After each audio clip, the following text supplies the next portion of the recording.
It is not certain. The Minister himself goes and shows that it can be used for bathing.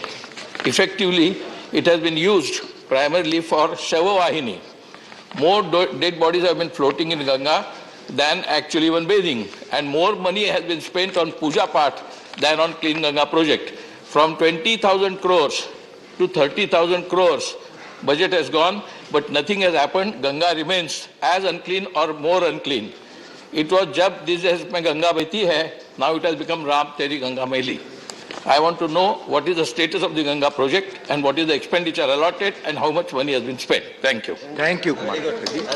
Manya Prasanna Acharya ji. Sir, my submission is regarding the change of name of Odisha High Court. Sir, the state of Odisha was formed on 1st of April 1936 after a prolonged agitation by the Odia people led by Utkal Gaurav Barrister Madhusudan Das. And sir, after 12 years of the formation of the state of Odisha, the High Court of Odisha was set up on 26th of July 1948. Sir, due to the constant demand of the Odia people, the name of the state was changed to Odisha from Orissa in the year 2011 through the 113th Amendment of the Constitution. Sir, but the name of the High Court still continues to be Orissa High Court, not Odisha High Court. Sir, as the people of Odisha are sentimentally and emotionally attached to the word Odisha, and our language is Odia, not Oriya.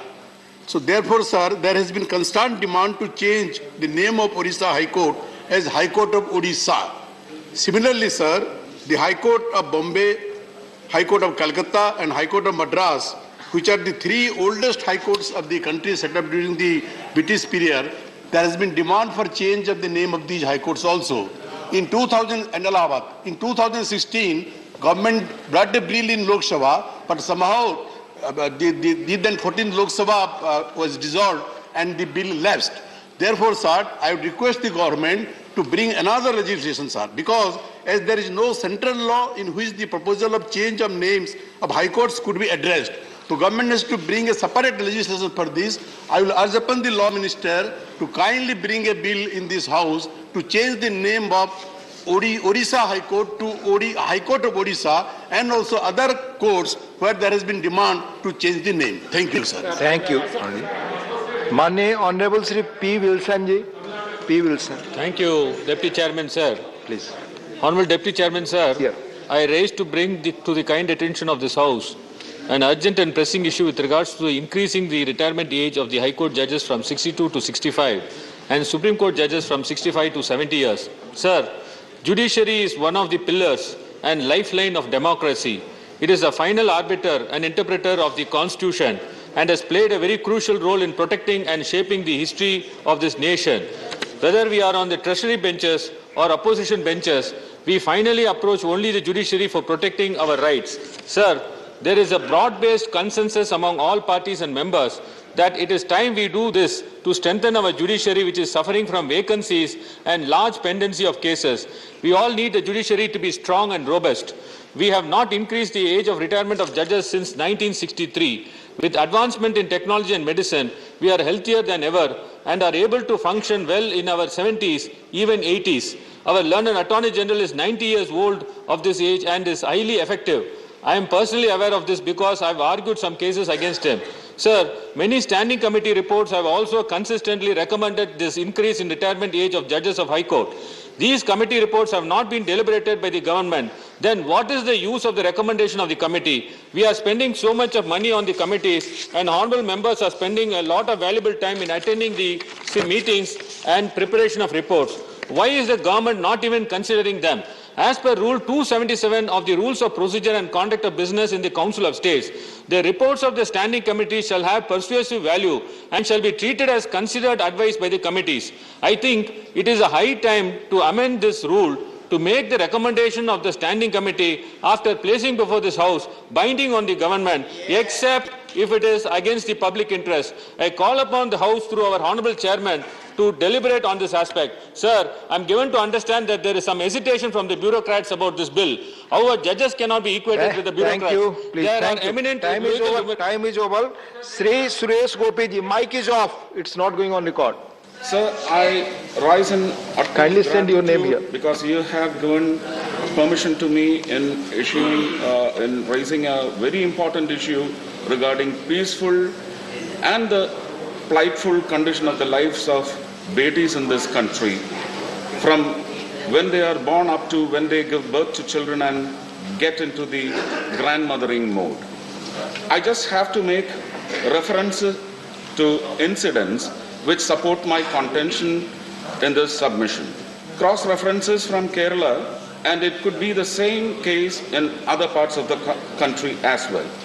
Sir, right from Vismaya, through many unfortunate girls who were married off, wedded off, with promises which could not be kept, or fake promises, alleged promises.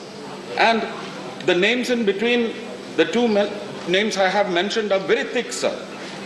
And there is another pack of girls who have met with unfortunate deaths, Krishna Priya, Nithina Mol and Manasa, just for refusing proposals.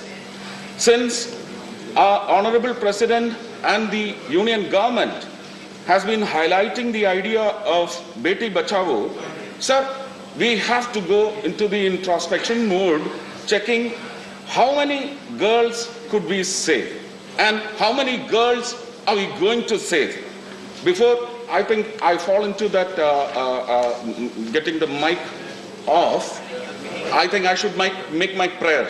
The government, forgetting cooperative federalism and taking into valuable consideration cooperative peopleism, should have Adalat for girls, for women of the country in all the states.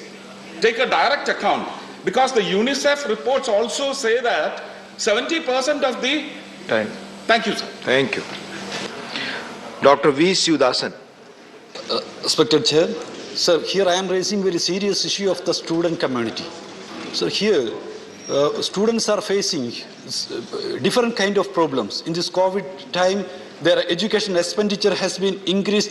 The same time, University Grant Commission has decreased the number of fellowships and scholarships, sir. So you please look in the matter. Earlier, the data has been revealed by the Minister of Education to my question on this issue in this August House. Sir, the number of emeritus fellowship granted by University Grant Commission has decreased from 559 in 2007 to mere 14 in 2021. So number of S. Radhakrishnan fellowship that decreased 434 to 200. Sir, another scholarship of SC fellowship has come down from 9,503 in 2016-17 to 3,986 in 2020-21. Postdoctoral fellowship for SC and ST, the same kind of things they are facing, that was decreased 554 to 332. Sir, postdoctoral fellowship for women has come down from 642 to 434. So Maulana Azad fellowship, here the UGC has cut down the fellowship that minority student has facing this huge issue. 4,144 in 2016 and 17, it has decreased to 2,348 in 2020-21. Sir, this issue of student community, this issue should be addressed in the House, and the government should address this issue, and the government should help them because they are facing lot of crisis. Their education expenditure has been increased. So thank you, sir. So the House, please intervene in this issue. Thank you. Thank you, Sivasan ji. माननीय शक्ति सिंह गोयल जी. माननीय उपसभापति महोदय, मैं धन्यवाद करता हूं कि इस विषय को उठाने की मुझे यहाँ मंजूरी दी गई। मैंने जब ये नोटिस दिया 0 ओवर्स में रेज करने के लिए, पिछले एक सप्ताह में 3 अलग अलग हादसों में पाकिस्तान मरीन हमारे वहां से 3 बोट के साथ 27 मछुआरों को उठा के ले गई, पर कल रात को एक और हादसा हुआ और 10 बोट और 60 फिशरमैन एक ही रात में पाकिस्तान मरीन हमारे वहां से उठा के वो ले गए हैं। मान्यवर, जिस तरह से वहां हमारे मछुआरों के साथ व्यवहार होता है, हमारी बोट्स उठा के ले जाते हैं, उसमें से सारे पुर्जे इंजन बेंजिन निकाल लेते हैं, माने लाखों रुपया का कर्जा जो मछुआरे के ऊपर होता है, वहां जाके वो उसकी हालत जेल में तो रहते ही है। आज के दिन में 643 हमारे गुजरात के मछुआरे पाकिस्तान की जेल में कैद है। मैं आपके जरिए ये अनुरोध करना चाहूंगा सरकार को कि आप जो करना पड़े अपने डिप्लोमेसी के थ्रू लाल आंख करके करना पड़े, पर जो हमारे मछुआरे गुजरात के 643 आज के दिन में पाकिस्तान की जेल में कैद है, उनके लिए जल्द से जल्द प्रबंध किया जाए। हमारा गुजरात का जो सीशोर दरिया किनारा है, पूरे देश में सबसे बड़ा वो 1660 किलोमीटर का गुजरात का सीशोर है और पाकिस्तान की सरहद से लगा हुआ है।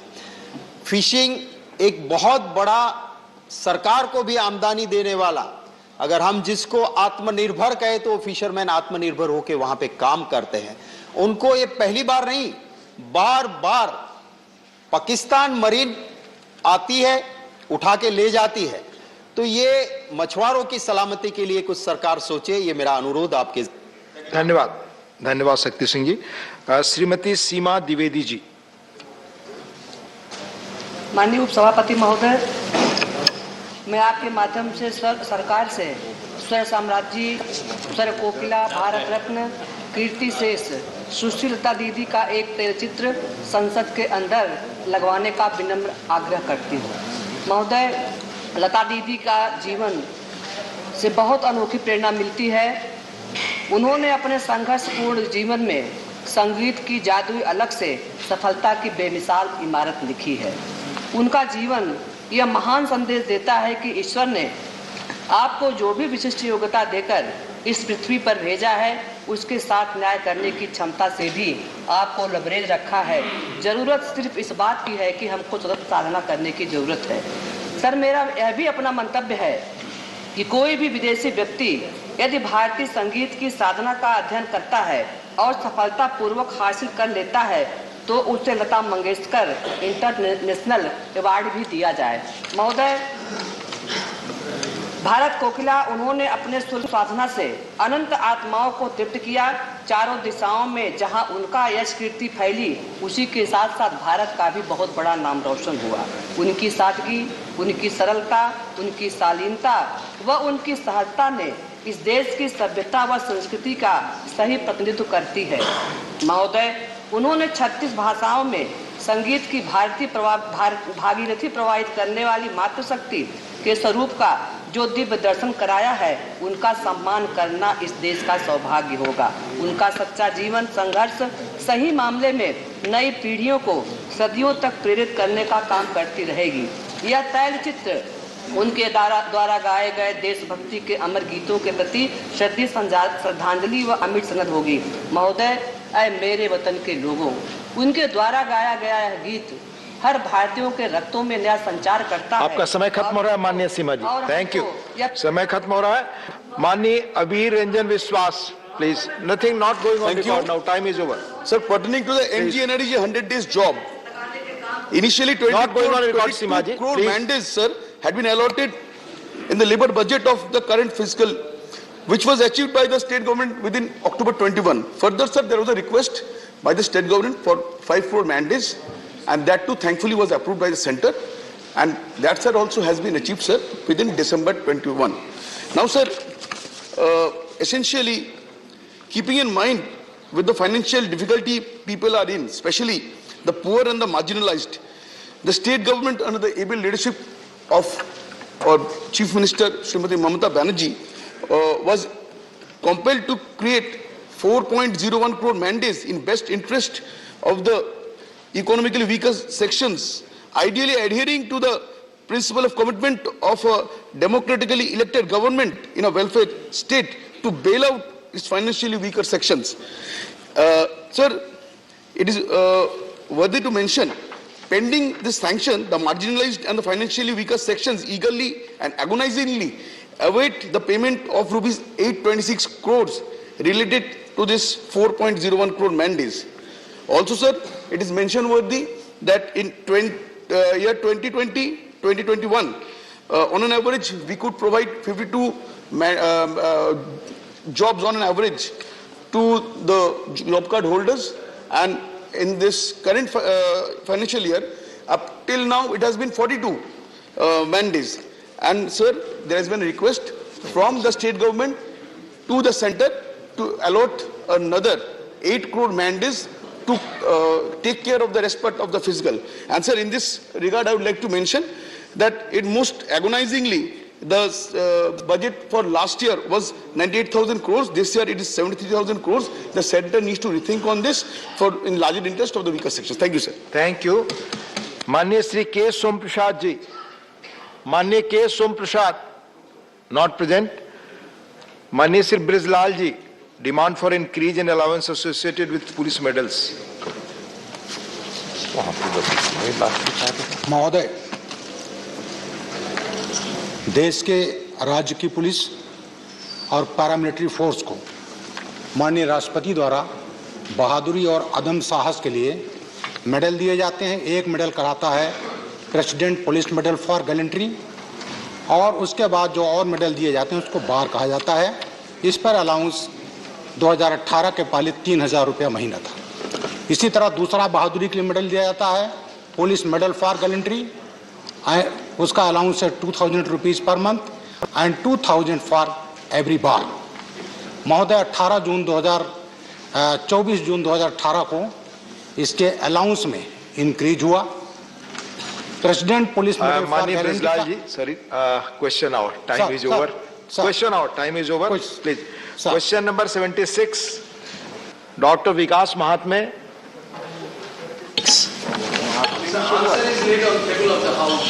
First supplementary. मैं शुरुआत में सरकार को बधाई देना चाहूँगा कि उन्होंने शिक्षा में गर्ल स्टूडेंट की संख्या बढ़ाने के लिए जो गर्ल्स हॉस्टल्स फैसिलिटीज़ दी है उसके लिए बधाई देना चाहूँगा। लेकिन उसी प्रकार IIT, NIT, IIIT इसमें लड़कियों की संख्या, गर्ल स्टूडेंट्स की संख्या कम है, तो उसके लिए सरकार द्वारा क्या उपाय योजना की जाती है ताकि यह गर्ल स्टूडेंट्स की संख्या बढ़े? धन्यवाद। और साथ ही में मैं बस एक सवाल हो गया, दूसरा मौका आपको। नागपुर में इसकी संख्या क्या है और दूसरों को मौका मिलेगा। एक सवाल आपने पूछ लिया, प्लीज नागपुर के साथ में जवाब देना प्लीज। माननीय मंत्री महोदय, माननीय सदस्य ने बहुत महत्वपूर्ण प्रश्न पूछा है।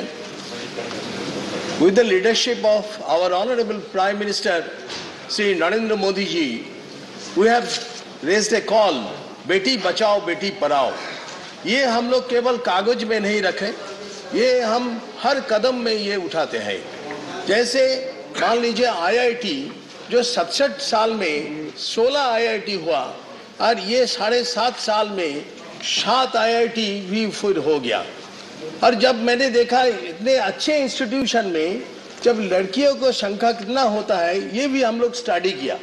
और ये स्टडी करने के बाद जब हम ऐसे लगा जो इसमें संख्या कम होता है, तब ने हम डिसीजन लिया कि इसको बनाना चाहिए।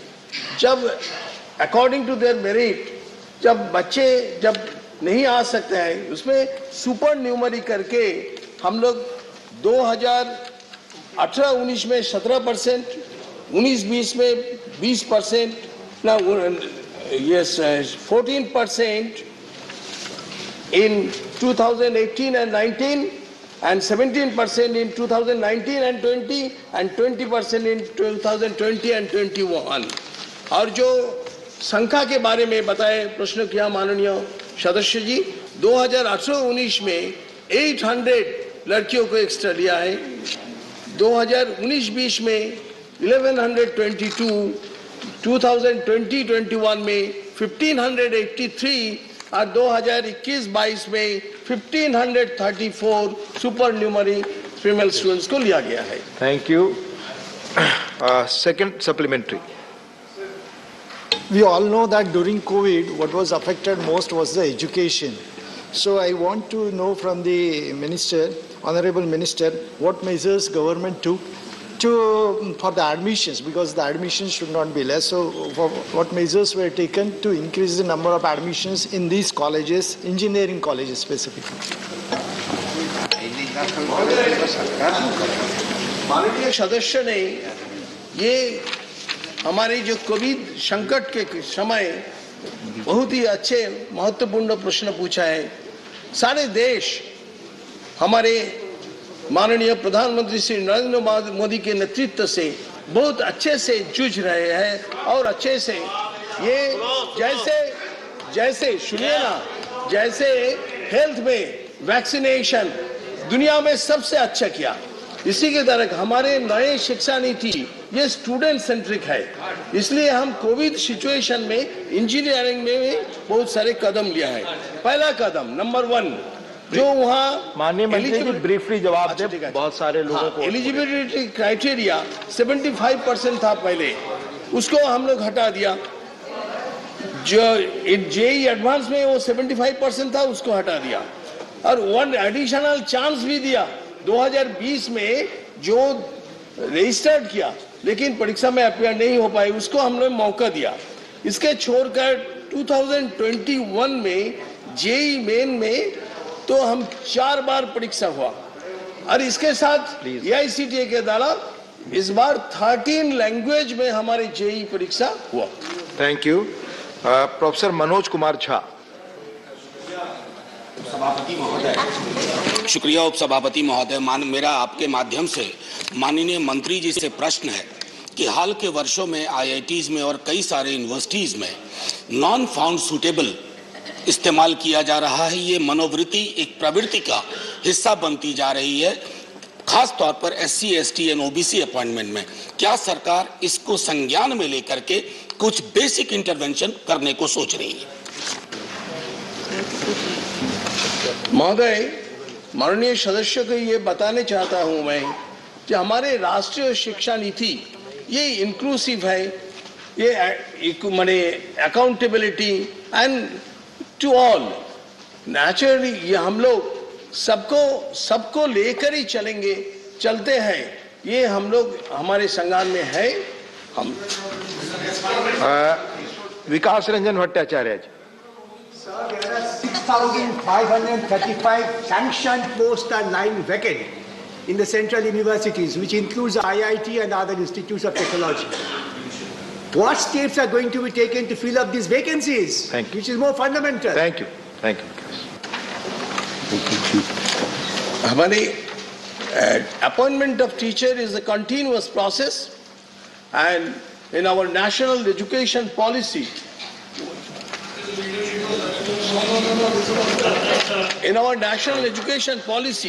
we are always eager to this, and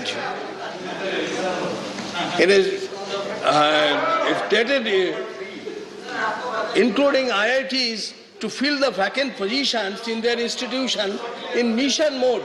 We are taking it in mission mode with a period of 1 year, that is from 5th September 2021 to 4th September 2022. To monitor the action taken and progress made, IITs were directed to include a chapter in their annual report.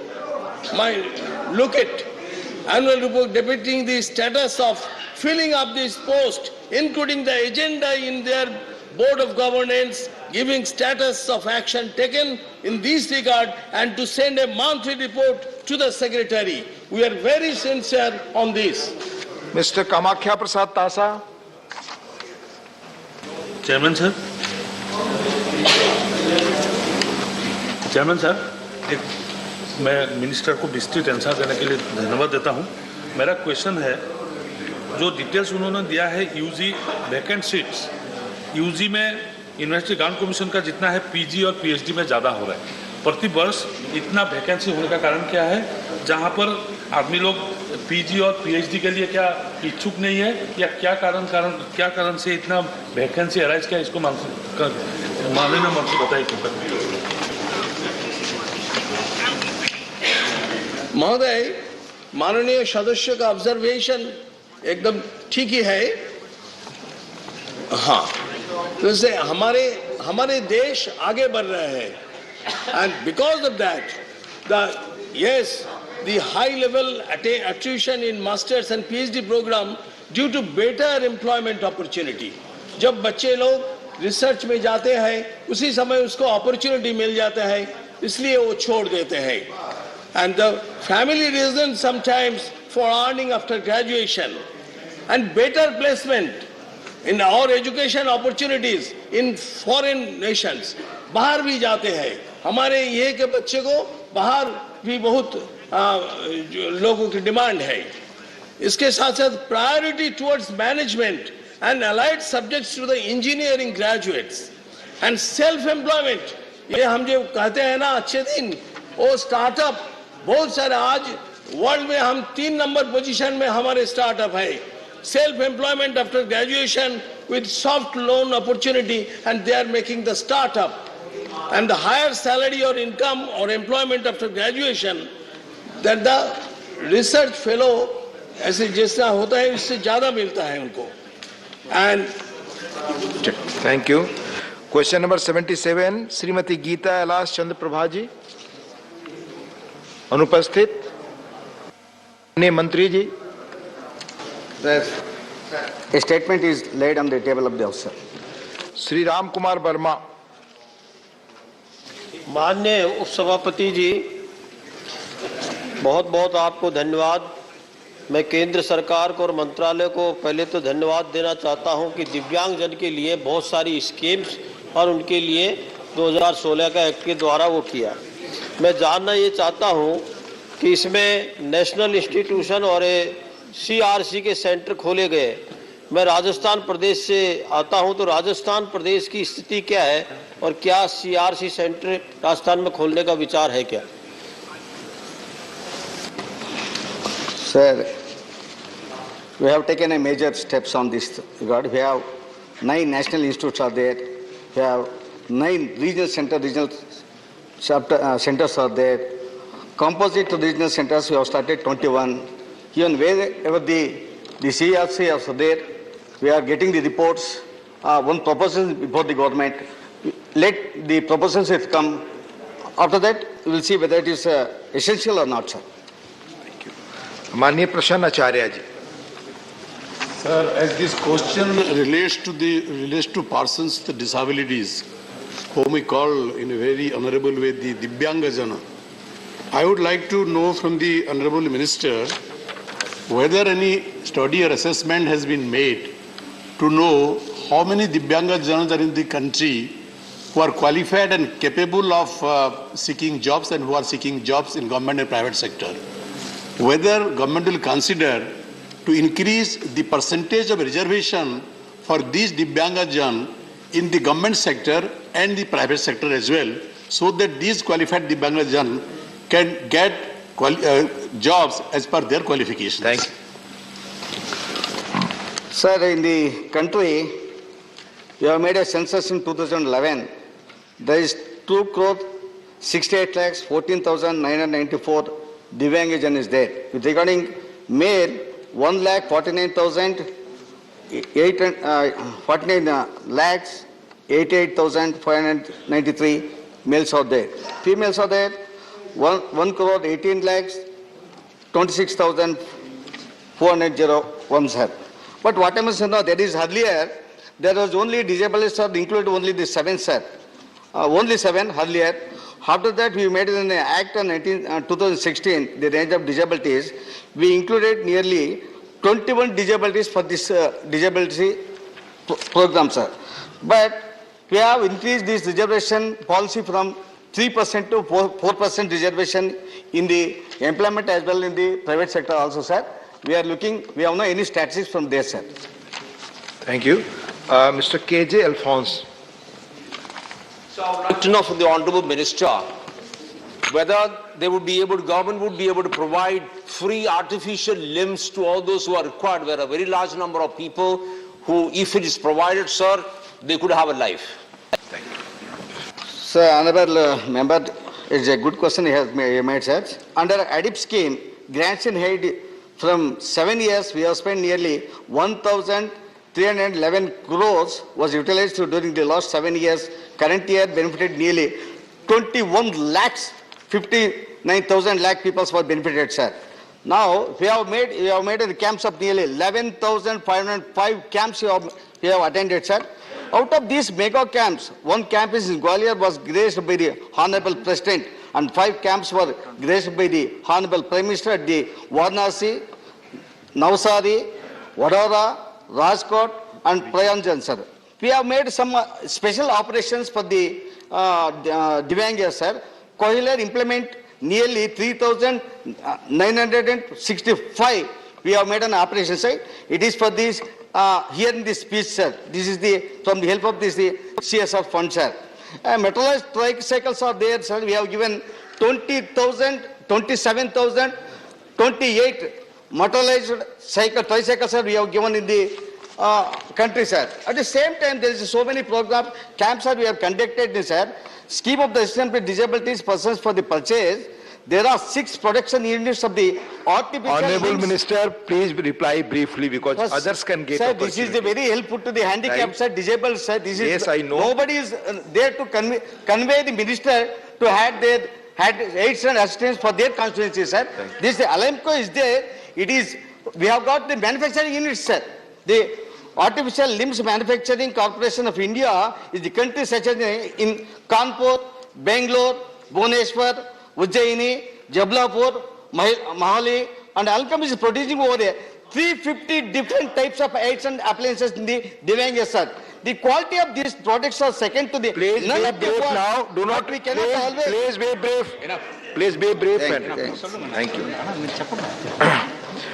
माननीय सदस्यगण, मैं बार बार request करता हूं, आप में से members बार बार कहते हैं हमारे क्वेश्चंस नहीं आए। माननीय मंत्रीगण और माननीय सदस्यों दोनों से आग्रह है कि अगर ब्रीफली आप पूछेंगे तो अधिक से अधिक लोगों को अपॉर्चुनिटी होगा। अगर माननीय मंत्रियों को विस्तार से डाटा देना है तो संबंधित व्यक्ति को भेज दें। माननीय श्री नीरज शेखर जी, क्वेश्चन नंबर 78। प्रश्न संख्या 78। माननीय मंत्री जी, पटल पर रख दिया गया है। First supplementary. माननीय उपाध्यक्ष जी, आपसे अनुरोध है कि इस प्रश्न में आप भी एसोसिएट करिएगा, मैं चाहूंगा। माननीय मंत्री जी का जो जवाब है, मैं पहले बधाई देना चाहूंगा। मैं फिर लेकिन थोड़ा कंफ्यूज हो गया हूं कि हम नेशनल हाईवे 4 लेन कर रहे हैं और ग्रीन फील्ड भी बना रहे हैं। इसका मैं चाहूंगा एक स्पष्टीकरण आ जाए कि ग्रीन फील्ड भी बन रहा है कि जो वर्तमान नेशनल हाईवे 31 है, जो गाजीपुर से माझी घाट तक है, उसको 4 लेन कर रहे हैं हम लोग, और ग्रीन एक्सप्रेस भी बन रहा है। उसके साथ मैं ये भी जानना चाहूंगा, आपने जो कहा है कि इसमें जो दिया है कब तक काम शुरू हुआ, क्योंकि माननीय मंत्री जी ने 2016 में इसका शिलान्यास किया था और अब 2022 है, तो मैं चाहूंगा कि ये भी स्पष्ट हो जाए कब काम शुरू होगा, क्योंकि अभी तक कोई काम शुरू नहीं हुआ और बड़े बड़े गड्ढे हैं उस नेशनल हाईवे में।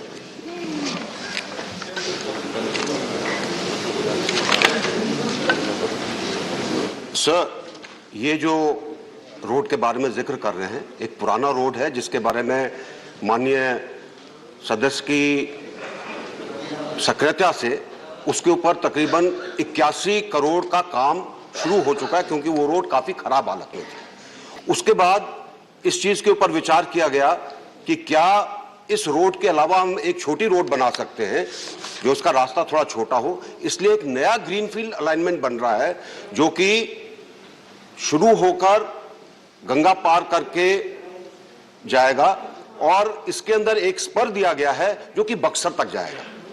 ये जो रोड जो नया जो हमारा 4 लेनिंग है गाजीपुर से बलिया और यूपी बिहार बॉर्डर तक, इसमें डीपीआर बन चुकी है, 4 लेन का रोड होगा और इसके ऊपर जल्दी काम शुरू हो रहा है क्योंकि डीपीआर इसकी बन चुकी है।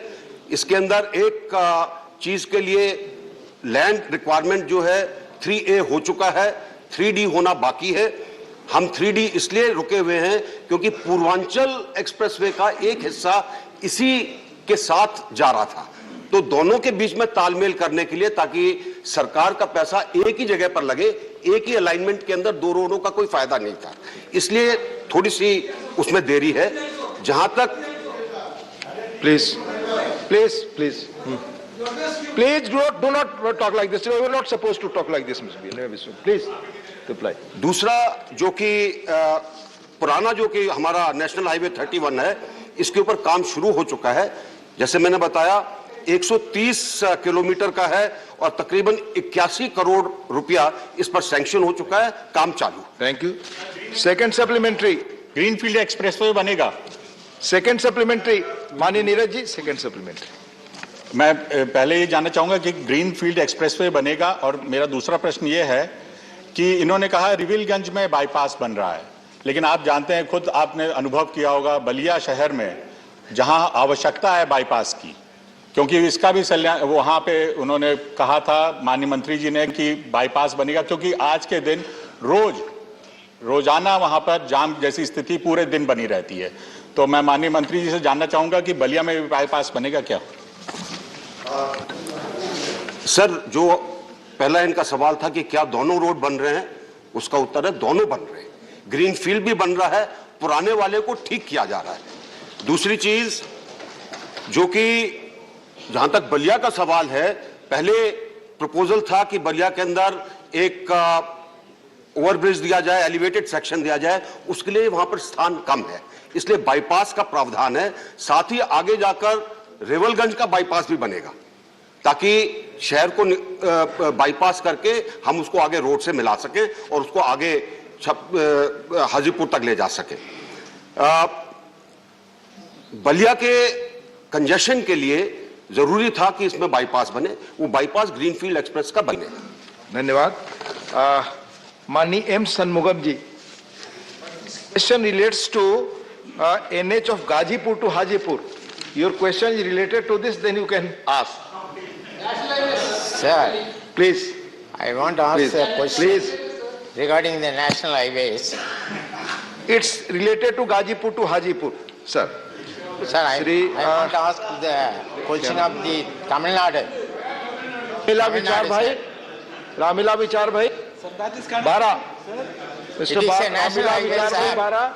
Sir, he is not asking about Tamil Nadu. He wants to ask question about. Sir, this question relates to Gazipur to Hajipur. I have made it clear. I am asking and this is the convention and rule of the sir, House. I am asking Please. national highways, sir. Please.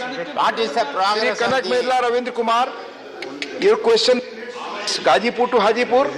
No, my lord, with regard to highways. Come to the next question. Ask on the next question, I will give you opportunity. Question number 80, Dr. Vinay P. Sahasrabuddhe. Dr. Vinay Sahasrabuddhe, please. Question number 80. Question number 80. Sir, statement is laid on the table of the House. Question number 80, it's for 1673. Question, Mani Mantri ji. Sir, the answer... Bolias. First supplementary. Yeah, that is what I'm saying. So the answer very clearly shows that for whatever the reason, but the polytechnics and ITIs in Maharashtra who were provided with a huge amount of financial support. It's postponed, already postponed, coming on 16/3. It's mentioned. Sir, the member has requested that he will be present on 16/3, so this question has been postponed. Please.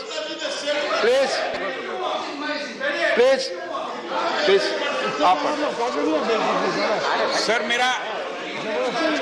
मेरा supplementary ये है कि महाराष्ट्र के polytechnic और ITIs को बहुत अच्छे तरीके से केंद्र सरकार ने आर्थिक सहायता मुहैया कराने के बावजूद महाराष्ट्र के पॉलिटेक्निक और आईटीआईज उस सहायता का सरकार की लापरवाही के कारण शायद उपयोग नहीं कर पा रहे।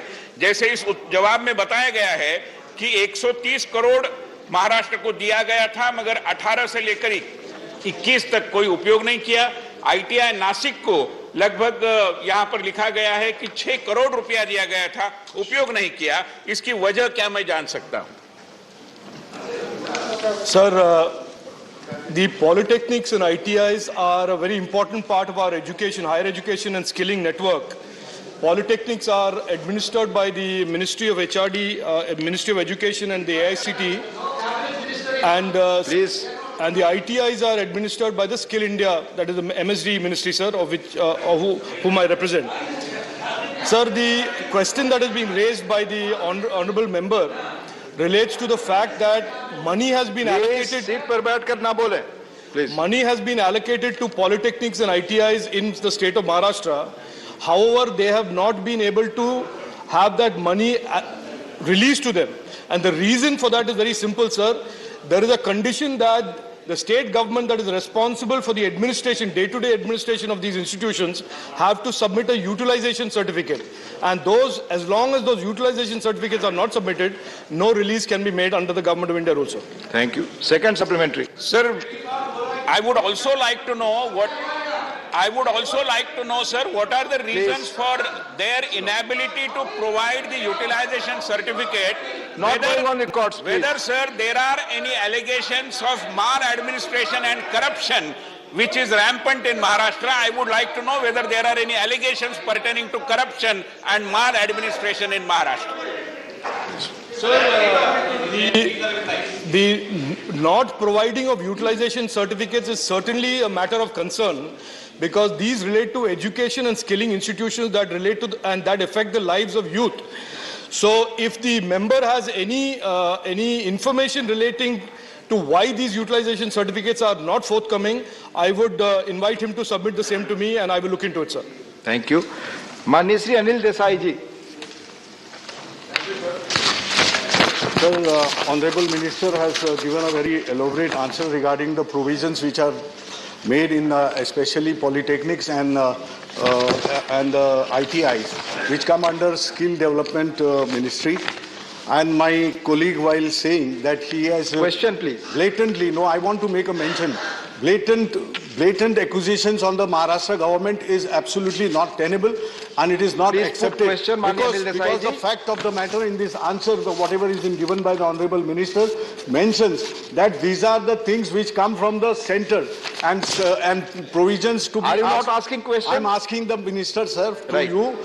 Can Minister say, or can Minister give me answer on this, that there are several private polytechnics are there after the Skill Development Ministry has instituted and given impetus to this particular sector to generate employment in the state. Brief, Anil ji. And there is nothing of state government as such. And even I would like to ask the Minister to see from the Maharashtra government, even I know. Please put question, otherwise I'll move to other polytechnics and ITIs have time and again asked for the assistance, which have not. Are you asking your question or not? Answer for neglecting state of Maharashtra. Question Dr. V. Sivasan, please. Development centers are very less now, so the Adivasis and Dalits. It's not explanation. Are facing lot of questions. You are supposed to ask a question. You reply.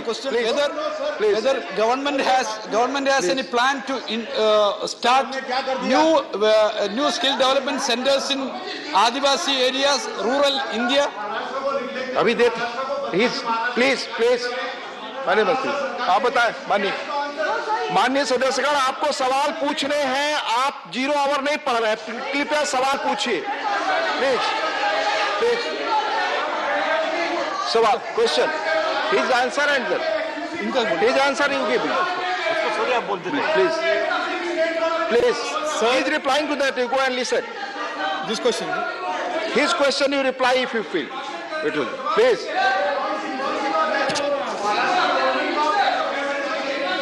Sir, the honourable member. Please. Sir, the honourable member is agitated about something that I don't think he should be agitated about. The question was why, when money has been allotted to certain institutions that are important for the development of skilling and education. He is replying. And he is replying to that. So I clarified that the utilization certificates have not come from Government of Maharashtra. And it is important for the member to make sure that the utilization certificate comes. Because this money is allocated, to the... Now, B. Sivasan's reply. I would urge through you, sir, to request the member to ask the Government of Maharashtra to submit the utilization certificate so that the funding can be released. That is all. That is over. Sir, V. Sivasan reply. Yes, sir, V. Sivasan. The question by... Reply. Sir, as far as the question by Honorable Member Shivdasan is concerned, sir, this question pertains to Maharashtra, it pertains to ITIs and polytechnics, and he is asking questions about the broader Skill India network. I can assure him, sir, that we are very focused on growing the Skill India and taking it to every cluster, including tribals of India. So if there is any specific information he wants, he is welcome to visit me in the office and I will share it with him, sir. Question number 81, Shri Rakesh Sinha. माननीय मंत्री जी, first supplementary. Sir, सभापति महोदय, हम जानते हैं कि extra parliamentary forces के रूप में माओवाद please you know the rule position माननीय जयराम रमेश जी, आपस में बात ना करें। यू नो मोर विचारधारा है अबाउट इट। प्लीज जो विचारधारा न सिर्फ हिंसा पर आधारित है बल्कि देश को टुकड़े टुकड़े करने का प्रयास कर रहा है। सभापति महोदय, आप जानते हैं कि इसमें अर्बन नक्सल का जो समर्थन मिल रहा है, जो लोग पत्रकार और शिक्षाविद के नाम पर छिपकर इस नक्सलवाद को, माओवाद को बढ़ा रहे हैं, और यह आयातित विचारधारा को मैं मंत्री महोदय जी से जानना चाहता हूं कि इस आयातित विचारधारा विश्वविद्यालय और पत्रकारिता में बैठे हुए लोग जो अर्बन नक्सल के नाम पर देश को टुकड़े टुकड़े कर रहे हैं और उस अर्बन नक्सल को कुछ मुख्य धारा की राजनीतिक पार्टियां समर्थन कर रही हैं, उस अर्बन नक्सल को सिर्फ आपका सवाल रिकॉर्ड पे जा रहे हैं, बाकी और कुछ नहीं। प्लीज उनके विदेशों से संबंध, विदेशों से उनके संबंध, उनको मिलने वाले फंड के बारे में मैं मंत्री जी से जानना चाहता हूं। सवाल पूछे माननीय मंत्री जी।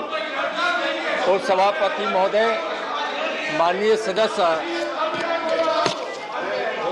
राकेश जी ने एक ही बार में कई प्रश्न पूछा है और बड़ी ही बारीकी से पूछा है। मैं उनको बताना चाहूँगा आपके माध्यम से सदन को भी कि भारत में माओवादी विचारधारा हमेशा, जैसा उन्होंने कहा है कि विचारधारा आयाती थे, उस पर मैं कह रहा हूँ कि भारत में माओवादी की विचारधारा हमेशा विदेशी माओवादी संगठनों और विचारकों से प्रभावित होते रहे। अगर इसके विरुद्ध देश में कोई कानूनी कार्रवाई की जाती है तो अंतर्राष्ट्रीय संगठन इस मुद्दे को उठाते हैं और इनकी सहायता के लिए आगे भी आते हैं। सीपीआई माओवादी अंतर्राष्ट्रीय संगठनों पर माओवादी इकोसिस्टम का एक हिस्सा है। उपसभापति महोदय, वामपंथी उग्रवाद की विचारधारा विध्वंसक एवं मानवता विरोधी है, जबकि प्रारंभ से ही भारतीय संस्कृति और सोच की गोद में पल रही भारतीय विचारधारा रचनात्मक एवं मानवतावादी है। भारत विरोधी नारा लगाने वाले और भारतीय महापुरुषों का अपमान करने वाले विचार कभी भारतीय विचारधारा का अंग नहीं हो सकते। ऐसी विचारधारा विदेशी विचारधारा से ही ओतप्रोत है। भारतीय जो रचनात्मक और मानवतावाद की विचारधारा है के वाहक दुनिया में लोकप्रिय एवं गरीबों के मसीहा माननीय नरेंद्र मोदी हैं। वामपंथी विचारधारा की विचारधारा भारत में आई भी और पली बढ़ी भी, लेकिन माननीय प्रधानमंत्री आदरणीय मोदी जी के नेतृत्व में बड़ी तेजी से समाप्ति की ओर भी बढ़ रहा है। जहां तक इन्होंने शहरी वामपंथ उग्रवाद की बात कही, भारत सरकार की राष्ट्रीय नीति एवं कार्य योजना वामपंथ उग्रवाद की शहरी गतिविधियों सहित इसके सभी स्वरूपों से जुड़ी हुई समस्याओं के समाधान के लिए बनाई गई है।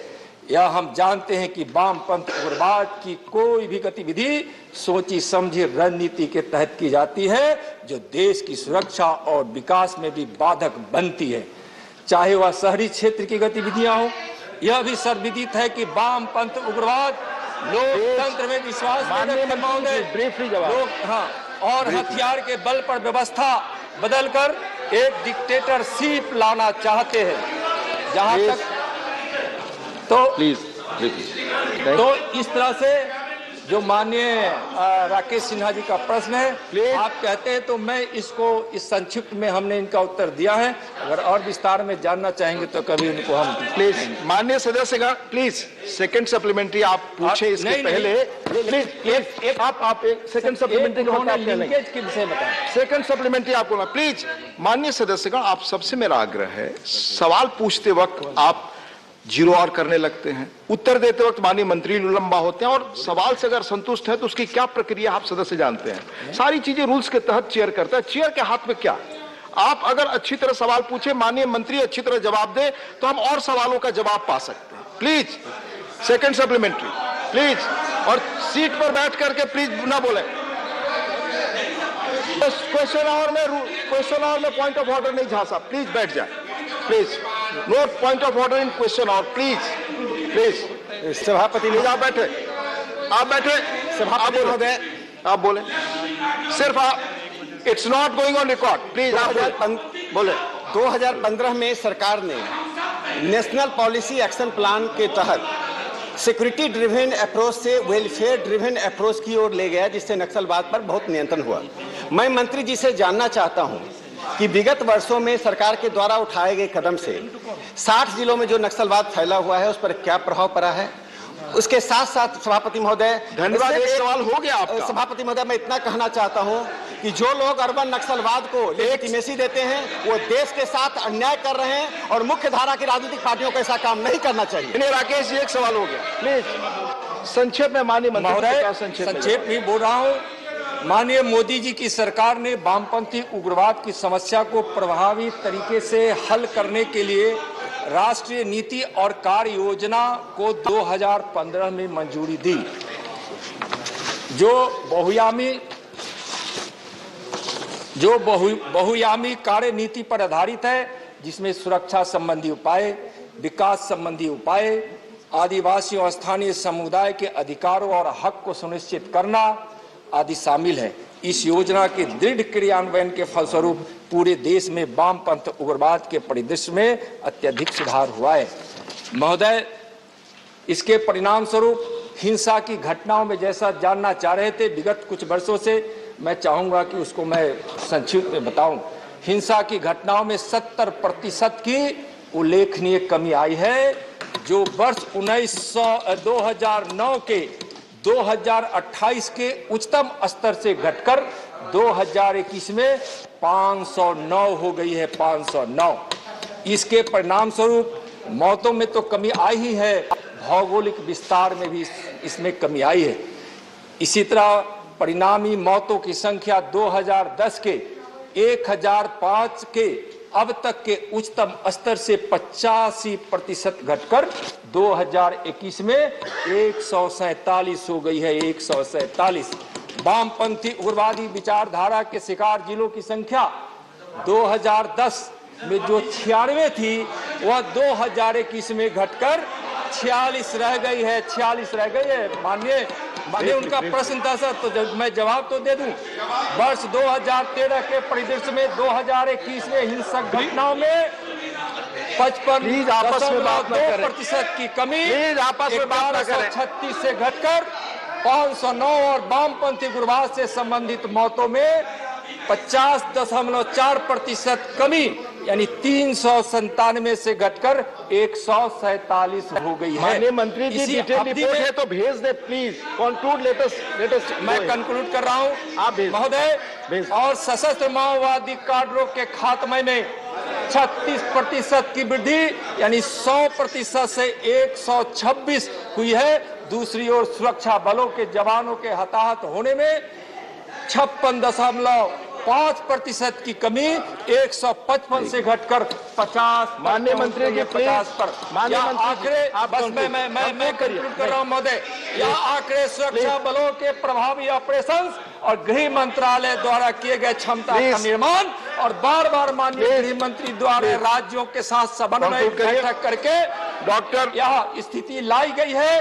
क्षमता निर्माण मंत्री जी दर्शाते हैं। मैं दूसरे सवाल को बुला रहा हूं। माननीय मंत्री जी प्लीज कारण लगातार वामपंथी उग्रवादी की बड़ी तादाद और हिंसा रास्ता छोड़कर मुख्य धारा में लौटे हैं। Doctor Prashant Nanda Thank you, sir. Sir, the Government of India has been requested to consider provision of dedicated helicopter to the state at the earliest for stationing at Koraput, which will cater to the operational requirement of most affected districts of like Malkangiri, Kandhamal and Kalahandi. The Honorable Chief Minister of Odisha has raised this issue in the review meeting on LWA taken by the Union Home Minister on 26/9/2021. What actions have been taken? महोदय, माननीय गृह मंत्री जी, जब क्षेत्रीय council की meeting होती है या फिर माओवादी की समाप्ति से के संबंध में जब राज्यों से समन्वय की मीटिंग करते हैं और जब राज्य और केंद्र के सहयोग से माओवादी को समाप्त करने के लिए हम कदम उठाते हैं और जब हम पहल करते हैं तो उसमें भी यह विषय आता जरूर है। जैसा उन्होंने बताया है, एमएचए ने बड़ी ही तथा एयरफोर्स हेलीकॉप्टर, एमएचए के जो हेलीकॉप्टर हमारे जो बीएसएफ के पास होते हैं और जो हेलीकॉप्टर एयरफोर्स के पास है, भारत सरकार की एयरफोर्स के पास, जब जरूरत होती है तो हम दोनों हेलीकॉप्टरों का प्रयोग राज्य के कहने पे जरूरतों के हिसाब से और अपनी जरूरतों के हिसाब से हम उसको उपलब्ध कराते हैं। हम उसमें कोई कमी नहीं होने देते हैं। ठीक है, नहीं कोई कमी नहीं होने देते। सर, हेलीकॉप्टर पर पूछ रहे थे, बार बार उन्होंने जो कहा कि इस हेलीकॉप्टर को बिल्कुल इस क्षेत्र के लिए ही प्रभावी ढंग से लगाया जाए, तो हेलीकॉप्टर प्रभावी ढंग से ही लगाई जाती है। केंद्र सरकार की जो इकाइयां हैं, सभी इकाइयां इस देश की सुरक्षा के लिए, शांति के लिए, विकास के लिए उपयोग किए जाते हैं। इसलिए हम नक्सलवाद के क्षेत्र की समाप्ति के लिए, उसके खात्मा के लिए हम भारत सरकार की एयरफोर्स और एमएचए के हेलीकॉप्टर का हम उपयोग करते हैं। और सरकार बार बार इसकी कई राज्यों ने इसकी सराहना भी की है और हम कई राज्यों के एयरपोर्ट पर माननीय मंत्री जी अपने एमएचए के हेलीकॉप्टर को वहां स्टैंड बाई में रखते हैं और कार्रवाई को प्रभावी बनाते हैं। श्री विनय विश्वम जी,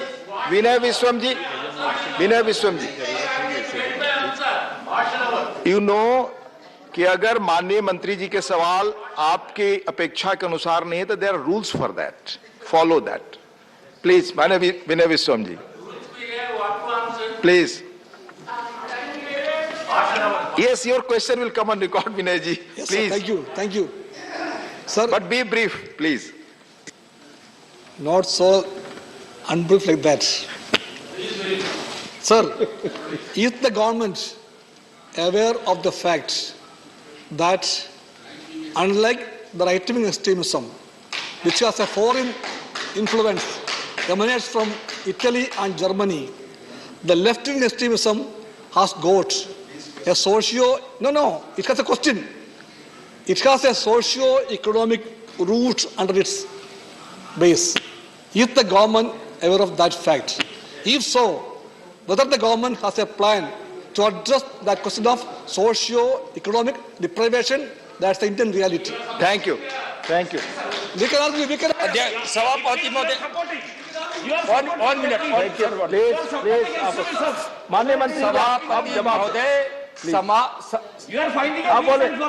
माननीय मंत्री जी का जवाब। सभापति महोदय, माननीय विनय जी, आप दोनों आपस में बात ना करें। सभापति महोदय, भारत का इतिहास गवाह है कि हम सामाजिक रूप से not going on record Vinay ji, please. सामाजिक रूप से और आर्थिक रूप से न्यायपूर्ण कार्रवाइयों को माननीय नरेंद्र मोदी जी की सरकार उनके नेतृत्व में किस प्रकार से कर रही है और इसी का परिणाम है सर, सामाजिक और आर्थिक पहलों का ही परिणाम है कि आज उस प्रकार से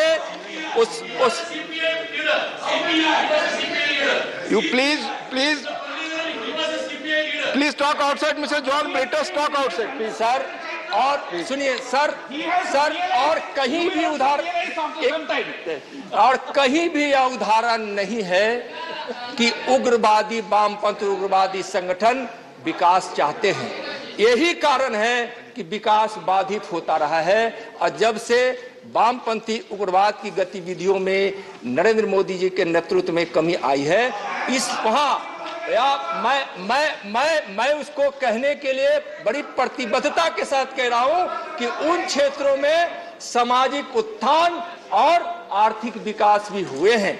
यहाँ तक कि इतने बड़ी मात्रा में शिक्षण संस्थान खोले गए हैं जो सामाजिक सरोकारों से, संस्कारों से और ज्ञानों से जुड़ी हुई है। आप उठाकर हर आंकड़ों को देखिए, चाहे वह सड़क का निर्माण हो, चाहे दूरसंचार के टावर का निर्माण हो, चाहे विद्यालयों का निर्माण हो, चाहे उस प्रकार की जितनी भी अवसंरचनाएं हैं, उसका निर्माण यह दर्शाती है कि हम आर्थिक विकास भी कर रहे हैं, वहां संरचनात्मक विकास भी हो रहा है, आर्थिक उन्नति भी हो रही है, शिक्षा के क्षेत्र में प्रगति भी हो रही है और सामाजिक वातावरण में शांति की व्यवस्था भी स्थापित हो रही है। धन्यवाद। माननीय प्रकाश जावड़ेकर जी। प्रकाश जावड़ेकर। सर, देश के लिए एक महत्वपूर्ण प्रश्न है और उसमें 2014 पर कितना बढ़ोतरी हो रहा था, अब कितना कमी आई है, मंत्री जी ने बताया है। मेरा सवाल यह है कि ऐसी हिंसा के जो संगठन चलते हैं उसका ओवरग्राउंड सपोर्ट होता है और उसको आर्म्स सप्लाईज होते हैं, तो ये आर्म्स सप्लाईज और ओवरग्राउंड सपोर्ट रोकने के लिए क्या कदम उठाए? धन्यवाद। थोड़ा माननीय प्रकाश जावड़ेकर जी से हम चाहेंगे कि इस प्रश्न को थोड़ा सा और एक बार मैंने बताने की कृपा करेंगे। तो कोई भी नक्सलवादी या माओवादियों की जो कार्रवाई होती है हिंसा की, उसके आर्म सप्लाई जो होता है वो एक महत्वपूर्ण कड़ी है। उसको प्रतिबंध करने के लिए क्या किया है? और ओवरग्राउंड सपोर्ट होता है, शहर में बैठे हैं, बाकी जगह बैठे हैं, धन्यवाद, और उसको सपोर्ट करते हैं, उसको रोकने के लिए क्या किया? मंत्री जी, जब सरकार द्वारा राष्ट्रीय नीति और कार्य योजना जो बनाई गई है उसमें समग्रता है।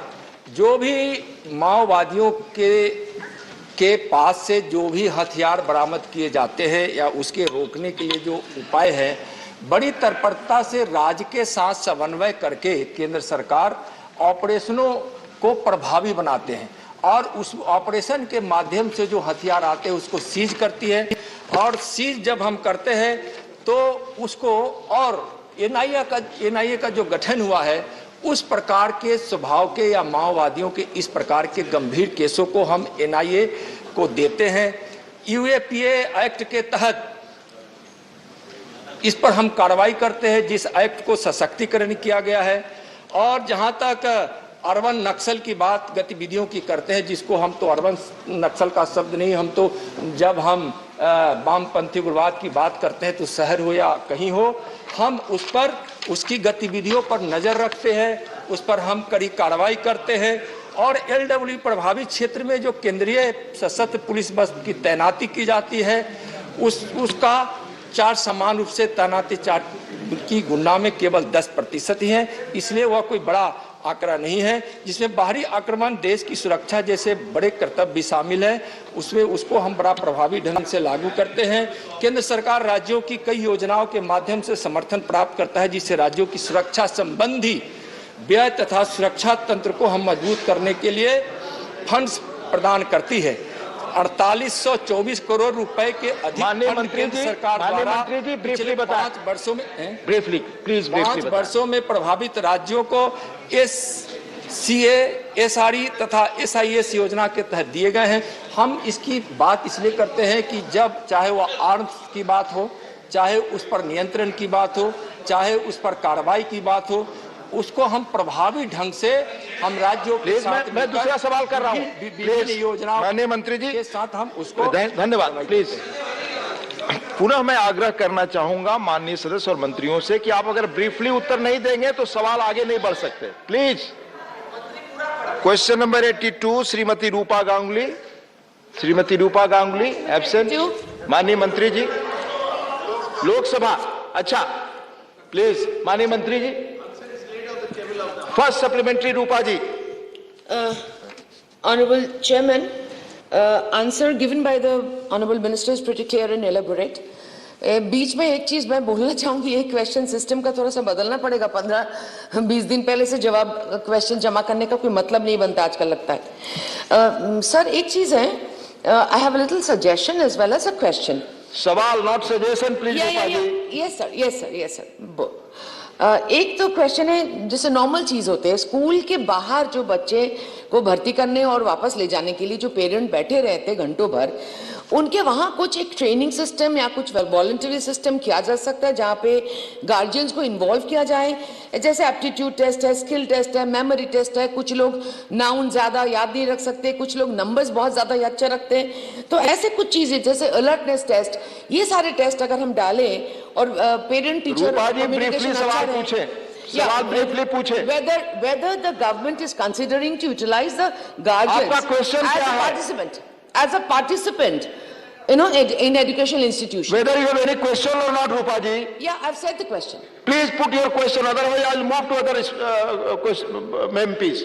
I've given the question, sir. Please. Whether government is considering to utilize the guardians' productivity and utilizing in educational institutions. Thank you. महोदय, माननीय सदस्य ने जब हमारे राष्ट्रीय शिक्षा नीति इम्प्लीमेंटेशन का समय में उन्होंने एक अच्छा सोच बताया, तो हमारे जो देश के स्वाधीन होने के बाद 73 इयर्स लग गया कॉलोनियल जो एजुकेशन सिस्टम उसको चेंज करने के लिए।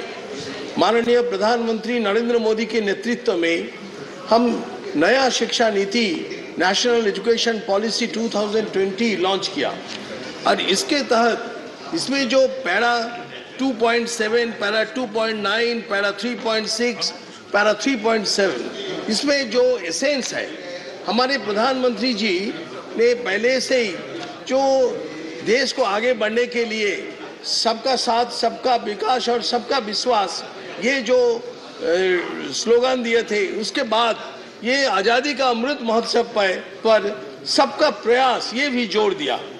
तो इसमें हम लोग जो गार्जियंस जो बैठे हैं, इसके हम लोग एक विद्यांजलि एक पोर्टल बनाया है।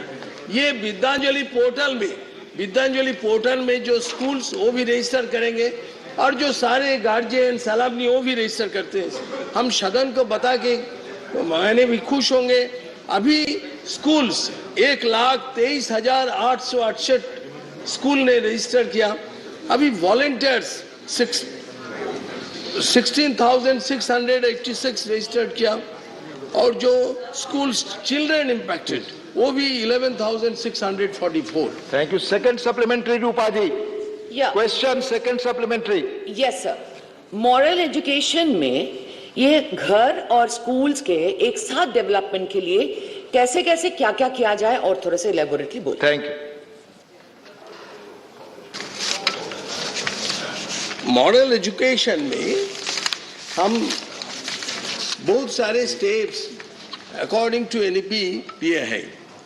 इसमें जो है हमारे करिकुलम में critical thinking, ethical reasoning, traditional Indian values, constitutional values. Constitutional values means इसमें सेवा है, अहिंसा है, स्वच्छता, सत्य, निष्काम कर्म, शांति, सैक्रिफाइस, टॉलरेंस, ऐसे बहुत कुछ है। Pluralism, righteous conduct, gender sensitivity, respect for elders, respect for all people, ये सारे करिकुलम में है। हमारे एनसीईआरटी ने बहुत सारे किताबें बनाए। हम पहले जो नैतिक शिक्षा नीति एक सब्जेक्ट के रूप में देखते थे, अभी हमारे होल स्कूल अप्रोच हो गया। सबके अंदर ये नैतिकता, मॉरल एजुकेशन रहेगा। धन्यवाद। माननीय श्री जवाहर सरकार जी। So the honourable member had asked a very specific question. Is there a moral education course or not? There's a lot of complicated reply with a lot of information that has come in, but the question is not answered. The first reference is to the National Curriculum Framework in 2005. As you know, that framework talks about human rights, justice, tolerance. Question, please. Please, question. They talk about virtues that we seem to have forgotten. That's my first submission. And during that phase, 2000 phase, certain textbooks did mention moral education. But whether they are in use, because the NCERT produces a lot of books, whether they are in use is not stated. Then we come to the next one. Sir, please put your one question. The question is, yes. Let him come up and say. Yes, please. In the end, the question is passed on to the state saying this is a concurrent subject. The question that was asked was a very pointed and a very direct one. Let him say that we are having moral education course, because moral education is a very flexible term. Intolerance can also be a moral education, please. Whatever can be. We are doing this on the basis of such and such values in such and such places. बाद में भी जवाब दे सकते हैं, ऐसी क्या? Please, thank you. Mahoday, I would like to remember the honorable member that what he told, that was in the paper only, that was not executed till now. But our government, what has done, that is being executed. And that I would like to speak, that moral education is in all aspects of the curriculum. It is in all the curriculum, across all textbooks and subjects. And there are so many things. Yes, I can show you. This is so many things, not in the books. It is being inculcated in all schools, even in the UGC guidelines to the higher education also. Everybody will follow it in practical. Thank you. माननीय जुगल सिंह लोखंडवाला. धन्यवाद उपसभापति महोदय. मेरा आपके माध्यम से माननीय मंत्री जी से प्रश्न है कि आईटी का जो अभी टेक्नोलॉजी का जमाना है, तो प्राथमिक विद्यालय के बच्चों के लिए आईटी का इंफॉर्मेशन टेक्नोलॉजी का कोई सब्जेक्ट या तो उनको पढ़ाने के लिए कोई प्रावधान है?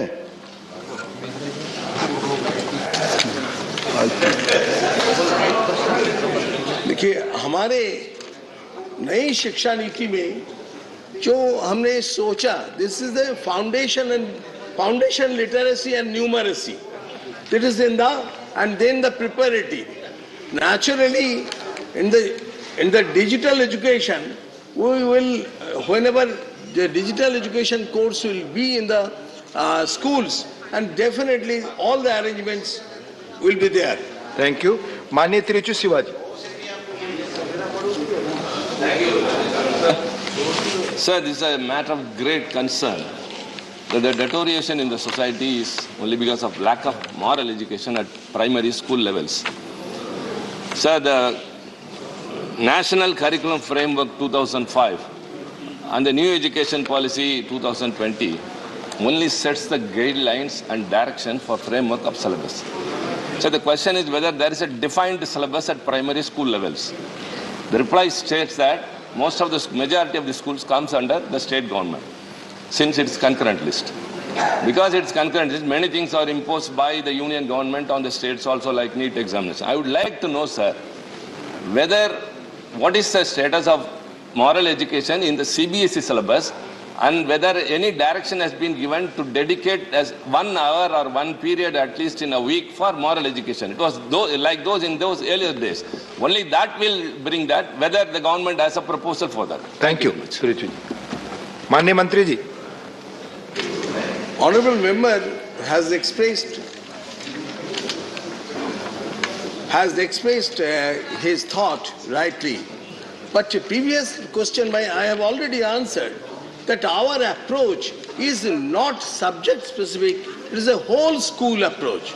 In all the subjects, yes, it is that in the whole school approach. That means, no, you cannot, the member could not understand because he is on that frame. Because whenever a teacher will come, his approach will be on that. And the school, home, parents, society. Please. It's more than 1 hour. This hour has been fixed. How many hours will be? That has been fixed. According to CBSE guidelines and UGC, they have fixed the guidelines for moral education in 1 year. How many hours? It has been fixed. Thank you. And both from the CBSE side and from the UGC side. Yes, it has been fixed. Thank you. Question number 83, Mani Shri MB Shriyans Kumar. Yes, please. Honorable Minister, Mani Mantri ji. Well, Chairman, the statement is laid on the table of the House. First supplementary, Mani. So there are so many NGOs and voluntary organizations working in the drug addiction field and government-sponsored program on various institutions. But still drug abuse is spreading in a big way, sir. So many cases have been filed by Narcotic Department. Will the government try and find more effective ways to deal with the problem? Mani Mantri ji, please.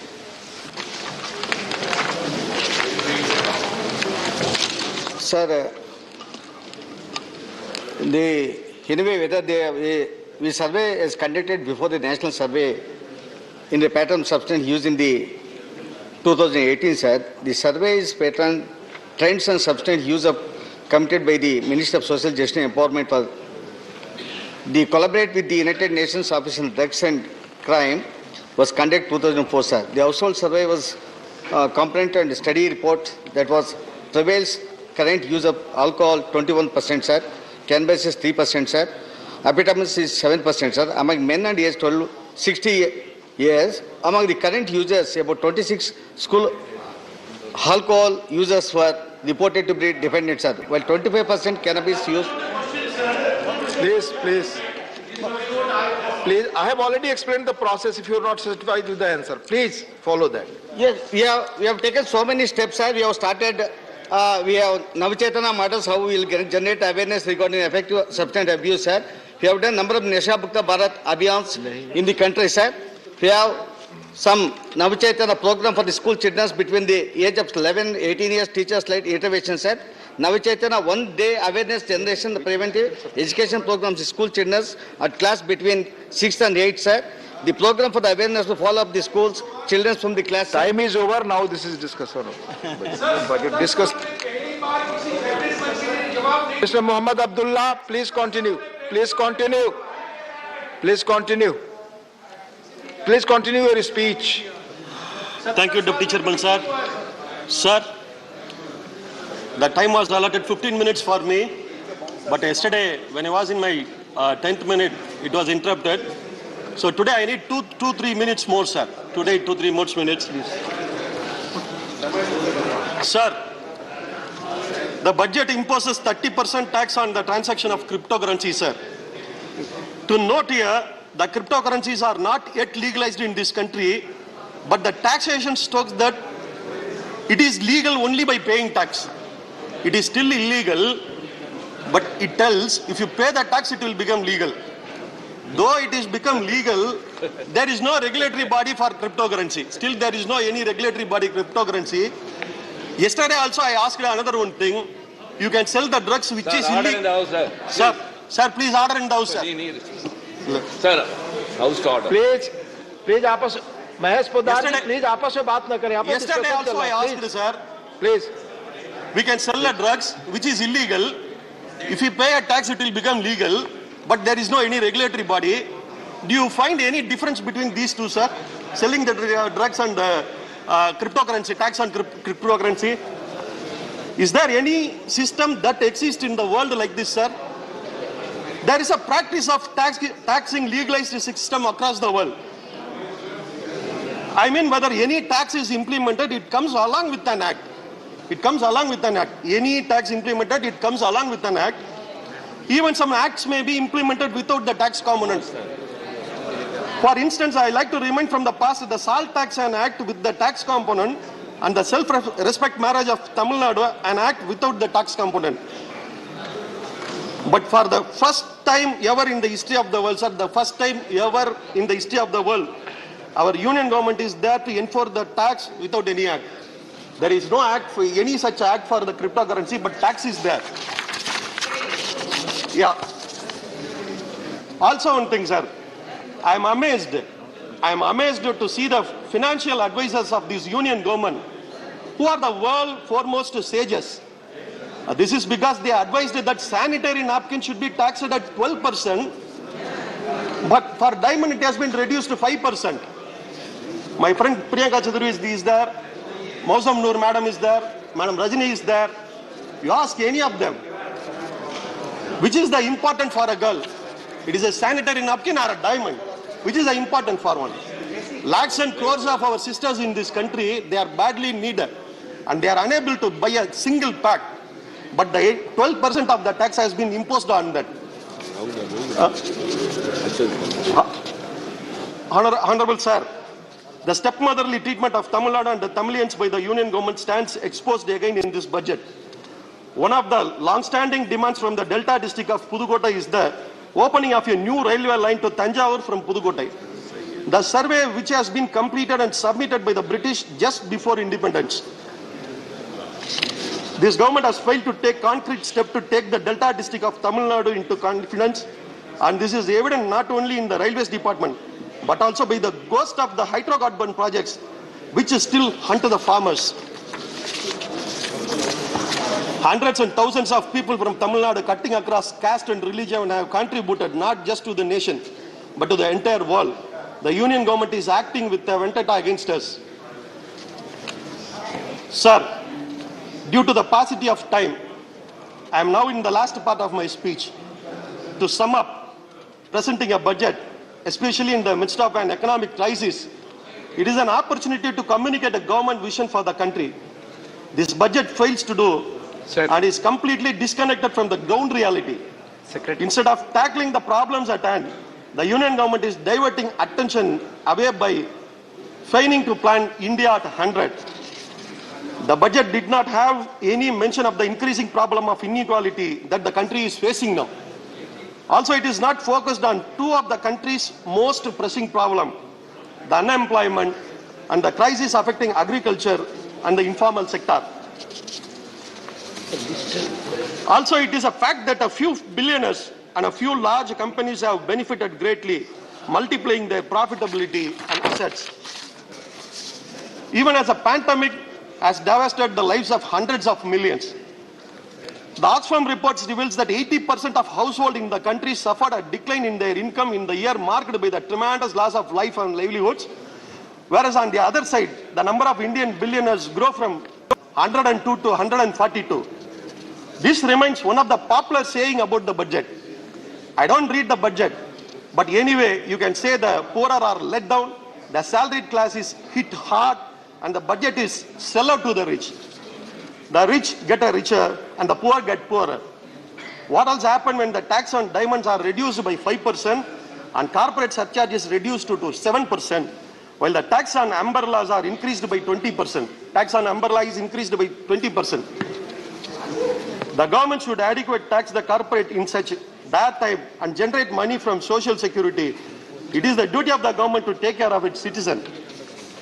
Our DMK party leader and Tamil Nadu Chief Minister, Sri MK, said, after tackling charge as a CM, he said, he was elected to be the Chief Minister of Tamil Nadu, not just for the people who voted for DMK. Likewise, I pray the union government to run a government not for its corporate paymasters, but for each and every citizen of India. History will judge you for your action.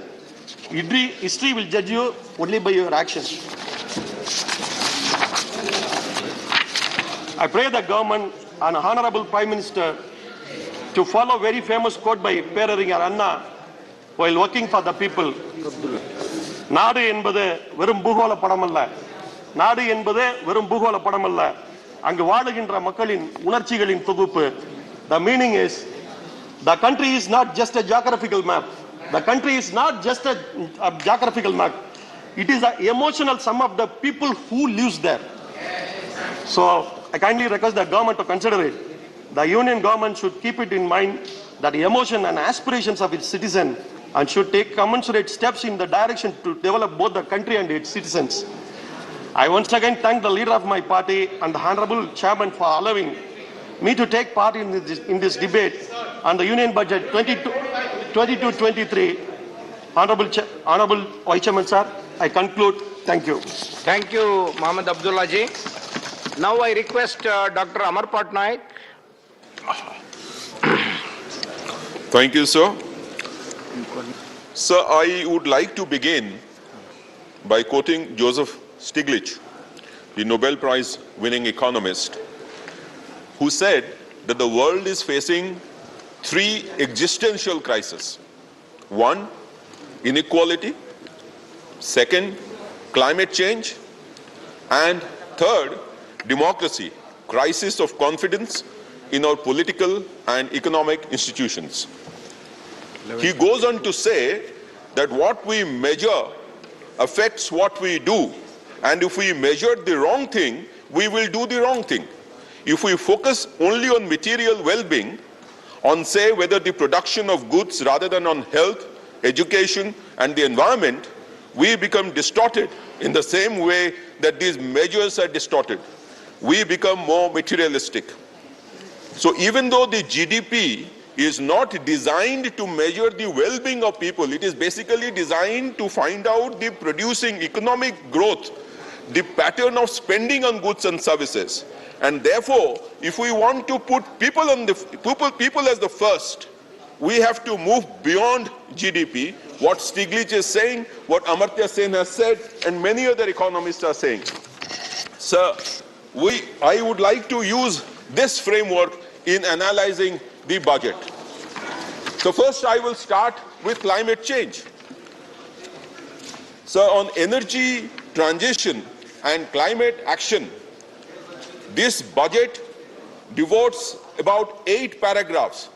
I must compliment the Honorable Finance Minister for bringing the focus on climate action and climate change, which was one of the existential crises pointed out and flagged by Joseph Stiglitz. The budget talks about co-firing 5 to 7% biomass, swapping of batteries, green bonds for generating resources for funding this climate change. It talks about a low carbon strategy in the longer run for the economy. It talks about green energy and clean mobility systems as sunrise opportunities. It also talks about circular economy. So there are 3 things important when we talk about climate change, climate action. One is the mitigation measures, the second is the adaptation measures, and third, very important, is measurement, performance, accounting for it. Sir, in the budget, while speaking about all these things, giving a clear direction for the country, as far as climate change is concerned, which is really commendable, unfortunately, only rupees 3,030 crore has been earmarked for Ministry of Environment, which is 20% higher than the last year's allotment, but only 0.012% of India's total GDP. The commitment also has to come by matching allotments in the relevant heads of account. The biodiversity has been flagged as an enabling asset. I do agree, all the House would agree. However, the amount is only rupees 8.5 crore, less by 3.5 crore. As per the Economic Survey 2020-21, India's climate action funding has so far been met domestically. But for meeting the COP26 commitments, we need $1 trillion of money, $1 trillion US dollars of money. Therefore, my suggestion to the Honorable Finance Minister is that we need to incentivize private investment in the clean energy trajectory by having a national adaptation investment fund, and which is very transparently set up. Currently it is there, but the private sector's investment is not there so far. We need to encourage private sector to invest in adaptation finance, adaptation projects, and most importantly, India as a whole has to spend money on climate resilient development pathways, which Honorable Chief Minister of Orissa has been saying that we need to have a long-term strategy for disaster management in the eastern coast of India, which is generally ravaged by cyclones at regular intervals, and a huge amount of money goes. Sir, I would like to say why it is important. Sir, it is important because the FAO's report says that during the 2003 to 13 period, the climate-related economic loss to humanity was of the order of US $1.5 trillion. And all of us know that it is the poor who are disproportionately affected by any kind of climate change, and therefore by giving emphasis on climate, the budget has done the right thing. However, as I said, it is very important to bring it into our budget, into our mainstreaming, into our figures. Orissa is the first state in the country, under the able leadership of Honorable Chief Minister. We prepared the first climate budget and probably the only state which has done so far in last year in 2020-21. Similar thing needs to be done at the Government of India level. Sir, what is good for the goose is not good for the gander. The word capital is not good for Marxian political scientists, but capital is good for public financial specialists and economists. Similarly, what is good for top 1% of the population may not be good for the bottom 50% of the population. What we see in the 2022-23 budget is an overabundance of capital expenditure, technology, and I spoke about climate action, ease of doing business, which will all have positive impact on the economy. However, there is an undernourishment of health, education, rural economy, farmers' welfare, women and child, and of the states themselves. Sir, the budget has betted heavily on capital expenditure last year, last to last year, and even the current year. It is a supply-side solution. But I would like to state and make a case whether it has worked, whether it has worked so far. In India, the multiplier effect by the central government of capital expenditure is 2.45. For the states, it is 2.0. This is assessed by RBI as well as by the National Institute of Public Finance and Policy. They have mentioned it in 2014 report, RBI Bulletin 2020 report. So a rupees 1 crore investment is supposed to generate much more than 1 crore increase in GDP. However, this multiplier effect, has it worked? Now it should convert itself in terms of generating fixed capital investment. So what we see, the gross fixed capital formation has decreased from 34.3% in 2011-12 to 26.6% in 2021. It has decreased from 34.3% to 26.6% as per the first revised estimates.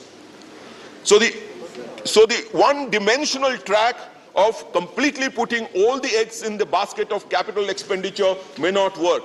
I'll give you another figure. The private final consumption, which accounts for 55 to 56% of the GDP, is growing only at 5%. The manufacturing sector contributing 17% to the GDP, the employment in that sector has reduced by half during 2016-17 to 2021. It is the SEDA CMI bulletin. So there are two concerns about capital expenditure, two primary concerns. One is what is called as the hurdle rate, the cost of finance. Unless the internal rate of return is more than the cost of finance, nobody would come to invest. And that is what has happened. The IRR on a global range is between 8 to 12%. In India, it is only 6 to 8%. Therefore, PPP mode projects will have problems unless the cost of borrowing goes down. Something has to be done about cost of capital in this country. Not now, it has not happened before. I think a signal has to come from government at some time. So now I want to talk about the time lag, the time delays. So according to the Ministry of Surface Transport, MOSPI, it is in their database. December 2021, as of December 2021, Out of 1,673 total projects, 25%, approximately 445, have incurred a cost overrun. 557, that is 30%, are delayed with an average time run of 45.69 months. So where does the multiplier effect come in? The multiplier effect gets delayed. The trickle down gets delayed. The wage creation at the bottom of the pyramid gets delayed. And that is what has happened in the private, that is what has happened so far for not being able to generate the gross fixed capital formation. And this has resulted in what we have discussed so far. Many members have discussed, and therefore I am not going to discuss about unemployment. What about the social sector? I said it is undernourished. Out of 21 primary sectors, I do not take the total allocation as a percentage of the total budgeted BE this year, but I'm taking it as a percentage of the GDP. Out of 21 sectors, in 8 sectors it has decreased as a percentage of GDP compared to last year. In 8 sectors there are no change. In 5 sectors it is marginal increase to the extent of 0.1%. Therefore there is nothing which has happened in the social sector. Then how do you create a level playing field? In the entire budget, one has talked about opportunities to be given, opportunities being created, and we know opportunities can be created only when we spend on such things like health and education. I will talk about these two things, health and education now. Now, as far as health is concerned, the budget started with health, and I thought that the allocations would have become astoundingly high. Currently, if we look at the allocations in health, it is 0.33% of the GDP, which is less than the last year and less than or even almost equal to the last year before last. We currently have 1 bed per 1,000 people against global average of 2.9. We are lower than even the BRIC countries.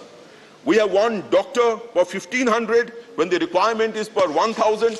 We have 1 nurse for 670 when the requirement is 1 nurse per 300 as per the 15th Finance Commission report. So the investment in health is definitely required. I look forward to it, and I think there is still some way in which we have to get investment into the health sector in this country, particularly the primary healthcare sector. The Standing Committee had also suggested investment in primary healthcare to be requiring a push, a definitive push. Now I talk about agriculture. Now if I talk about agriculture, I would like to say that unless the Swaminathan Committee report is implemented as has been demanded by Honorable Chief Minister of Orissa several times, the farmers' income probably cannot get doubled. In fact, the budget doesn't talk about doubling of farmers' income as of 2022 at all. The procurement has decreased from 126 to 120.8 metric ton. Number of farmers who have been benefited has decreased from 19.7 million to 16.3 million. The reduction in the price support schemes, which does the procurement, is to the extent of about 62%. At a time when we are talking about empowering the farmers, increasing their income, the procurement allocation has come down, and it is a matter of concern. What is also a matter of concern is the fact that agricultural investment fund, in which 1 lakh crore was supposed to be spent in 6 years, after 2 years, the spending is 6,627 crore only, that is approved. Spending is a mere 2.6%, 2,654 crore. So at the rural economy level, at the agriculture level, there is tremendous amount of distress. Please so conclude, Dr. Ji. Finally, I will end by talking about... Your last minute. 1 minute, yeah. Finally, I'll talk about federal equity. Now, if we talk about federal equity, the amount of resource allocation to the states, as Honorable Prime Minister said yesterday, it is in the states' development that the development of the country can take place. But what has happened that the percentage of devolution to the state as a percentage of total gross tax revenue has declined from 30.02% to 29.61%. And the quantum of cess, however, which is completely appropriated by the center, has increased from 3.7 lakh crores to 4.45 lakh crores. I can tell you, since I do not have the time, that if you do a calculation of the cess and surcharge which was levied on education and health, one in 2004-05, the other in 2018, and take that allocation out of the current allocation, then you find an abysmal figure as the percentage of investment on education and health, which is a matter of worry. Please conclude, sir. My point of saying all this is that, Madam Finance Minister, that definitely there is growth in the economy, definitely there is a direction on climate change, there is a definite direction on using technology for giving benefits, which is very positive. But the problem is, all is still not well. It is not business as usual. The rural economy may not be under distress, but it is under stress. And therefore, the emphasis on rural economy in terms of NREGS, in terms of investment in agricultural investment fund, in terms of providing housing, has to continue. As far as housing is concerned, I must bring to the notice of this House that the Prime Minister, Honorable Prime Minister, said housing for all by 2022. Then why not to 8.5 lakh Udiyas? Let them be Lakhpatis. Let them be Lakhpatis. The figure, the prayer of the government of Orissa is pending for so long.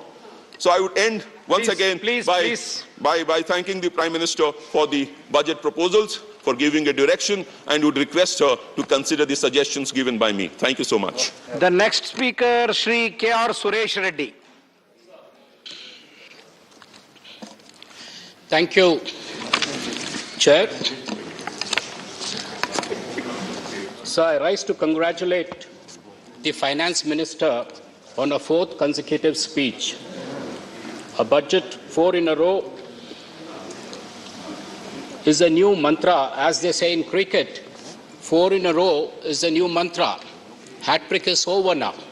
Anyone who bowls and takes 4 in a row is a sure match winner. I hope this would happen even here. But when I heard the Honorable Finance Minister's speech for 90 minutes, the only thing confident I could see was her delivering the speech.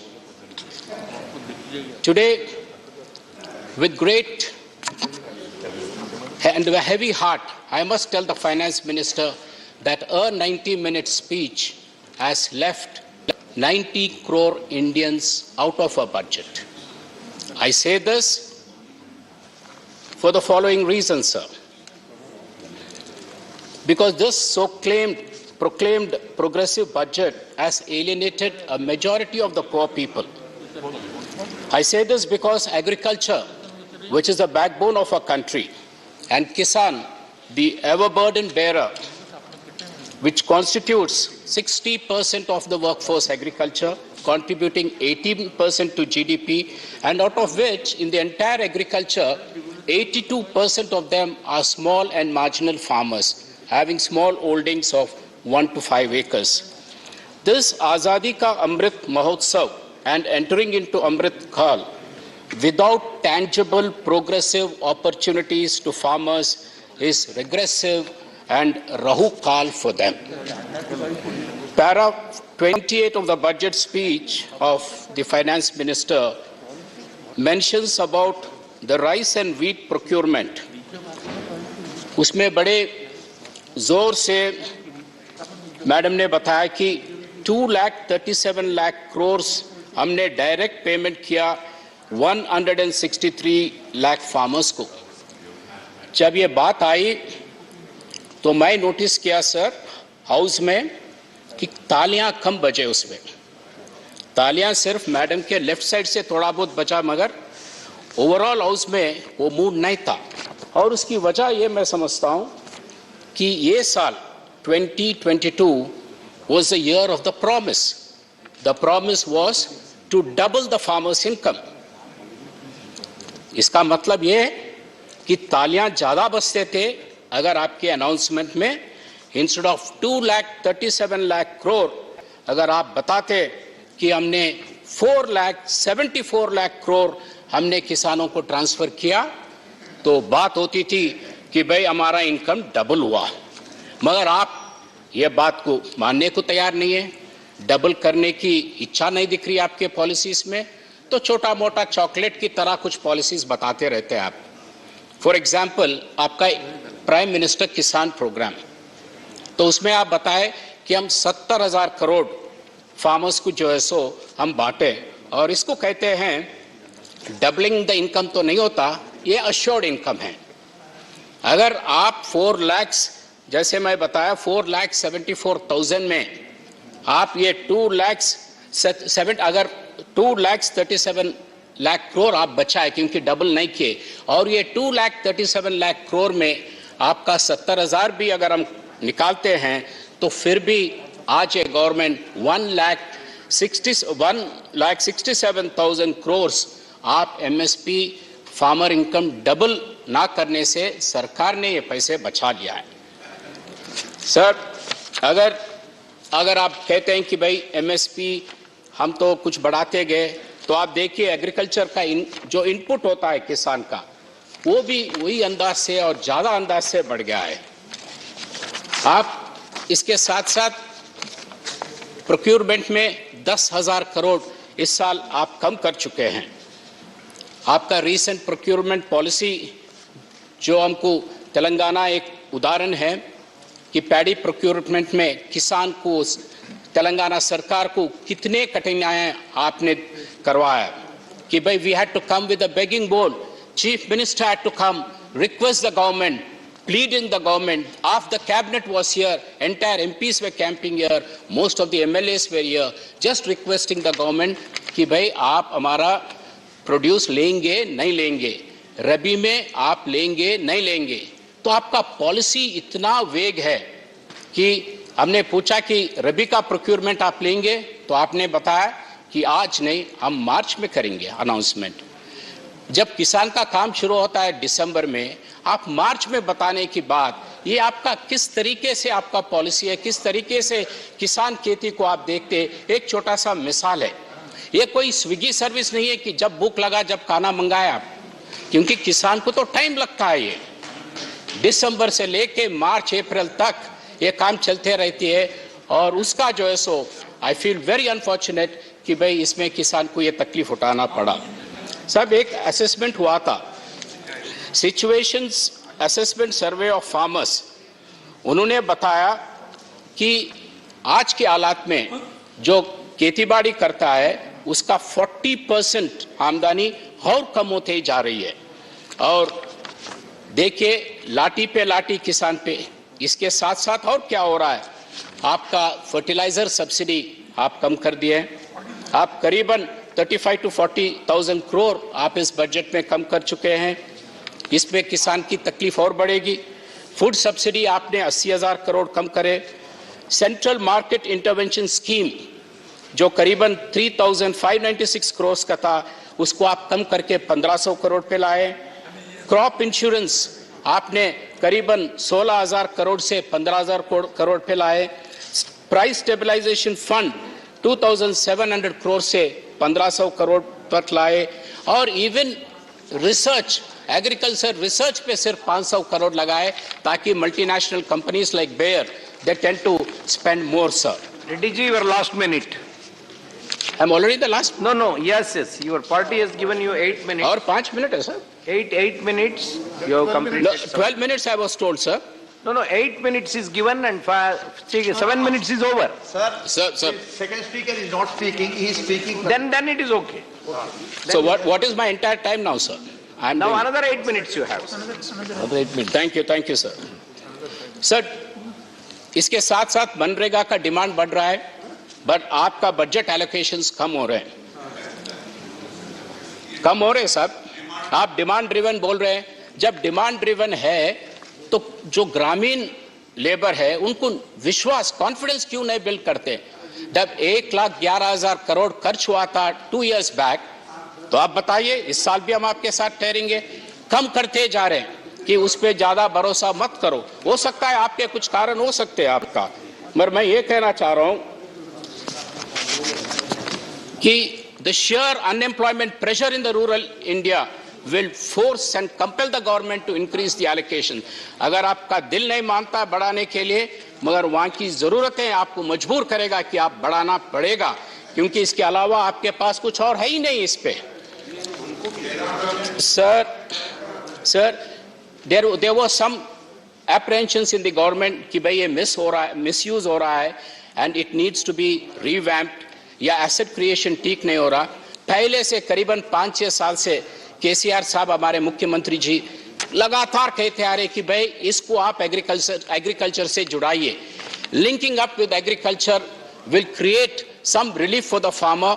It will also ensure कि आपका misuse की जो आरोप है या asset creation का जो doubt है, ये सब अगर किसान के साथ आप मिलाएंगे तो ये सब ठीक होगा, क्योंकि किसान एक ईमानदार है। प्राण जाएगा पर वचन न जाएगा, तो ईमानदार रहेगा, आपका हर एक पैसे का हिसाब किताब आपको वो बताएगा। So link it up with agriculture is the request sir. Agriculture की प्रॉफिटेबिलिटी, अगर आपका इनकम डबल करना चाहते हैं तो इसकी ग्रोथ रेट 3.5% नहीं बल्कि 14% एग्रीकल्चर का रहना चाहिए। 14% हो रहा है। Telangana is an live example. Telangana agriculture is growing at 14%. Here, overall, it's going at 3.5%. And unless you bring it to a reasonable height, the doubling of incomes will only be a mirage, will only be a dream, sir. इसीलिए आज तेलंगाना में जो पहले तेलंगाना बनने से पहले आम labour किसान जो दुबई मस्कट नौकरी के लिए जाते थे वो सब वापस आ रहे। आज आराम से सुकून से उनकी खेती बाड़ी की काम हो रही है और गांव में बिल्कुल nice livelihood is given to them and a brotherhood is spreading, sir. So para 30 to 35 of the budget speech, the finance minister talks about a lot of private participation in agriculture, private agri-tech players, PPP mode, financial startups, money creation of unicorns. Going by our past experience, ये बातें देखे तो सुने तो हमको ये डर महसूस हो रहा है ऑनरेबल चेयर कि कहीं से ये 3 एग्रीकल्चर लॉस जो है कहीं बैकडोर एंट्री तो नहीं हो रहा है। तो इसीलिए this is an apprehension we need to clear, क्योंकि the slow recovery in consumption is the reduced profitability of agriculture, which squeeze the reduced incomes and demand. The evidence is very clear. आज agriculture का produce का जो percentage rice है वो सिर्फ 5.2 है और अदर नॉन एग्रीकल्चर्स का 11.4% है। और ये मनरेगा का डिमांड बढ़ने का वजह ये है क्योंकि एग्रीकल्चर में मुनाफा नहीं है। एग्रीकल्चर लैंड ओनर भी लैंड लेबरर बन रहा है। This is a small example. और मैं इस माध्यम से फाइनेंस मिनिस्टर से रिक्वेस्ट करूंगा कि आप इस देश को you have to assure the country, you have to assure the farmers that MSP will remain. और इस आप आजादी का अमृत महोत्सव पर आप ये भी बताइए, आप कहीं आपके प्लान्स बताए उसमें एक जो है सो एमएसपी रहेगा and MSCP will continue to stay. Sir, after agriculture the next biggest employment creator is MSME. और एमएसएमई के बारे में काफी बातचीत हो रही है। सिर्फ 1-2 बात मैं यहाँ दौड़ाना चाहता हूँ कि भाई ये करीबन 6.3 करोड़ एमएसएमईस इस देश में हैं और आप 2 इसके ऊपर धक्के पे धक्के गिरे, एक मैन मेड और एक जो है so natural calamity. Man made था आपका डीमोनेटाइजेशन और आपका जीएसटी। आप देखिए एमएसएमई में डीमोनेटाइजेशन और जीएसटी के बाद करीबन 10,000 बिजनेस ओनर्स 2019 में सुसाइड करे और 11,716 suicides were committed in 2020. And the biggest impact of your demonetization as per RBI was on MSME was the demonetization. और आप जो भी remedial steps लिए हैं वो लेट थे और कम थे। अब आप पैंडेमिक के बाद आपने कुछ बताया कि भाई हम इंटरेस्ट लोन विदाउट कोलैटरल देने के वायदा किए, but my request is you have to look at the waiver of interest.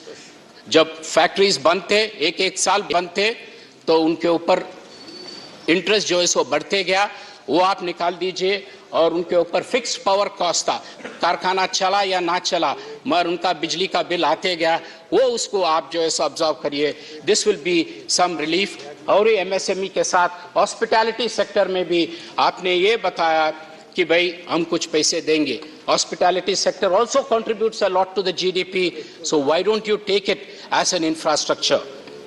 The facilities given to infrastructure, long-term learning, etc., should be given to these MSMEs to this hospitality sector as you've been giving it to the other infrastructure sector. And the other key issue here in Madam Finance Minister's speech was an emphasis on digital, which is very good. Everything digital was a word which came up almost in all the pages. And we appreciate it. Definitely, we change with the times, and you have to. But my agony is, if the same analogy, if the same principle, if the same policy was adapted way back in 2014 or 2015, things would have been much, much better for the country. And a small example for that is the ITIR, the Information Technology Investment Region, which was sanctioned to Hyderabad. You kept it on hold. It was a major, major boost for the country. It was a very creative investment idea where, Chairman Sir, it would have fitted into what you call it, your ecosystem, because Hyderabad was also a non-seismic region, less earthquakes. तो उससे अच्छे बड़ा जगह हैदराबाद की जगह बहुत कम है हिंदुस्तान में जहां ऐसे इंडस्ट्री सेट कर सकते हैं, मगर आप कुछ नहीं कर सके. ITIR में काफी आपने लापरवाही की, उसकी वजह से करीबन 53 plus 15, almost 70 to 75 lakh jobs have been lost in the last 5-7 years. So this is something, and of course, not to mention about the revenue and other issues.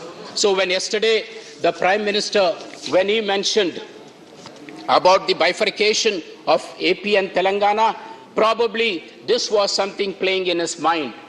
This is what seems to be coming out, because what was mentioned by the Honorable Prime Minister yesterday, sir, it is something very, very disturbing for the people, because it is through a lot of struggle.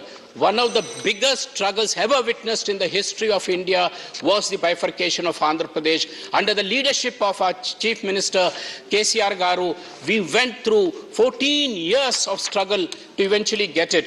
Agar House mein Telangana ka bill pass hua, to pass hua, kyunki House is supreme.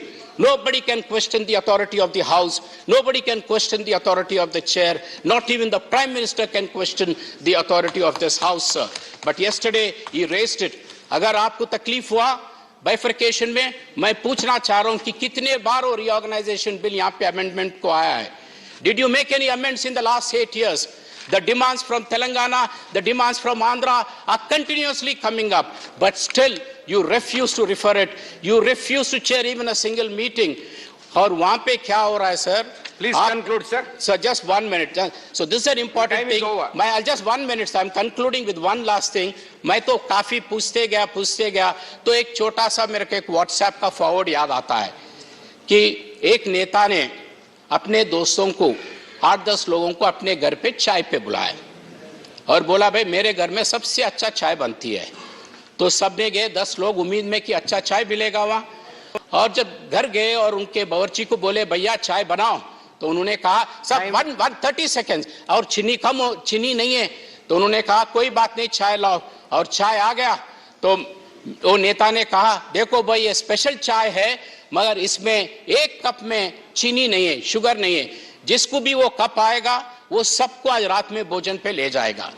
तो 8-10 लोग जितने भी बैठे वो सब ने कहा कि बहुत अच्छा है, बहुत अच्छा है, किसी ने नहीं कम नहीं किया. तो मैं भी यही कहूंगा कि very sweet budget, but do justice to our reason.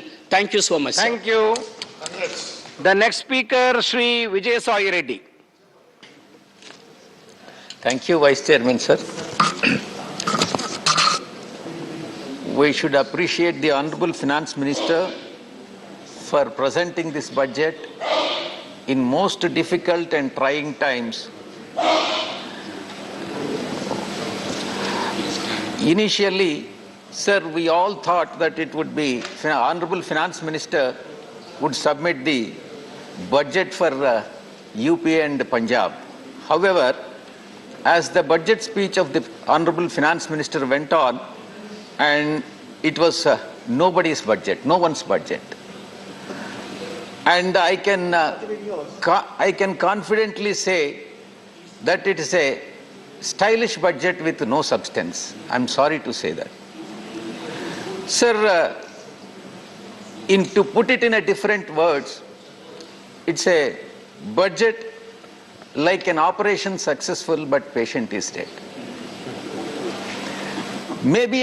This budget may be a good budget for the country according to the Honorable Finance Minister, but for AP it is bad and worst.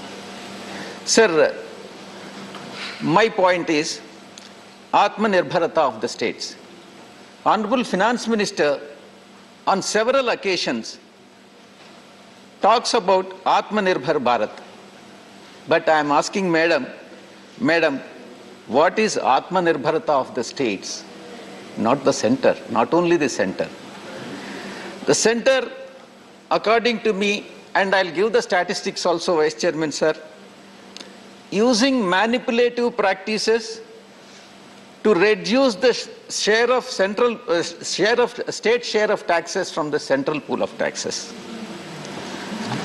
Sir, center has deliberately I'm using the word, increasing the cess and surcharges in its gross tax revenues, which is not shared with the states.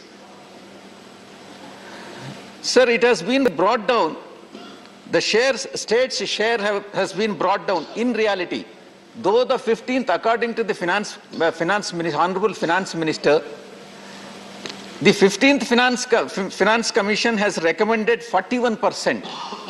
In reality, the real percentage works out to 29%. I can give the figures also, sir. It is not 41%.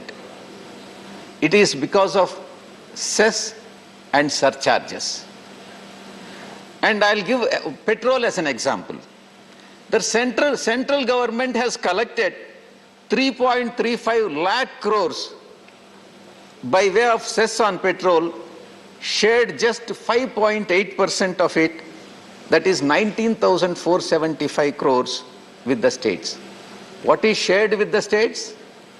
In the case of petrol, is only 5.8%. Out of 100 rupees, 5 rupee 80 paisa.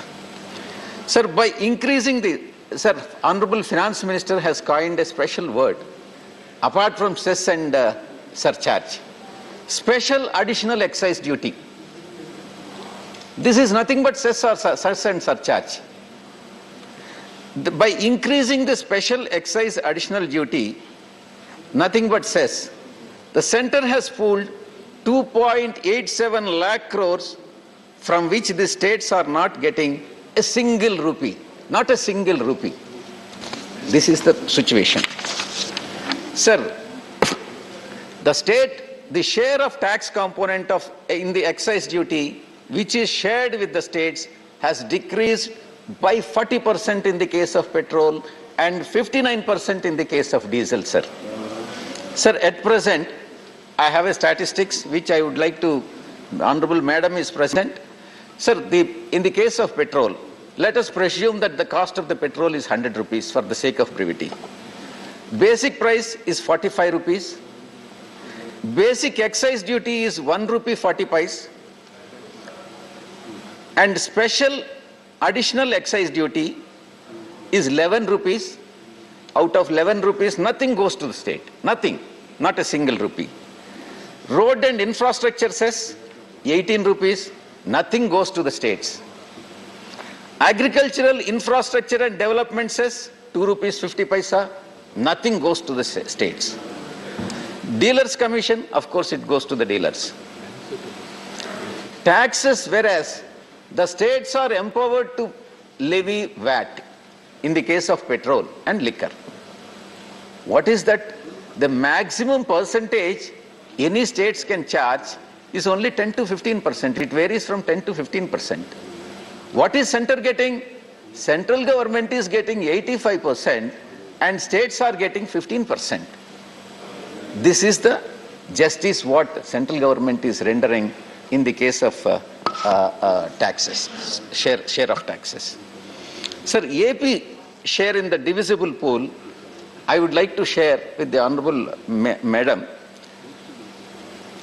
AP state, when compared to the divisible profits, AP share of taxes. In 13th Finance Commission, between 2010 and 2015, AP share is 6.9%. 14th Finance Commission, 2015 to 20, from 6.9% it has come down to 4.3%. It has come down by 2.6%. In 15th Finance Commission, it is 4.07% in 2000, whereas in the previous year, 2020-21, it was 4.111%.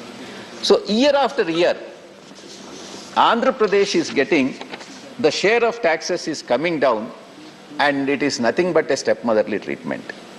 Honorable Finance Minister is our daughter-in-law of our state. I want everybody to, all the honorable members to know about it. Sir, deciding the state share of taxes, there are certain points, that is population, forest cover, geographical area, there are various parameters. Quite surprisingly, 15% weightage is given for population. Andhra Pradesh is one state which is effectively controlling the population. And those states which are not controlling the population, they are benefited. Those states which are controlling the population, they are punished. This is the formula what the central government is following, or Finance Commission is following. Sir, comparative of AP budget. See, on various sectors, how the center is spending and how Andhra Pradesh is spending. Sir, on agriculture, Andhra Pradesh is spending 5.9% of the total expenditure, whereas center, which is agriculture, is considered to be priority sector. Center is only spending 3.8%. Education, Andhra is spending 11.8% and center is spending 2.6%. Health sector, Andhra is spending 6%, center is spending 2.2%. Rural development, Andhra is spending 7.1%, whereas center is spending 5.2%. Whereas my colleague sitting in front of me, Kanakamedala Ravindra, TDP, they criticize that state is not spending enough. And their leader, day in and day out, criticizes YSRCP government, saying that the government has failed in all respects, in all counts. This is how the politics are being played. Sir, the crucial sectors like agriculture, education, health, rural development, social welfare, Andhra Pradesh is spending more than the central government despite severe financial crisis on account of stepmotherly treatment by the central government. Sir, coming to income tax, I would like to bring to the notice of Honorable Madam. Madam, there is a 10% increase in the overall revenues on account of tax revenues. Madam, the tax exemption limit, when you came to power in 2014, was 2,50,000. And now, from 2014 to 2022, what is the inflation? Cumulative inflation is 48%, sir. Whereas, basic tax exemption limit remains the same. And I request the Honorable Madam to link this minimum tax exemption limit with that of inflation rate. Sir, with inflation reaching all-time high, but tax rates remain the same. This is the pathetic situation. And I request the Honorable Madam to further rationalize it and inflation be adjusted, again adjusted IT deductions and exemptions. Madam, there are certain difficulties, because I am also taxpayer and chartered accountant, there are certain difficulties that are being faced by the assessees. One is, there are 5 tedious documents which one has to collect in order to file the tax returns. One is Form 16 from the employer. Second is for interest income TDS certificates from Form 16A. Third is TDS certificates for other income, and Form 26AS, and tax saving investment and expenditure proofs. These are all the documents which one has to collect in order to file the tax returns. My suggestion in this regard is consolidate multiple compliances across various forms into single ITR format. And form will make ITR, this suggestion would make the form filing IT friendly. Madam, there are certain, which many assessees would have brought to the notice of Honorable Finance Minister. There are certain glitches in the portal. Lakhs of taxpayers have been complaining of glitches and errors in income tax portal for months now. There are several occasions where Honorable Madam has extended the time limit for filing the tax returns, and these glitches are to be addressed very promptly, sir. Sir, reduced subsidies, which is very, very important. Sir, food subsidy has been reduced. Center claims that nobody, in fact, in the yesterday's meeting also, the center claims that nobody remained hungry during the pandemic. But the allocation of food subsidy is down by 28%. Sir, fertilizer subsidy. Reduction in fertilizer subsidy is definitely anti-farmer. Increase in the fertilizer prices has severely affected the farmers. And the allocation towards the fertilizer subsidy has been reduced by 25%. Then coming to LPG reduction. Subsidy in LPG reduction. Lakhs of poor households rely on LPG subsidy. And center has slashed the allocation by 11%. Certain important aspects regarding the Andhra Pradesh, I'm concluding it, sir. Andhra Pradesh particularly, major infrastructure projects. And in fact, in 2014, AP Reorganization Act has been passed. And 13 or 14. South Coastal Railway Zone, Vizag Chennai Corridor, Polavaram Irrigation Project.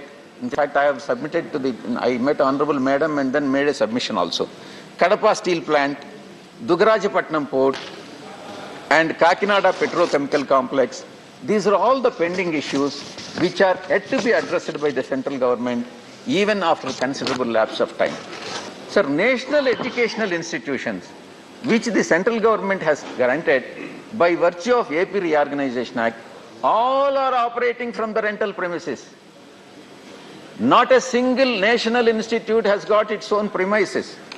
Whether it is, be it Indian Institute of Petroleum and Energy, and Indian Institute of Management, Indian Institute of Technology, Central Tribal University, all are operating from temporary campuses. And I should thank Jairam Ramesh ji for drafting such a loose act, very loosely drafted act of AP Reorganization Act. He very often, now and then, repeatedly claims that he is the author of the AP Reorganization Act, and I am sorry to say that he has drafted it most loosely, sir, and which BJP is taking advantage of it. Sir, in conclusion, the AP leadership, AP BJP leadership, every day now started criticizing our party and government for no reason. What is center doing for AP? That AP BJP will not raise that issue. Center is doing nothing and giving stepmotherly treatment to AP, Andhra Pradesh, whereas Andhra Pradesh BJP day in and day out criticizes the ISRCP government. And in reality, the biggest critic of the central leadership of BJP and the union budget of is AP state BJP leadership itself. Sir, finally, in conclusion, I would like to submit to the Honorable Madam that the government claims the mantra, most chanted mantra of BJP government is Sabka Saath, Sabka Vikas, Sabka Vishwas, Sabka Prayas. Every year, one element is added to the slogan. Initially it is Sabka Saath, Sabka Vikas, then Sabka Vishwas, then Sabka Prayas. Every year one is added. Madam, I'm asking, this budget, please conclude. I'm concluding. This budget does not ensure Saath to the states, no Saath. This budget does not ensure Vikas to the states. This budget not taken the states into Vishwas, no Vishwas on the states. This budget does not ensure supporting the prayas of the states. No Saath, no Vikas, no Vishwas, no prayas. Thank you very much, sir. Thank you for giving the opportunity. Thank you, sir. Thank you, Vijay Reddy ji. Now, the next speaker, Srimati Jarna Das Baidya. Madam, you have 7 minutes. Yes, sir. Thank you, Honorable Vice Chairman, sir. The Finance Minister presented the budget in the backdrop of an economic scenario when majority of the people are facing jobless and huge cuts in real income. GDP in current financial year is estimated to marginally cross the pre-pandemic levels. The private consumption expenditure is still short of the pre-pandemic levels, and industries are facing low capacity utilization and rising inventories, primarily because of very low demand in the economy. Sir, मैं बोलना चाहती हूँ, जब election आते हैं, आश्चर्य लगता है, मैं त्रिपुरा से बिलोंग्स करती हूँ, तो क्या बोला जाता है, वो जॉबलेस जो यूथ है, उसको एक मोबाइल नंबर दिया गया, बोले मिस कॉल करने से नौकरी मिल जाएगा, लेकिन इलेक्शन के बाद जब मिस कॉल किया तो अब क्या है, इस नंबर से बोलते ये नंबर मौजूद नहीं है, ये नंबर गए। सोशल पेंशन 2000 रुपया करेंगे, कहा नहीं किया, और मनरेगा पर 340 रुपीज वो इंक्रीज करेंगे, और 200 दिन का काम अभी 16 डेज और 15 डेज काम होता है, इससे ज्यादा नहीं होते, और वेज भी नहीं, एक पैसा भी नहीं बढ़ाएगा। तो ये बोलने से क्या होता है, बजट में आना चाहिए। सर, जो मनरेगा पर इस बजट में हम लोग देखते हैं expenditure bye 25,000 crores in MNREGA and reduce food, fuel and fertilizer subsidies, and also in allocation in health and rural development. Sir, मैं और एक बात कहना चाहती हूँ, जो पीएम आवास योजना, वो क्या हो रहा है, सबको घर दे रहा है, ये अच्छा बात है, सबका घर होना चाहिए, लेकिन इस घर में एलोकेशन क्या है, 1,30,000 रुपया। इसमें क्या होता है, ब्रिक फील्ड में कभी गया है, एक ब्रिक का दाम आज कितना है, 14 रुपया। इससे घर कैसे होगा, 1,30,000 में कैसे घर करेंगे। तो ये बजट में हम लोग देख रहे हैं, propose a growth of total expenditure by 1,74,909 crores from the revised estimates of 2021-22, but as percentage of GDP, the total expenditure has come down 17.8% in 2020-21 to 15.3% in 2022-23 budget estimates. तो इसमें हम लोग क्या समझते हैं, बजट में सब कुछ दे रहा है, सब कुछ ग्रोथ होगा, जीडीपी बढ़ेगा, ऐसे ही बोलते हैं।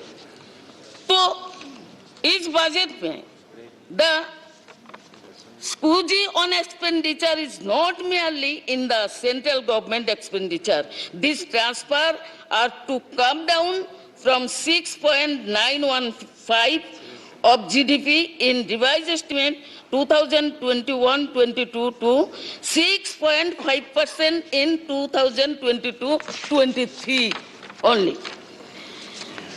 The agriculture and farmers, allocation all major schemes for farmers have been seen budget cut. The allocation for procurement of FCI and under decentralization procurement scheme has been reduced by about 28% at a time when farmers are struggling for a legally guaranteed MSP. Allocation of farmers for fertilizer subsidy has been reduced by 25% under PM Kisan Yojana. And 12.5 crore farmer households are supposed to be provided rupees 6,000 each, which requires an allocation of rupees 75,000 crore only. Now, sir, children welfare. वो बेटी बचाओ बेटी पढ़ाओ ये slogan तो है ही, हम लोग भी चाहते हैं बेटी को बचना चाहिए, बेटी मर रहा है इस देश में ज्यादा तो चिल्ड्रन वेलफेयर के लिए rupees 5700 crores less than what was budget. Nothing has been done to help children cope the devastating impact of closure of schools and Anganwadis. Anganwadis worker 20 साल 25 साल से 75 में 1975 में शुरू हुआ. मैं भी CDPU थी, इस नौकरी करती थी इस डिपार्टमेंट में. तो से लेकर आज तक अंगनवाड़ी वर्कर का क्या हुआ? 20 साल नौकरी करने के बाद, काम करने के बाद कुछ हुआ? कुछ नहीं हुआ. 200, 100 बढ़ाते हैं. सर, STC वेलफेयर उसमें भी कमियां हैं. अब देखिए जो मिड डे मील का जो था raise allocation from rupees 10.234 crores despite of 35% of children not receiving midday meal during the last year. Sir, नारी शक्ति के बारे में हमारा फिनेंस मिनिस्टर भी वुमेन है. हम लोग बहुत सारी आशाएं है, बहुत कुछ करेंगे. नारी शक्ति upgrading 2 lakh Anganwadis, but allocation is frozen at the revised estimates rupees 20,000 crores only. Sir, 1 minute. Jarna ji, conclude please. LPG subsidy also Kavia 60% पहले है और 60% card has been inflected budget 2022-23. Now new allocation has been budgeted for the unorganized workers who were registered through e-SARM portals. Sir, therefore, the budget 2022-23 has completely failed in identifying the priorities to provide relief for the common people. It is a betrayal. Thank you. Thank you. Now, the next speaker, Dr. M. Tambidurai. Thank you, Mr. Vice Chairman, sir, giving the opportunity to express my views on the budget. At the outset, I want to tell, sir, our ADMK coordinator, O. Pannirselvam, and also Joint Coordinator, Edapani Palaniswamy, on Wednesday said that union government would generate renewed hope among the people. That is our party stand. There we are supporting this budget. So I rise to register the views of my party, All India Anna DMK party, on the present budget presented by the Honorable Finance Minister. First of all, I appreciate the enormous measures taken by the government of our beloved Prime Minister Narendra Modi ji to protect the economic interest of the country during the fearful pandemic, which has devastated the dreams and aspirations of many of all over the world. In the impact of lockdown and subsequent negative growth in the economy is felt by the countries of the world without exception. Few individuals and enterprises have gained, no doubt, but by and large, almost 90% of all industries and manufacturing units, including agricultural sector, have terribly affected and are still not sure when it will get out of this darkness.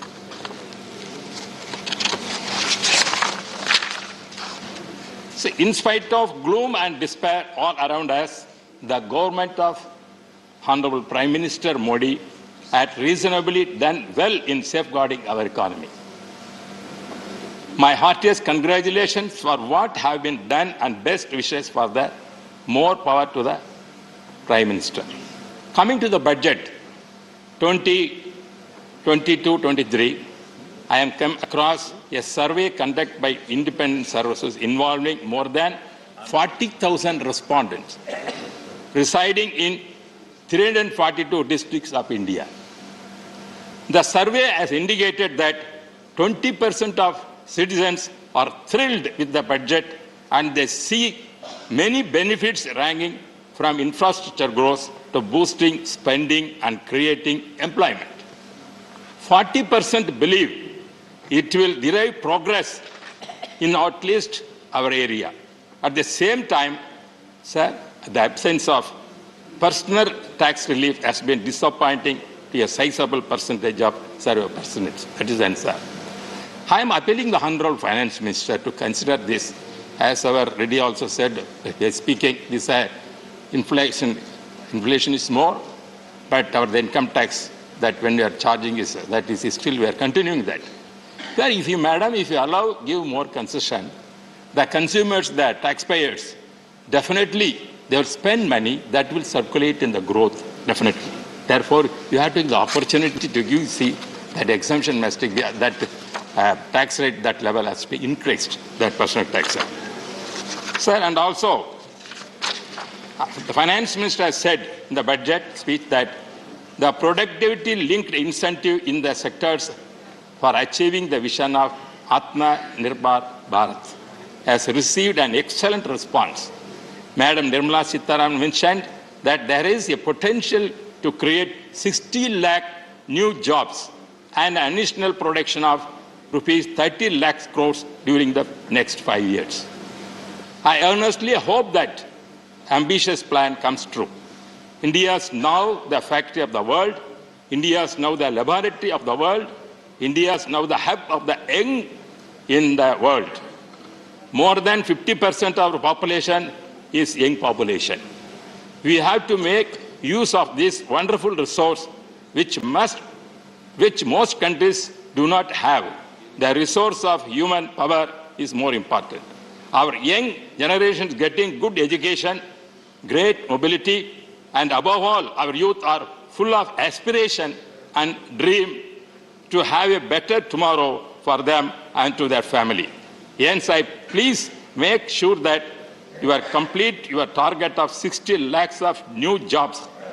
Create new mechanism to find jobs opportunity for our youth all over the world. It is not a brain drain by conquering. The world is through this, our skilled labor. Sir, I would like to specially mention about the Prime Minister Gati Shakti, the 7 engines you have identified, namely roads, railways, airports, mass transport, waterways, and logistic infrastructure are the need of not only today's, but India, also tomorrow's India. With effectively and timely implemented, these 7 engines of Prime Minister Gati Shakti will transform our economy. They will provide seamless multi-modal connectivity and effective logistics which India is badly in need of. Sir, our Finance Minister is very thought of presenting the budget. Even though there are elections in the different states, it's not tempted her. Here she is come forward to put a realistic budget. As our Reddy said previously, she is the daughter-in-law of Andhra Pradesh, but she is daughter of Tamil Nadu.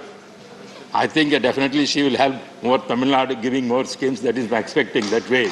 That is there. I think our budget will at least come. Sir, Finance Minister has announced that 7 lakh crore in capital expenditure and increase of 35% to bring the flagship economy back to the pre-pandemic level. There has been some attempt to assure farmers by committing rupees 2.37 lakh crore to produce wheat and paddy from 16.3 million farmers. The perennial problem in India is implementation. Large sums are allocated and grand schemes are announced, but they do not get spent as budgeted. The government is also outlined a blueprint for Amrit Kal, the next 25 years until the centenary of Indian independence of 2047. This is a laudable goal. Sir, I want to bring certain projects. For example, the Modi government has been working with the different models of public-private sector partnership and is constantly reviewing model concession agreements for the various modes of road construction of PPP. I was also Transport Minister, sir, you know, Vajpayee government brought this subject. But I am requesting Honorable Finance Minister to see that Tiruchirappalli, Karur, Coimbatore has maybe linked through 8 ways. That project is conceived already. Because when you are coming roads like that, the Tiruchirappalli connecting Coimbatore, you make 8-way road. Within 2 hours can reach from Coimbatore to Tiruchirappalli, connecting airport to airport. Therefore, that is an important subject which we are requesting you already. I requested our Transport Minister accept the project. Project is now in the government. They have to allocate the money and spend it. And also, sir, regarding the railway thing, the other big infrastructure push for fiscal 2022-23 will be for the railways, which is getting up to carry 8,595 million passengers, almost 2.5 times the number it carried in the previous year, apart from the ferrying 1,470 million tons of cargo. Sir, regarding here also, I want to request my area, Jolarapete, Bargur, Krishnagiri, Hosur, or Bangalore, has to be connected. Already the project is announced. Because I am very thankful for the Finance Minister. She announced that Hosur area, this area is industrial, that is our defense corridor. When the defense corridor, we require that kind of railway infrastructure. Therefore, connecting Bangalore to that rail will go up to Puducherry. 3 states will be connected. Pondicherry, Tamil Nadu, and Karnataka will connect this kind of scheme. Therefore, please consider it and allocate the money. So, regarding the same way, sir, airports. Airports are nothing pillars, we said. You know very well, you are in Karnataka. We have to come to Hosur, means we have to spend 3-4 hours to reach the airport. Therefore, our demand is to have an airport in Hosur. Hosur is already private. Tanija airport is also there. They are ready to give for lease. And also it is Udan structure already accepted. Therefore, even the state government already given the tender. I appreciate that what they have done. Therefore, I request the Finance Minister to see that to bring the airport for that Hosur, that will give faster boost the development of that area and also connecting the decongestion in the Bangalore airport, that will help us. That is the thing, sir. So, regarding... you have another 2 minutes, sir. Okay, sir, I'm going to conclude that. So, apart from that, sir, generally, I have seen the newspaper, when you are more interested to internal security. As we are allocating defense, you have to allocate more for Home Ministry also. The Home Ministry must see that law and order, even though state subject, They have to give more money to state governments. Then only they can do. Modernization more important. But at the same time, news has come, sharp fall in police exempt revamped funds as many states fail to utilize them. That is the, it has come. But if at all states are utilizing, center you spend it. Your IPS cadre is with you. You modernize them and they depute them. We have no objection. Therefore, in turn now, because of the law and order, many places we are facing the country deteriorating. So, there are thefts are going, child abusing, and women's insurgence and security. There are so many things.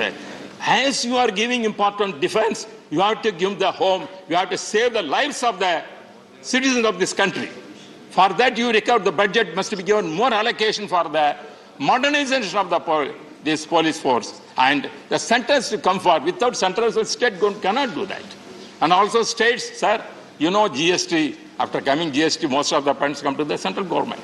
Central government is telling, yes, they are getting lakhs of crores of rupees every month, go on increasing.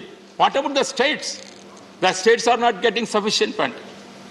That is, since your madam is telling it, but because after coming GST, I know, our party ADMK is opposed to GST. And we have not voted for at that time. It is brought by the Congress. This they have only brought. Is now we are suffering. That is why the sources of the state governments are going down. Therefore, it has the high time to see that central government to come forward to give more allocation. And also arrears. The GST arrears, lot of arrears state governments are paying. Tamil Nadu especially is also facing. Therefore, I request the Honourable Finance Minister to see that this can be, I'm going to conclude that. Sir, I like this. Finally, I want to say, our Honourable,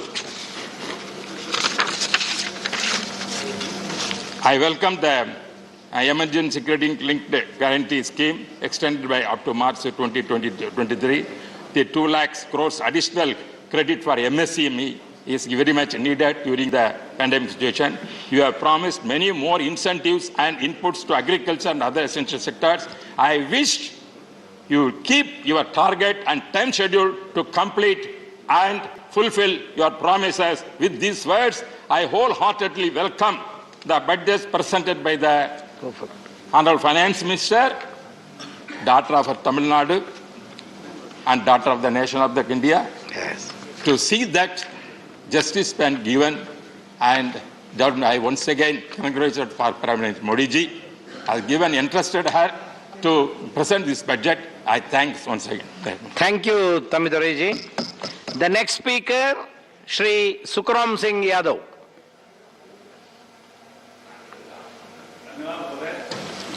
सबसे पहले मैं धन्यवाद दूंगा माननीय finance minister जी को, जिन्होंने इस देश के बजट को पेश किया और एक महिला के रूप में पेश किया। इसके लिए बधाई के पात्र हैं। जहाँ तक मेरी जानकारी है कि जब एक महिला बजट पेश करती है तो उसकी तरक्की घर में भी होती है और घर से बाहर भी होती है।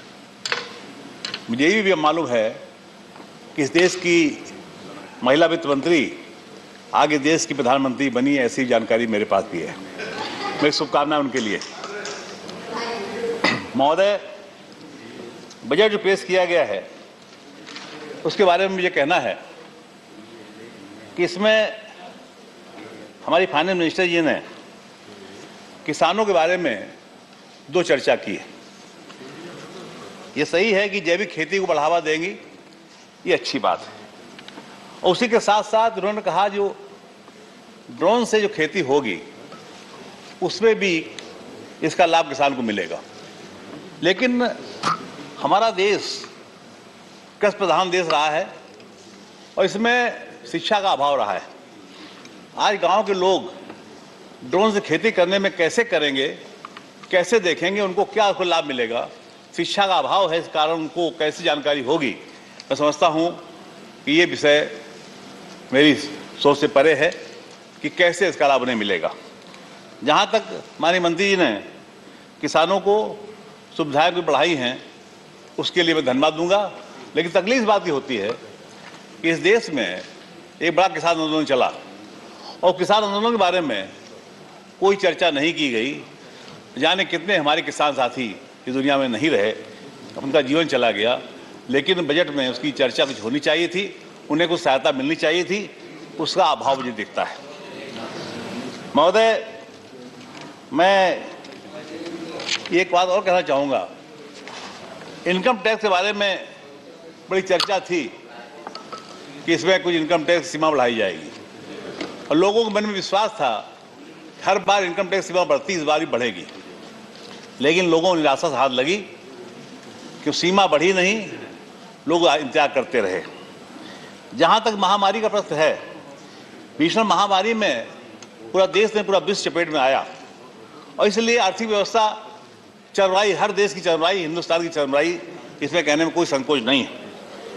लेकिन उसके आधार पर ऐसी योजनाएं बननी चाहिए थी ताकि उस अर्थव्यवस्था को हम ठीक कर सकें और भविष्य में उसका लाभ हमें मिले।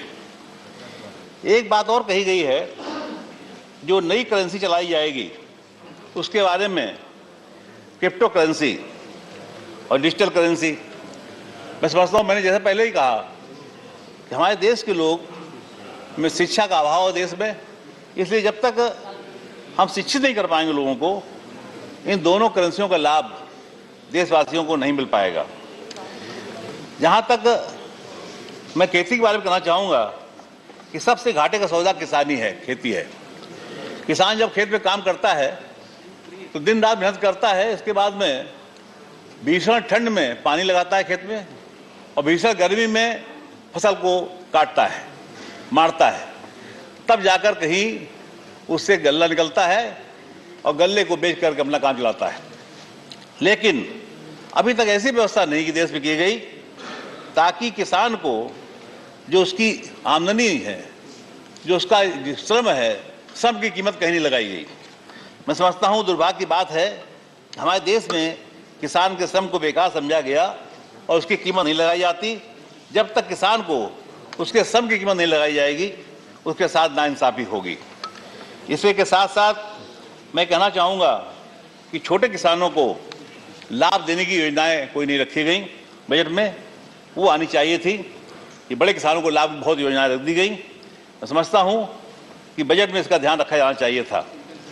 जहाँ तक प्रश्न इस बात का है कि हमारे देश में हमारी अर्थव्यवस्था कैसे रास्ते पर आएगी, पहले भी फाइनेंस मिनिस्टर बहुत से लोग आए, उन्होंने इसके सुझाव अच्छे दिए। मैं समझता हूँ कि हमारी फाइनेंस मिनिस्टर इस बारे में सोचेंगी और अर्थव्यवस्था को पटरी में कैसे लाया जाए इस पर विचार करेगी। अब मैं अपने क्षेत्र के बारे में कुछ बातें कहना चाहूँगा। मैं कानपुर से आता हूँ, उत्तर प्रदेश में कानपुर है, और कानपुर में मैं समझता हूँ औद्योगिक क्षेत्र है कानपुर, लेकिन अब धीरे धीरे मैं समझ रहा हूँ कि उद्योग धंधे बंद होते चले जा रहे हैं, कुछ कोरोना के कारण और कुछ महंगाई के कारण। जो हमारा कानपुर चमड़े के और कपड़े के उद्योग में प्रमुख माना जाता था, आज कपड़े वाला काम पूरा बंद हो चुका है। चमड़े वाली चर्चा अभी है कानपुर की, लेकिन उसमें भी जो बढ़ावा होना चाहिए था वो बढ़ावा नहीं दिया गया, इस कारण वो भी कार्य पिछड़ रहा है। दूसरी बातें मैं कहूँगा कि जो चिकित्सा का मामला है कानपुर का, चिकित्सा में ऐसे अस्पताल तो बहुत है, टीबी का अस्पताल है, हृदय रोग है, कैंसर का अस्पताल है, लेकिन कोई ऐसा अस्पताल नहीं है जो जैसा सारे सुविधाएं हों उसमें पीजीआई जैसा अस्पताल कानपुर में नहीं है। जबकि कानपुर आबादी के लिहाज से प्रदेश का बड़ा शहर है और मजदूर कानपुर में बहुत रहते हैं। उन सब के हिसाब से कानपुर में पीजीआई एमईआर जैसा कोई अस्पताल सुपर स्पेशलिटी का बनाया जाए ताकि कानपुर के लोगों को उसका लाभ मिल सके। ये बात मैं आपसे कहना चाहूँगा बजट के माध्यम से। और इसी के साथ साथ जो कानपुर देहात है, जो कानपुर नगर का ही अंग है, अब कानपुर देहात हो गया। कानपुर देहात में मैंने देखा कि मेरे सामने ही कानपुर देहात बनाया गया, लेकिन आज 32 साल हो गए कानपुर देहात बने हुए, ना नाम तय हो पाया उसका। नाम कई बार बना फिर बदला गया, आज उसका कानपुर देहात के नाम से लोग जानते हैं। और उसमें सबसे दिक्कत इस बात की है कि कानपुर देहात में उसका मुख्यालय नहीं था। माननीय मुलायम सिंह जी जब मुख्यमंत्री थे, उन्होंने आज से 32 साल पहले मुख्यालय बनाया माती में, लेकिन मुख्यालय तो बन गया, लेकिन जो सुविधाएं वहां होनी चाहिए एक जिले की, वो सुविधाएं आज भी वहां प्राप्त नहीं है। मैं समझता हूं वहां पर सबसे बड़ी सुविधा रेलवे स्टेशन की नहीं है। रेलवे स्टेशन के नाम पर लालपुर है रेलवे स्टेशन, पुखराया है और रूरा है, लेकिन आज भी कोई भी ऐसा तीनों स्टेशनों में ऐसा स्टेशन नहीं है जिसको कानपुर देहात के मुख्यालय का रेलवे स्टेशन माना जाए।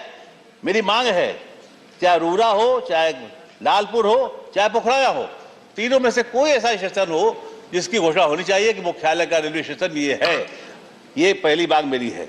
दूसरी बात मैं कहना चाहूंगा कि इसमें हमारे कानपुर में जिस प्रकार से एक टोल टैक्स पड़ता है 12 में, और 12 का टोल टैक्स जहां पे टोल टैक्स लिया जाता है वो 12 और कानपुर नगर और देहात की सीमा में पड़ता है। ज्यादातर लोग कानपुर नगर में जो रहते हैं वो रोजगार के संबंध में, नौकरी संबंध में कानपुर देहात आते हैं।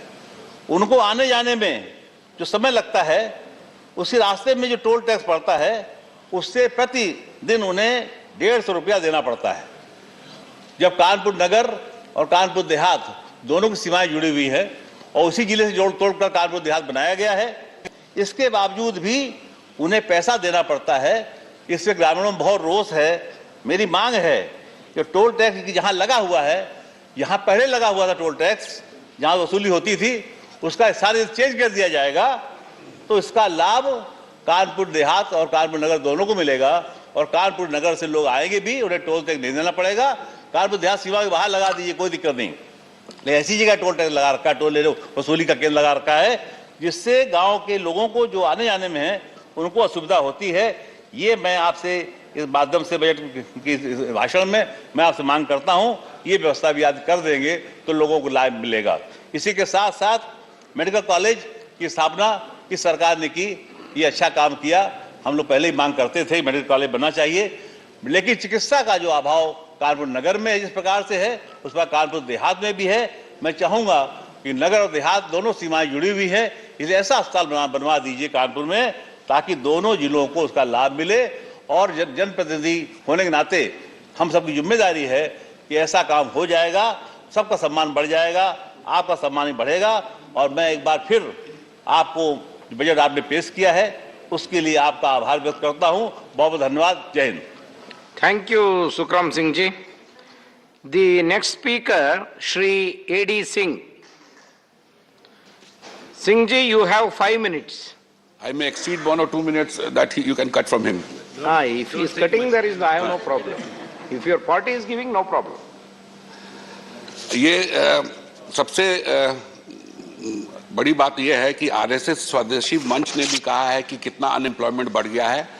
ये 2019 के फिगर में 3 करोड़ था और करीब 15 मिलियन हर साल और उसमें जोड़ा जा रहा है। और अभी तक तो हम लोग कांग्रेस के टाइम में पंचवर्षीय योजना की बात करते थे, बट मुझे लगता है कि वित्त मंत्री और प्रधानमंत्री finally is happy with the Nehruvian model that we should go back to planning. So instead of 5 years, they are saying 25 years. That is one. And secondly, the huge amount of tariffs that used to be there in the 50s and 60s, same they want it this time also. The budget, I don't want, most of my colleagues have already spoken about health and rural development and everything else. So I don't think I'll take the time of to speak on those, except that the capex which has gone in the infrastructure, I don't think they will be able to spend it. Maybe they have allotted that much to clear backlogs, for example, for NHI or something. Now I'll come straight to Atmanirbhar Bharat. Government is, whether it is our Honorable Prime Minister or the ruling party members of talking of Atmanirbhar Bharat के लिए लोग का केवल lip service है। अब आपको इस विषय में बताता हूँ। Doing business in India is governed on the aggregate by as many as 1536 law, which on the aggregate requires 69,233 compliances. The laws are both central and state laws. These are 678 central laws that require 25,537 compliances, 858 state laws that require 43,000 696 compliances. These are okay with the big corporates, but for the medium industry and the small industry, वो काम क्या करेगा? Many of these laws and compliances, prison sentences are there. In fact, imprisonment clauses run into hundreds as follows: 244 central laws and 25,537 compliances have imprisonment clauses. 599 state laws and 20,895 have imprisonment clauses. I will request the Honorable FM and the Corporate Affairs Minister to set up an independent group to simply calculate the cost, both direct and indirect, in terms of time spent, for example, of the required compliances in respect of various group of industries. अगर ये इस तरह का compliance में ही हमारा time बीतेगा तो हम business क्या कर पाएंगे? और जब हमने टैरिफ कम किया है, हमारा एक्सपोर्ट बढ़ा है. This is also the time of economic diplomacy. काफी मेंबरों ने कहा कि 1 लाख करोड़ डॉलर का इंपोर्ट चाइना से हो रहा है, बहुत चिंता का विषय है. बिल्कुल चिंता का विषय है. मगर अगर फर्ज कर ले कि आज हम 1 लाख करोड़ को 30 लाख करोड़ का बायलैटरल ट्रेड कर दें कि 15 लाख करोड़ हमारे यहां से जा रहा है, 15 लाख करोड़ का उनके आ रहा है, तो 1 मिनट में उनकी पॉलिसी पाकिस्तान विज़ चेंज हो जाएगी. Because today is the day. अब फर्टिलाइजर पकड़ लीजिए, the amount of mess they have created in the fertilizer sector. Iran से हमारे यहाँ 50% यूरिया आता था जब यूरिया का प्राइसेस $300 के आसपास था. इन्होंने यूएस के डर से ईरान से लाना बंद कर दिया, यूरिया प्राइस $1000 हो गया. तो हम डरते क्यों हैं? We are very clear that we respect UN sanctions, not US sanctions. Today the same thing is happening in potash. The Americans are saying that we will put sanctions on the Russians and the Belarusians. We are quiet. Nobody is interested.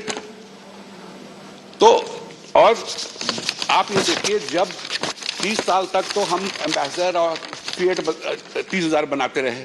जब वो sector खुला तो in fact उस समय पीलू मोदी जी ने बोला भी था कि हमारे पास 2 कार ऐसे हैं जिनका हॉर्न छोड़ के हर चीज बजता है. तो जब वो सेक्टर खुला तो today we are exporting 4 lakh cars, and if we add commercial vehicles like scooters and everything, it is almost 30 lakhs.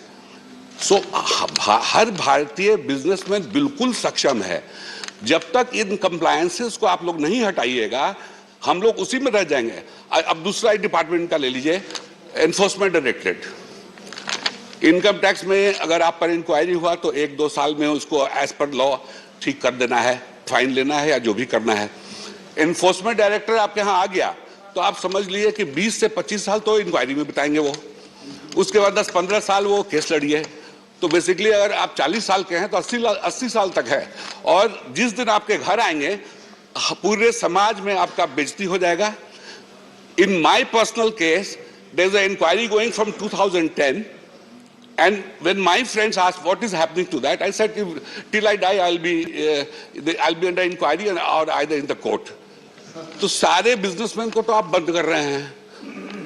पिछले 5-6 साल में मैंने 600-700 करोड़ टैक्स दिए होंगे, मगर मैं चोर हूं बहुत बड़ा. तो या तो इंक्वायरी कर, हमने तो जो प्रेजेंट ईडी चीफ है इनके पहले जो थे उनको जाके हाथ जोड़ के बोला था मैंने कि मुझे चार्जशीट कर दीजिए, मुझे भेज दीजिए, मैं कोर्ट में लड़ लूंगा.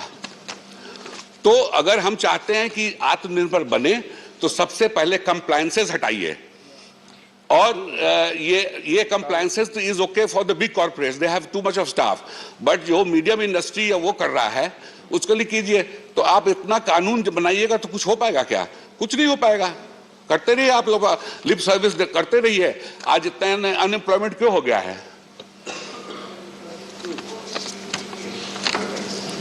Include Singh ji. Just give me 1 minute. I wish to make it that we are not going to become Atmanirbhar by erecting barriers around us, but opening up. In the 1990s, it was famously said that each time we reduced import tariffs, our export went off. We as businessmen are not scared of or shy away from competing with China or any other country. We will take them on. Just liberate us from the excess and excesses of domestic laws that divert our time and attention and resource from the business of doing business. Thank you very much, sir. Thank you, Mr. Singh ji. Now, The next speaker is Dr. Narendra Yadav. No, you can sit and speak, no problem. Thank you, Vice Chairman, sir. I sit to strongly support the budget 2022-23. I wholeheartedly commend the Honorable Finance Minister for giving the nation a visionary budget aimed at inclusive and sustainable economic growth and development of the Indian economy. Vice Chairman, sir, a budget is supposed to strike a balance between economic acumen and political sagacity. The Finance Minister has struck a fine balance between the two. It is a no-nonsense budget reflecting professional integrity of the highest order. Every budget is always meant to be a contextual one. There are two overriding or dominant considerations that seem to have weighed on the Honorable Finance Minister's mind. First, the Indian economy has staged an exceptionally smart recovery, posting 9.2% real GDP growth, rising from the depth of the unprecedented corona pandemic. And the second, financial year 2023, that is the next year, it marks the beginning of the Amrut Kal, when our nation will be transiting from India at 75 to India at 100. Both of these considerations, sir, call for laying a solid foundation for India at 100. And in my view, this is precisely what the Honorable Finance Minister has achieved in this budget. I call this budget a visionary budget because it effectively translates into action the great vision given by Honorable Prime Minister while addressing the nation on 15th August 2021. Sir, before I go into the heart of the budget, please allow me to point out some bloopers and blunders that were committed by some of our esteemed colleagues while speaking in this August House yesterday. First, I'll take on Shri Jawahar Sarkar. Shri Sarkar emphatically argued that the proposed expenditure on education as the ratio of GDP in the budget is only 1% of GDP. This is completely wrong. Even in 1951, we had a greater amount of expenditure, public expenditure on education. Actually, sir, the proposed expenditure on education is around 4% of GDP, not 1% of GDP. I would urge my learned friend to get his facts straight and not mislead this August House. Secondly, I would like to take on Sri P. Chidambaram. According to Mr. Chidambaram, Finance Minister says that the nominal GDP is expected to grow at the rate of 11.1% in the next year. Economic survey, again Mr. Chidambaram quotes, that the real GDP growth in the next year, that is financial year 2022-23, is expected to be 8%. He then questioned the Finance Minister and he said, does it mean that the inflation in India in the financial year 22-23 is going to be only 3.1%? That 3.1% comes from the difference between 11.1% nominal GDP growth minus the real GDP growth of 8%. According to Sri Chidambaram, only one of the two numbers are right. One of the number has to be wrong. Either the nominal GDP growth number is wrong or the real GDP growth number is wrong. Not really, Chidambaram sir.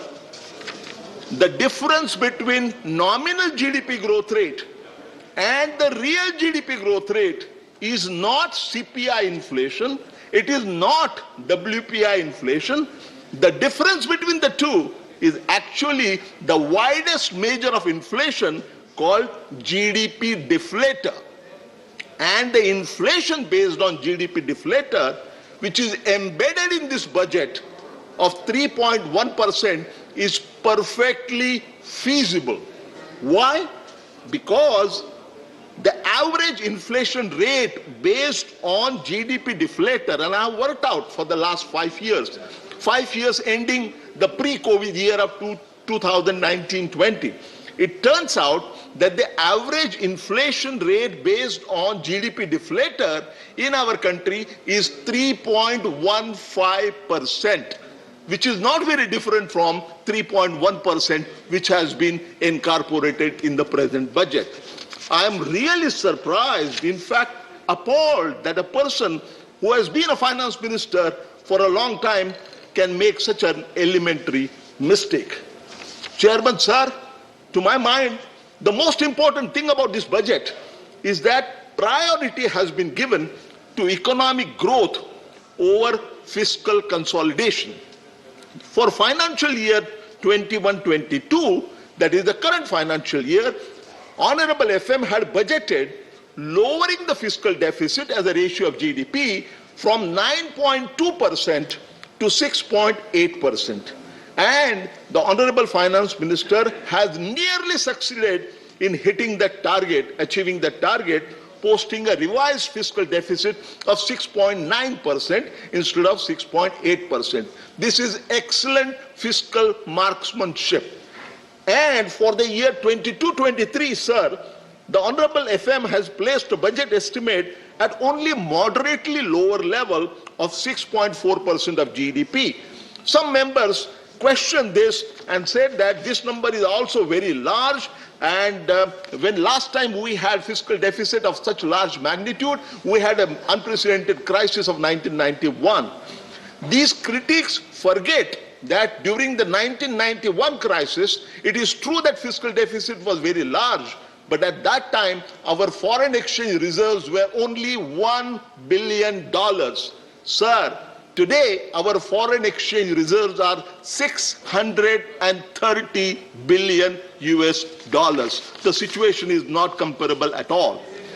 Vice Chairman, sir, this avoidance of a sharp reduction in fiscal deficit as a percentage of GDP, especially against the backdrop of buoyant tax revenues, and that too in GST, unmistakably it implies greatly enhanced public expenditure.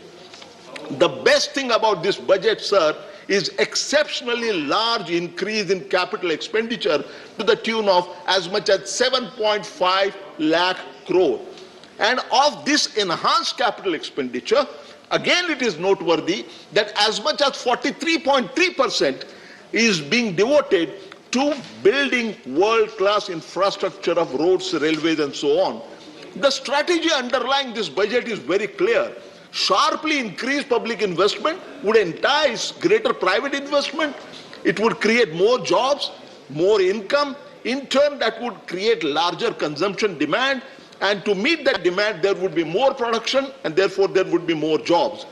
This virtuous circle will lay down the foundation of a sustained economic growth as the India transit at India 75 makes a transition to India at 100. A question is being asked, sir, in some responsible quarters, why has the finance minister refrained from giving a big push to consumption, say through cut in direct taxes or through consumption vouchers? It is argued that increasing purchasing power in the hands of people would raise the consumption demand, it would mean greater production, and it would promote economic growth. Please conclude, sir. Yes, one more minute, sir. The Honorable Finance Minister does not seem to have accepted this logic. To my mind, sir, there are at least two reasons at this point of time to prefer investment-led growth to consumption-led growth. The two reasons being, the first is the number of social safety measures which were taken during the second wave of corona pandemic has been very large. Recall the 5 mini budgets to mitigate the devastating impact of the pandemic, some of which in fact are continued in this budget. More importantly, while both virtuous cycles,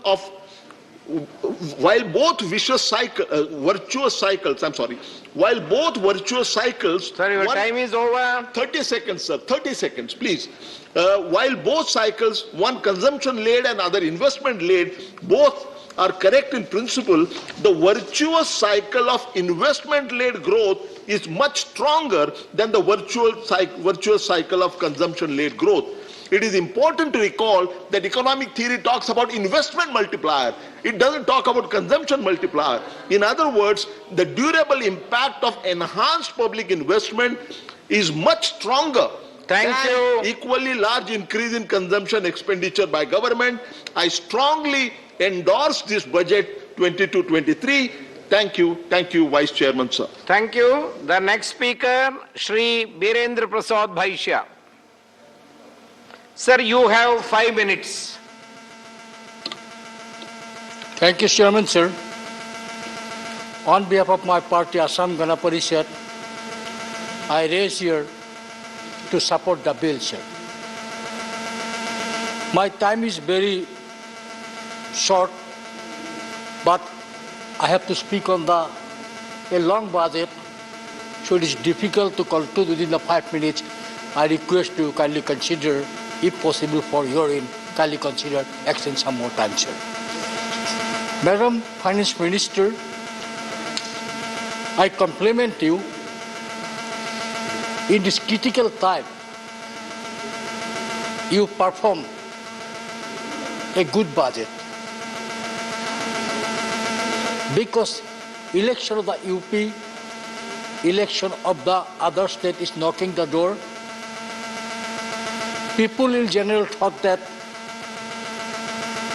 your budget will be focused on to get vote in election, but you are not doing this thing.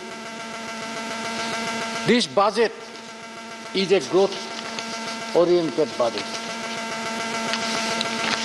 In your speech, Madam Finance Minister, you have said, we expect in coming year, our economic growth is going up to 9.2%.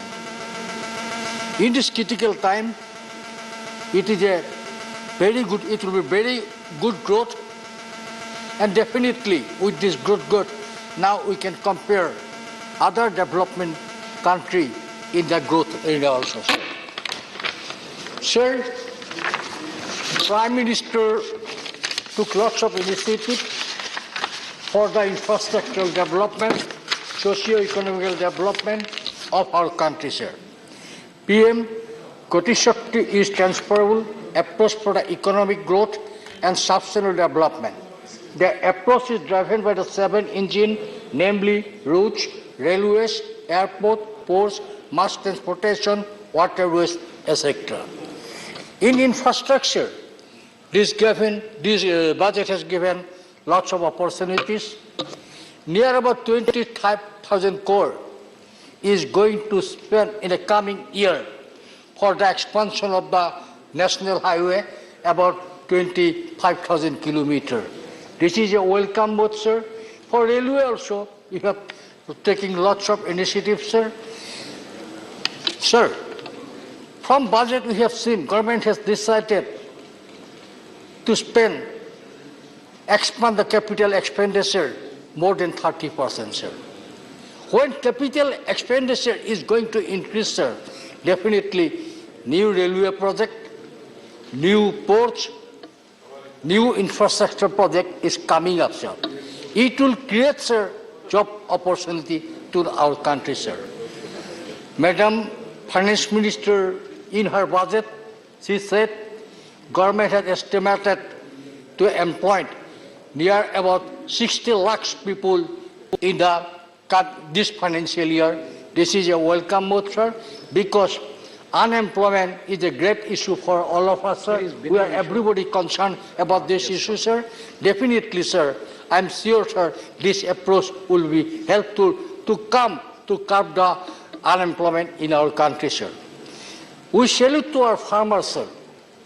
During this period, this COVID time, our agricultural products increased by 30%, sir. And during this work period, sir, our horticulture production also increased by 33%, sir. And government is government lot of initiative to helping the farmer also, sir. Government is going to spend 270 lakhs crore rupees for the direct payment for minimum supporting price given to the farmers, sir. With this price, the government is in 2021-22, the estimated procurement for paddy and kharif in 2021-22 will be covered 1,208 lakhs metric tons, wheat and paddy from 163 lakhs from 160 lakhs farmers, sir. So it will be definitely helpful, sir. Sir, always from our budget, we are allocated lion's share to the defense sector, sir. And sir, developing country like USA, like France. Please conclude, sir. Sir, give me 2 minutes, sir.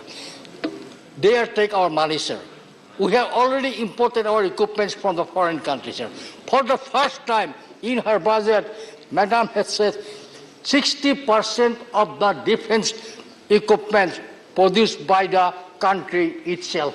This is a very welcoming, and in this regard, Madam has given priority in the research and development with combination with the DRDA, the research and development.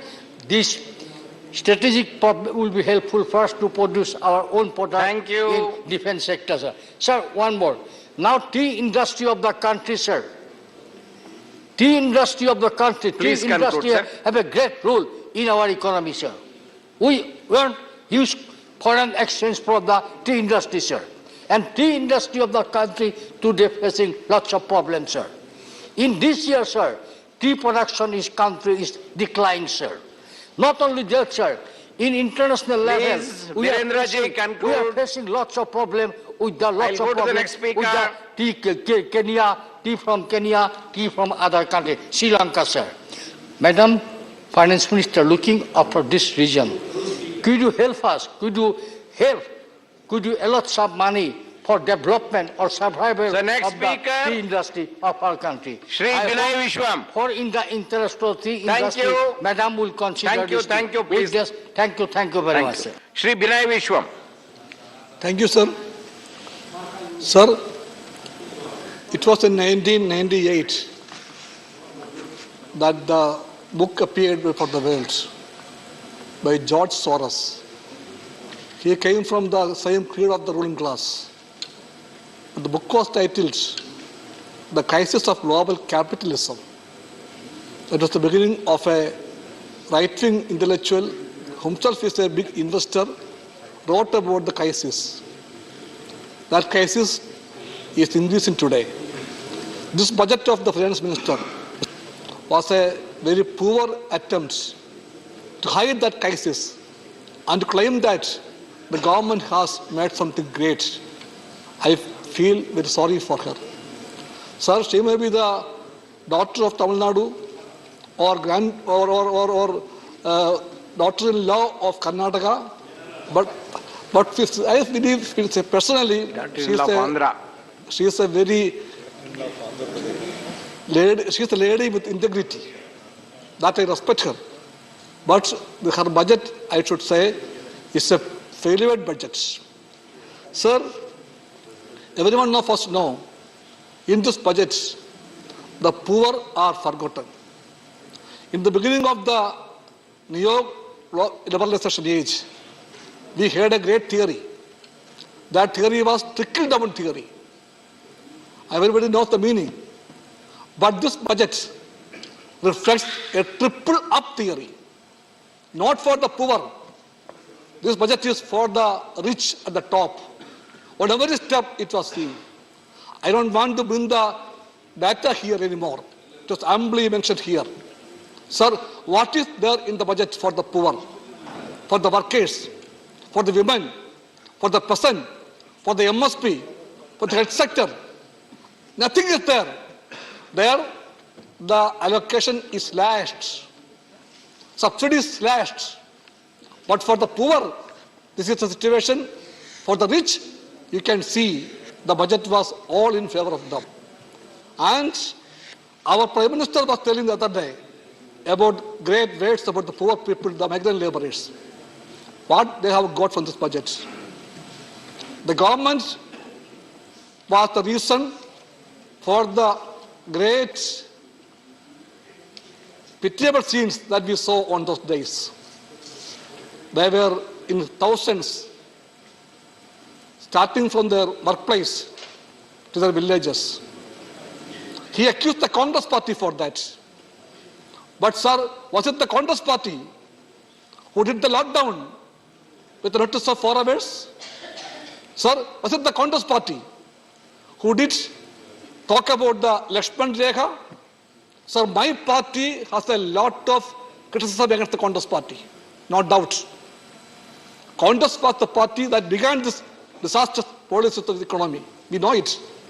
But the Prime Minister and his party, the BJP, they do it in a much harsh manner, disastrous manner.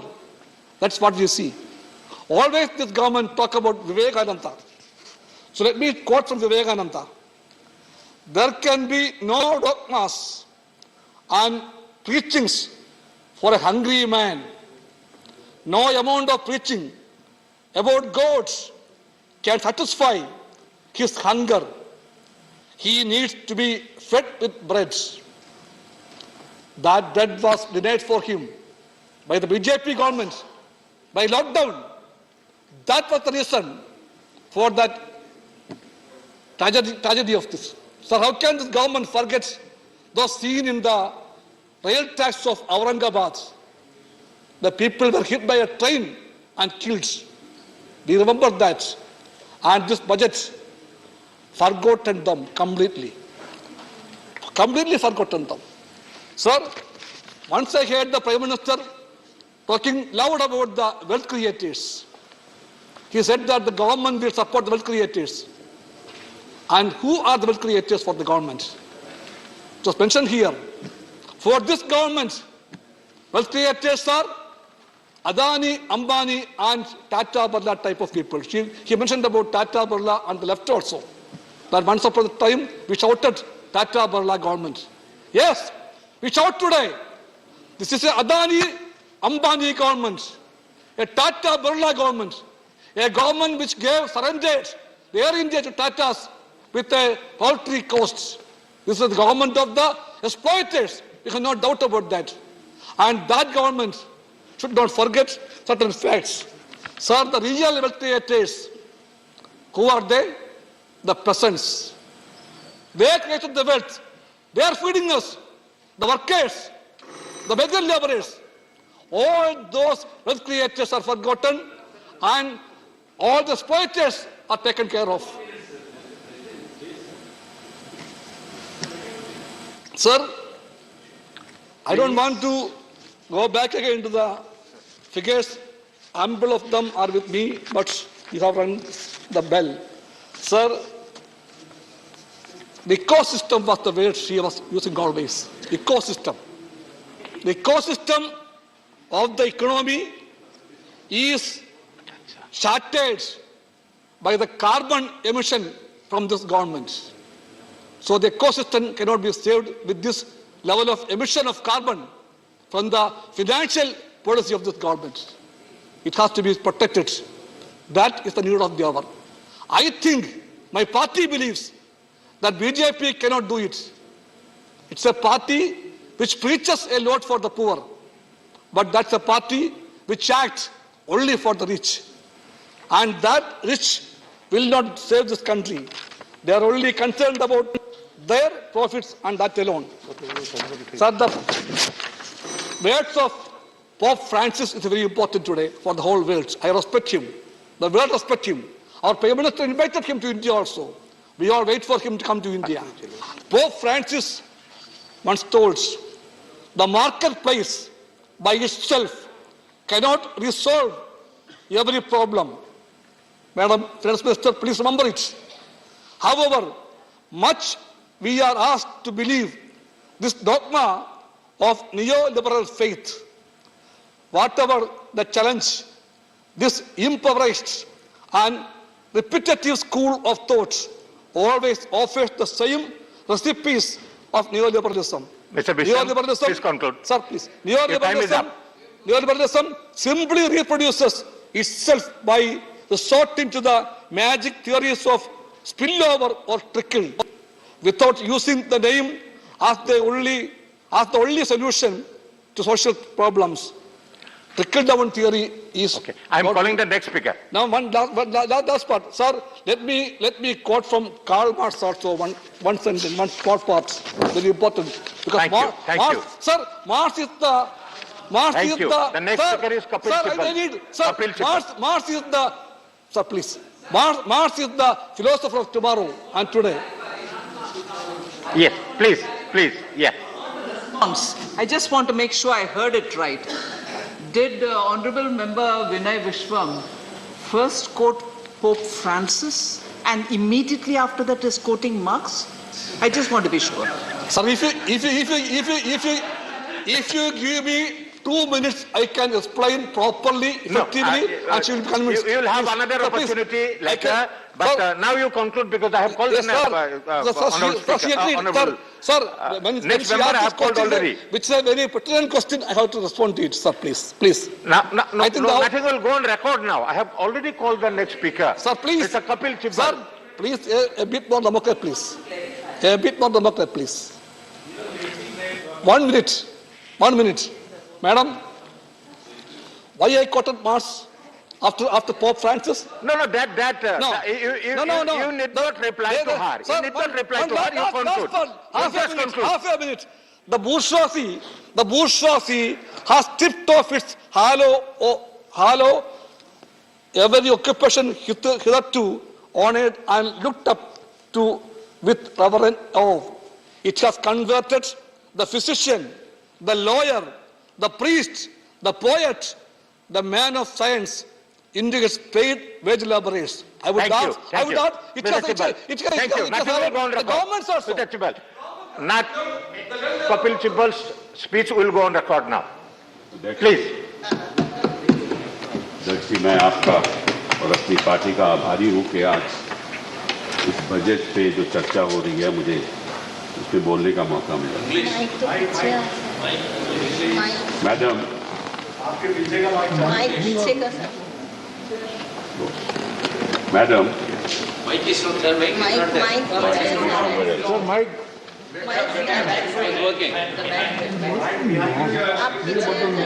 Madam, when I was going through the budget speech, so may I just go back and then sort of maybe go for it? Oh, I come in front. Sorry. This one. This one, yes. Madam, when I was going through the budget speech, I was actually taken in by the key words that you used throughout the speech. Digital,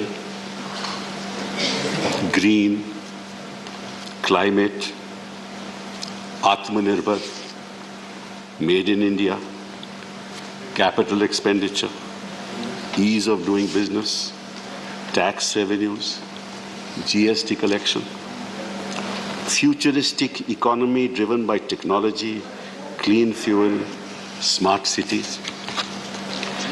But there were certain words which are missing. What were those? Unemployment, poverty, food security, informal sector, migrants, daily wages, health for all, welfare, social protection, women, youth. Now I ask myself, who is this budget for? Is it for that 1 or 2% of the people at the top who buy all the airports and all the ports? Or is it for, and what's the responsibility of any government and the finance minister? The responsibility is to take care of the people at the bottom of the pyramid. वित्त मंत्री जी, जब आप किसी परिंदे को उड़ते देखते हैं तो वो आसमान पे नहीं देखता। कभी देखा आपने कि परिंदा आसमान की तरफ देख रहा है? और जो पशु, जो जानवर जो नीचे जमीन पे हैं, कभी उनको देखा है कि वो आसमान की तरफ देख रहे हैं? कभी नहीं देखा ना? क्यों? क्योंकि असलियत जमीन पे होता है। आप लोग आसमान की तरफ देखते हो, फेंकते हो, सपने फेंकते हो, सपने दिखाते हो। जमीन को देखिए, हिंदुस्तान की जनता के हालात को देखिए। जो एक महिला वो ये सोचती होगी कि मेरा कल क्या होने वाला है, उसके बारे में तो आपने सोचा ही नहीं। हम बात करते हैं, शुरुआत करते हैं अनएम्प्लॉयमेंट की। मैं ज्यादा आंकड़ों में नहीं जाऊंगा, because you can juggle data but you can not juggle facts. तो थोड़ा मैं अनएम्प्लॉयमेंट के बारे में आपको कुछ बताता हूं। पहली बात तो यह है कि आप अगर यूथ अनएम्प्लॉयमेंट की बात करें, so World Bank data 2019 says that India had a level of unemployment of 23% amongst the youth. 23%. China unemployment rate in neighboring countries 2020 data by the Center for Economic Data and Analysis based on ILO database. China had an unemployment of 5%, Bangladesh 5.3%, Pakistan 4.65%, Sri Lanka 4.84%, and India 7.11%. This is where we are. This is your shining India, whatever. Now, you have said that I have increased the capital expenditure by 2 lakh crore. That's what you say, to 7.5 lakh crores. तो जो 2 लाख करोड़ है, that is for the purposes of building infrastructure. But आपने कभी देखा कि जो unemployment है वो कहां है? आज के दिन अनएम्प्लॉयमेंट कहां है? मैं आपको बताता हूं, शायद आप भूल गए होंगे। इंडस्ट्री वाइज जॉब लॉसेस आपको बताता हूं। Manufacturing 9.8 million loss of jobs, hotel and tourism 5 million, education 4 million. Overall services sector 1.8 million. Fall in central government employment 3.32 million. In 2012-13 it's now 3.31 million. Employment in railways 1.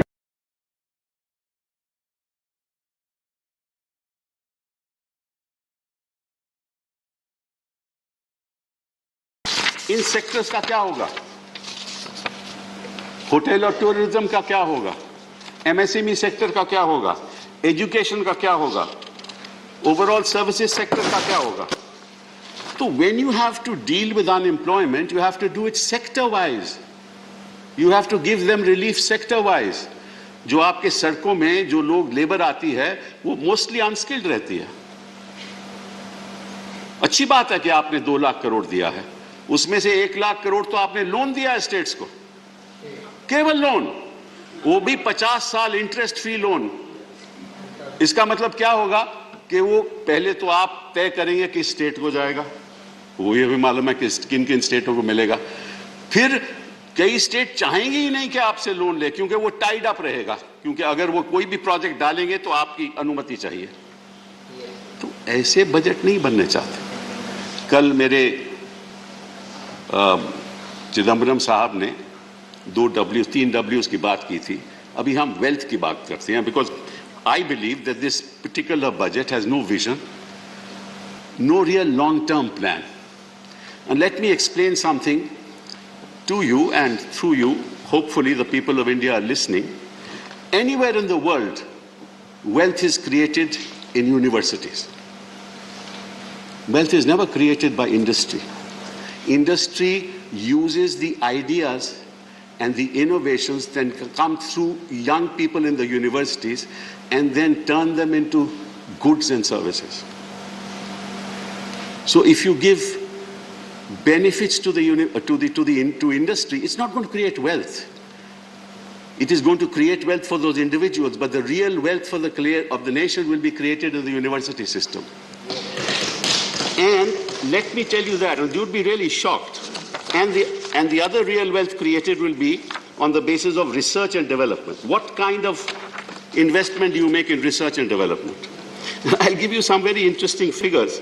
That's why countries like America are wealthy, and that's why countries like India are where we are.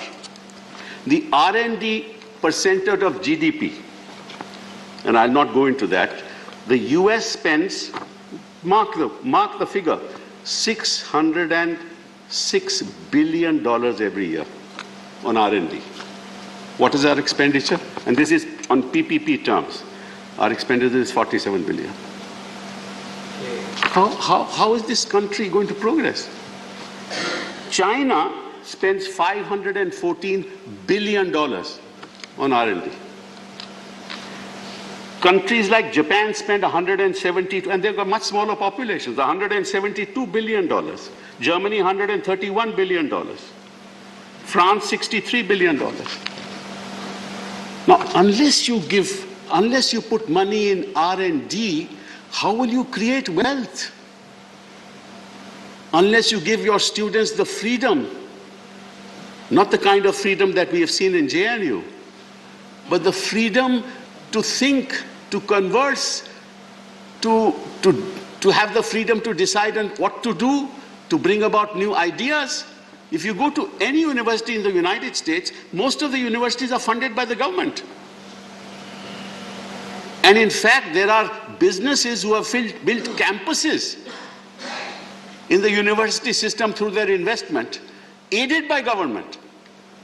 Now, if you don't give freedom in education, if you don't do investments in research, you're not going to create wealth in this country. And you've seen it in your 2019 budget. Look at the kind of benefits you gave to industry. Reducing the tax to 25%, then to 15%. The total tax now for new industry is 17% if you set up a new industry. No, they are not going to create wealth for the country. They may create some jobs. So I think that this nation should realize that unless we invest in the university system, for the ideas, for the IP to be created, what happens in the university system? The IP is created, and then business comes and does prototypes, and after prototypes, they actually see whether it's a viable commercial proposition. उसके बाद फिर वो बनते हैं, industry में जाता है और वस्तुएं बनती हैं और सर्विसेज होती हैं. अगर उसमें आप ध्यान ही नहीं दोगे तो आप कौन से वेल्थ की बात कर रहे हो? तो ये एक बहुत बड़ी भारी समस्या है. और फिर दूसरी बात कि हिंदुस्तान को मैं समझता हूं जैसे हमारे घरों में परिवार है, हिंदुस्तान भी एक परिवार है. और जो माँ होती है वो क्या सोचती है? हमेशा सबसे जो कमजोर बच्चा होता है ना, हमेशा उसके बारे में सोचती है. और अगर कोई कमी रह गई हो, क्योंकि जो अपने आप में ठीक ठाक है, आत्मनिर्भर है बच्चा, उसको तो आप छोड़ देते हैं कि आप आत्मनिर्भर रहो. हम उन लोगों की मदद करेंगे जो आत्मनिर्भर नहीं हैं. इस बजट में आपने देखा कोई मदद दी उनको आपने? ये बड़े दुख की बात है. और आप बात कर रहे हो अमृतकाल. अमृतकाल, मैं तो 2014 से अब तक राहु काल देख रहा हूं. कौन से अमृतकाल की बात कर रहे हो आप? अब देखिए ना, ये कौन सा आप अमृतकाल की बात कर रहे हो? ये तो राहु, देखिए ना.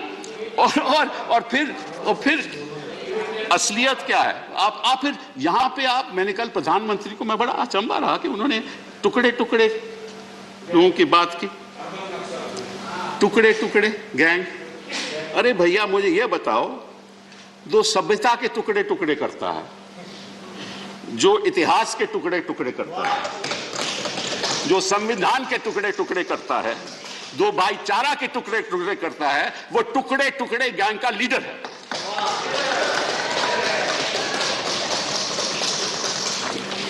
तीसरी बात, आपने ये जो पेट्रोल पे जो अपने एक्साइज ड्यूटी लगा रखी है इतने सालों में, और आज भी लागू हुआ है, डीजल पे एक्साइज ड्यूटी लगा रखी है. मैं आपके द्वारा, आपके माध्यम से जनता को ये बताना चाहता हूं कि 2014 में पेट्रोल का जो कीमत था पर लीटर वो 71 रुपया था, और जनवरी 2022 में वो 95 रुपए है। सेंट्रल एक्साइज जो हमने लागू की 2014 में वो 9.20 पर लीटर, 9.20 रुपए पर लीटर, और आपने 27 रुपए कर दिया उस पे एक्साइज। कितनी बढ़ोतरी हुई? 203%, 203%। डीजल पे 55 रुपए उसका दाम था पर लीटर, उस पे एक्साइज थी 3.46।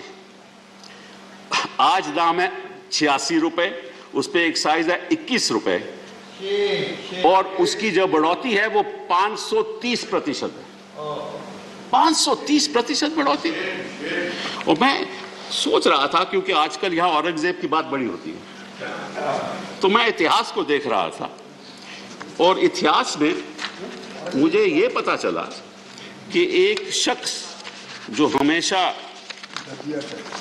हाँ जजिया की बात हो रही है, जो अहमद शाह था 1414 में सबसे पहले जजिया उसने लागू किया। उसके बाद अकबर आया, एम्परर अकबर आया, उसने उसको खत्म कर दिया। फिर औरंगजेब आ गया, उसने दोबारा 1679 में लागू कर दिया, और उसने ये कहा कि जो वंचित लोग हैं, जो अनएम्प्लॉयड लोग हैं, उस पर लागू नहीं होगा, जो गरीब लोग हैं उस पर लागू नहीं होगा, जो हमारी रक्षा करते हैं आर्मी के लोग उस पर लागू नहीं होगा। ऐसा औरंगजेब ने कहा। और आप बात करते हो औरंगजेब की, ये तो औरंग से भी बदतर बात है कि आपने सब पे लागू कर दिया, वो भी 530% और 203%। तो मैं आपसे पूछना चाहता हूं कि आप किस दिशा में जा रहे हो? आपको इतना मालूम नहीं कि जो हमारा गरीब आदमी है और जो मिडिल क्लास भी है, वो जो स्कूटर पे जाता है, जब उसको 95 रुपए 100 रुपए देना पड़ता है, उसको क्या तकलीफ होती होगी? और आप बात करते हो डिजिटल इंडिया की, आप बात करते हो कनेक्टिविटी की, और जहां तक एजुकेशन का सवाल है, मैं कुछ और बातें आपसे सामने रखना चाहता हूं कि इस देश में कितने ऐसे लोग हैं जिनके पास सुविधाएं हैं कि वो कनेक्टिविटी के द्वारा शिक्षा प्राप्त कर सकें। कितने लोग ऐसे हैं? और मैं आंकड़े आज के दिन आपको नहीं देना चाहता, लेकिन बाय एंड लार्ज देहात में लगभग 6 या 8% लोग होंगे जो कनेक्टिविटी कर पाए। 2 साल से बच्चे स्कूल नहीं जा रहे, और आप कह रहे हो कि आप टेलीविजन चैनल्स खोल दोगे, प्रोग्राम बना दोगे। अरे किस झोंपड़ी में टेलीविजन लगेगा, और कहां वो ये सब लेसन्स लगाएंगे? आपको मालूम है? आपका पहले तो मैं वित्त मंत्री जी आपसे कहूंगा कि मेरी एक गुजारिश है, आपकी पार्टी कहेंगे आपको जरा एक इलेक्शन लड़वा दें, फिर आपको पता चलेगा जमीनी हालात क्या है हिंदुस्तान के। और जहां तक मनरेगा सवाल है, आपने उसका देखिए 73,000 करोड़ कर दिया मनरेगा का आपके एलोकेशन। 1,10,000 करोड़ था, उसका 73,000 करोड़ कर दिया, और उसमें आपने लगभग 13,000 करोड़ अभी प्रदेशों को देना है, तो एक्चुअल एलोकेशन केवल 60,000 करोड़। तो आप किस दिशा में जा रहे हो? फिर रही स्वास्थ्य की बात, क्योंकि वो बहुत, जब तक बच्चे का एजुकेशन सही नहीं होगी, स्वास्थ्य सही नहीं होगा, तो हिंदुस्तान की जो संपत्ति है वो आप पैदा कर ही नहीं सकते। आप बच्चों पे ध्यान दो, ये बड़े बड़े लोग हैं ना, उनको छोड़ दो, क्योंकि उनको मालूम है कैसे वेल्थ बनाना है, वो आपको भी मालूम है, उनको भी मालूम है। वो सुविधाएं उनके पास हैं, जिनके पास सुविधाएं नहीं हैं उनके बारे में सोचो। Actually, आज मैं सुबह I was reading an article by Ranganathan ji, who's been the ex-governor of the Reserve Bank of India, and he said today that look, what is lacking is gross demand shortage. Unless you put money in the hands of people and they spend, the economy will not move forward. The purchasing power. Their purchasing power has to be increased. How do you increase their purchasing power? By reducing MNREGA? by not giving them any benefits. Those sectors which have been destroyed by the economy because of the pandemic, you're not at fault at that. You're not at fault at that. इसीलिए आपके प्रधानमंत्री जी को ये जो अमृत काल है उसकी बात नहीं करनी चाहिए, क्योंकि ना वो रहेंगे, ना हम रहेंगे, ना आपके रहनुमा रहेंगे और ना नफरत के बयान रहेंगे। 2047 तक वो नफरत के बयान भी नहीं रहेंगे। तो आप जरा इस बात पे सोचिए। Please wind up now. In 1 minute, sir. I'll not take more than 1 minute. Don't worry. So the last thing I was talking about was health sector, and I'll just give you a few figures and then I'm done. In the health sector, I just want to tell you one thing, that the health expenditure in select countries in 2018, I don't have the figures after that, I'm sure the finance minister will be able to give them. हमारा जो per capita expenditure in health है वो $172 है, per capita expenditure in health. और Germany का है 771, France का 485, Italy का 853, साउथ कोरिया का 1044 पर कैपिटा, चाइना का $334। तो अगर हमारा पर कैपिटा एक्सपेंडिचर हेल्थ का इस हालात, ये जो हालात दिख रहे हैं मुझे, तो बच्चे का ना तो स्वास्थ्य ठीक होगा, ना उसकी शिक्षा ठीक होगी। तो वेल्थ आप अडानी अंबानी से बनवाइएगा। बहुत बहुत धन्यवाद। Thank you, Kapil Sibal ji. Now, Sushil Modi ji.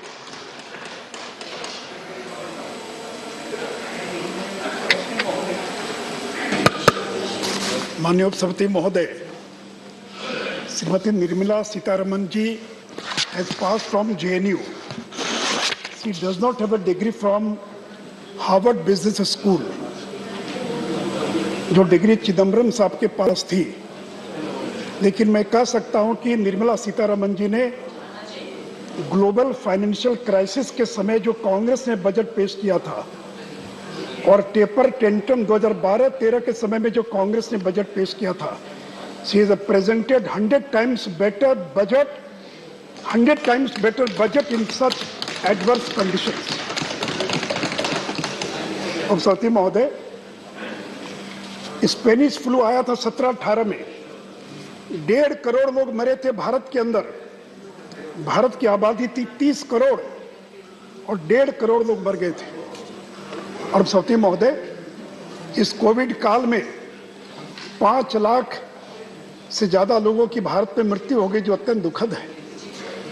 लेकिन उपसभापति महोदय, अमेरिका की आबादी 33 crore, which is 1/4 of India, and 9,26,000 people died in America. Brazil has a population of only 21 crore, which is 1/7 of India, and 6,32,000 people died. Russia's population is 1/10 of India, and 3,35,000 people died in Russia. In UK, which is a 20 times less population than India, and 2 lakh people died in UK. सती महोदय, अगर नरेंद्र मोदी जी का नेतृत्व नहीं होता और front line workers, doctors, nurses का सहयोग नहीं होता, तो देश में 5 लाख नहीं 50 लाख से ज्यादा लोग मर गए होते। सोचते 50 लाख से ज्यादा। हमारे पास तो अमेरिका, यूके, फ्रांस, ब्राजील जैसी और हेल्थ की सुविधा नहीं है, फिर भी हमने इस देश के 40-45 लाख लोगों को मरने से बचा लिया। और नहीं तो सती महोदय, क्या होता ये कोई नहीं जानता है। इसलिए किसी ने ठीक ही कहा, वसुधा का नेता कौन हुआ? वसुधा का नेता कौन हुआ? भूखंड विजेता कौन हुआ? अतुलित यश क्रेता कौन हुआ? नव धर्म प्रणेता कौन हुआ? जिसने न कभी आराम किया, विघ्नों में रहकर काम किया। ये थे नरेंद्र मोदी, जिन्होंने विकट परिस्थितियों में देश का नेतृत्व प्रदान किया। आप मजाक उड़ाते हैं कि ये लोग फेल कर गए। श्रीमती महोदय, भारत में अब तक 170 करोड़ लोगों को वैक्सीन लगाई जा चुकी है। 170 करोड़, अमेरिका में 53 करोड़, ब्राजील में 36, जर्मनी में 16, रशिया में 15, यूके में 13। और सती महोदय, ये जो वैक्सीन है made in India, made by India. और सती महोदय, आप कल्पना कीजिए कि अगर भारत ने वैक्सीन का अगर वैक्सीन भारत में अगर नहीं बनी होती तो 140 करोड़ लोगों को वैक्सीन लगाने के लिए हमको दुनिया के सामने जाकर भीख मांगनी पड़ती कि हमको वैक्सीन दीजिए, और वर्षों लग जाते तो भी हम देश के 140 करोड़ लोगों तक वैक्सीन नहीं पहुंचा पाते। सत्य महोदय, हमने कोविन का टेक प्लेटफॉर्म डेवलप किया, QR कोडेड सर्टिफिकेट सर्टिफाइड, हमने लोगों को सर्टिफिकेट प्रदान किया, 1 लाख कोल्ड चेन स्थापित किया, और लास्ट माइल डिलीवरी तक हमने और वैक्सीन को पहुंचाने का काम किया। और सत्य महोदय, मैं सदन को बताना चाहूंगा कि दुनिया में केवल 7 देश हैं जो वैक्सीन पैदा करते हैं। USA, China, India, France, UK, Russia, Canada, केवल 7 देश। और आज अफ्रीका कॉन्टिनेंट का क्या हाल है? केवल 16% लोगों को फर्स्ट डोज लगा है और केवल 11% लोगों को सेकेंड डोज लगा है। और सत्य महोदय, इतना ही नहीं तो भारत ने 150 से ज्यादा देशों को कोविड-19 related medical and other assistance देने का काम किया है। और सत्य महोदय, 28 जनवरी तक हमने दुनिया के 100 से ज्यादा देशों को 14 करोड़ 63 लाख डोजेस वैक्सीन मुफ्त में देने का या कॉमर्शियल एक्सपोर्ट करने का काम किया है। और महोदय, जिस भारत ने कोविड काल में, और ये नरेंद्र मोदी है जो कभी विचलित नहीं होते विपरीत परिस्थितियों में, और दिनकर ने ठीक ही कहा, सच है विपत्ति जब आती है कायर को ही दहलाती है। सच है विपत्ति जब आती है कायर को ही दहलाती है। शूरमा नहीं विचलित होते, क्षण एक नहीं धीरज खोते, विघ्नों को गले लगाते हैं, कांटों में राह बनाते हैं। यह है नरेंद्र मोदी की ताकत। तो सत्य महोदय, इस कोरोना काल के अंदर भारत ने जिस तरह से मुकाबला किया, सत्य महोदय, मैं कल से भाषण सुन रहा हूं कांग्रेस के नेताओं का, पता नहीं उन्होंने अपने 50 साल में कितने रोजगार पैदा किए, लेकिन सत्य महोदय, इस बजट का अगर कोई एक फोकस है तो that is job job job, रोजगार रोजगार रोजगार। इसके हर एक पन्ने पर रोजगार लिखा है, इसके हर एक पन्ने से रोजगार पैदा होता है। सत्य महोदय, हम ऐसा विकास देश को दे रहे हैं जो रोजगार पैदा करने वाला विकास है। Job oriented growth, growth with job creation. सत्य महोदय, रोजगार लोगों को डोल देने से पैदा नहीं होता है, कैश ट्रांसफर देने से, इनकम सपोर्ट से रोजगार पैदा नहीं होता है। हमने भी इनकम सपोर्ट दिया है, हमने भी लोगों को मदद की कोरोना काल में, लेकिन सत्य महोदय, अगर रोजगार पैदा होता है तो कैपिटल एक्सपेंडिचर से, अगर रोजगार पैदा होता है तो मैन्युफैक्चरिंग से। और सत्य महोदय, किसी ने ठीक ही कहा, न पूछो कि मेरी मंजिल कहाँ है, न पूछो कि मेरी मंजिल कहाँ है, अभी तो सफर शुरू किया है। न हारूंगा हौसला उम्र भर, न हारूंगा हौसला उम्र भर, मैंने किसी से नहीं खुद से वायदा किया है। नरेंद्र मोदी ने केवल जनता से नहीं, खुद से वायदा किया है। सत्य महोदय, कैपिटल एक्सपेंडिचर का जिक्र हो रहा है। सत्य महोदय, पिछले 4 साल में India has spent, will be spending, if you include 2023, 20 lakh crore, 20 lakh crore हम पिछले 4 साल में, इस साल को मिलाकर केवल कैपिटल एक्सपेंडिचर पर खर्च करने जा रही है, खर्च कर चुके हैं। आज तक आजाद भारत का इतना बड़ा कैपिटल एक्सपेंडिचर कभी नहीं हुआ था। इसलिए इस साल के बजट में 35% growth, 7.5 lakh crore, 7,50,000 crore, the outlays has been increase by 35%। और capital assets through grant in aid to states, अगर उसको जोड़ लें तो effective capital expenditure is 10,68,000 crore, which is 4.1% of GDP। और सत्य महोदय, ये कैपिटल एक्सपेंडिचर का मल्टीप्लायर इफेक्ट होता है। If you add 100 rupees, if revenue expenditure increases by 100 rupees, then only 98 rupees is added to the economy. But if you spend 100 rupees as a capital expenditure, 245 rupees is added to the economy in the same year, और बाद के वर्षों में 480 रुपया और economy के अंदर add होता है। सत्य महोदय, हमने हर चीज को और इसके साथ जोड़ा है। और कैपिटल एक्सपेंडिचर डिमांड भी क्रिएट करेगा, सप्लाई साइड को भी देखेगा। It will crowd in private investment, contractors, suppliers, huge job creation, skilled technician, cement, steel, sand, हर चीज की डिमांड बढ़ेगी। और इतना ही नहीं सोचिए महोदय, सिब्बल साहब तो कभी तो राज्यों से संबंध रहा नहीं। 1 लाख करोड़ हमने राज्यों को दिया कैपिटल एक्सपेंडिचर करने के लिए, and 50 lakh 50 years interest free loan. आज तो पता है कांग्रेस ने कभी राज्यों को इंटरेस्ट फ्री लोन 50 साल के लिए और कैपिटल एक्सपेंडिचर के लिए किया था कभी सौती महोदय? और सौती महोदय, रोड के सेक्टर में we will be spending 2,42,000 crore. That is the highest ever expenditure in the road sector, and we will be building 25,000 national highways in the year 2023. और एक बात और बताना चाहूंगा, इस बार के रोड के बजट में हमने कोई बोरोइंग नहीं की है। इसके पहले 65,000 करोड़ हमने बोरोइंग की थी नेशनल हाईवे के लिए, and this year we have supported the national highway with the budgetary support. They will not be taking as a single penny as a borrowing. और सती महोदय, इसलिए केवल रोड सेक्टर नहीं, हम जो कैपिटल एक्सपेंडिचर कर रहे हैं, डिफेंस के अंदर 1,52,000 करोड़, रेलवे के अंदर 1,37,000 करोड़, टेलीकॉम में 54,150 करोड़, मेट्रो पर 19,130 करोड़, एटॉमिक एनर्जी पर 1.9% ऑफ कैपिटल एक्सपेंडिचर। सती महोदय, अगर ये रोजगार पैदा, अगर इससे नहीं हो तो किससे रोजगार पैदा होगा? आप ही बता दीजिए कि रोजगार कैसे पैदा होता है। सती महोदय, प्रधानमंत्री ग्राम सड़क योजना 14,000 करोड़ बजट था 21-22 का। This has been increase 27% increase in the PM Gram Sadak Yojana to 19,000 crore. और ये नल जल योजना, क्या ग्राम सड़क योजना से रोजगार पैदा नहीं होगा? क्या नल जल योजना से अगर हम 3.8 करोड़ घरों में अगर हम 60,000 करोड़ खर्च कर अगर हम टैप्ड वाटर सप्लाई पहुंचाएंगे तो क्या जॉब क्रिएट नहीं होगा?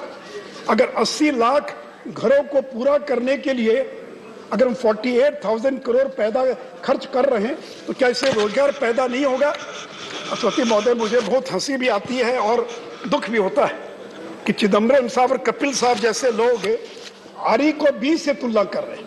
दे आर कंपेयरिंग रेवेन्यू, ये revised estimate with budget estimate.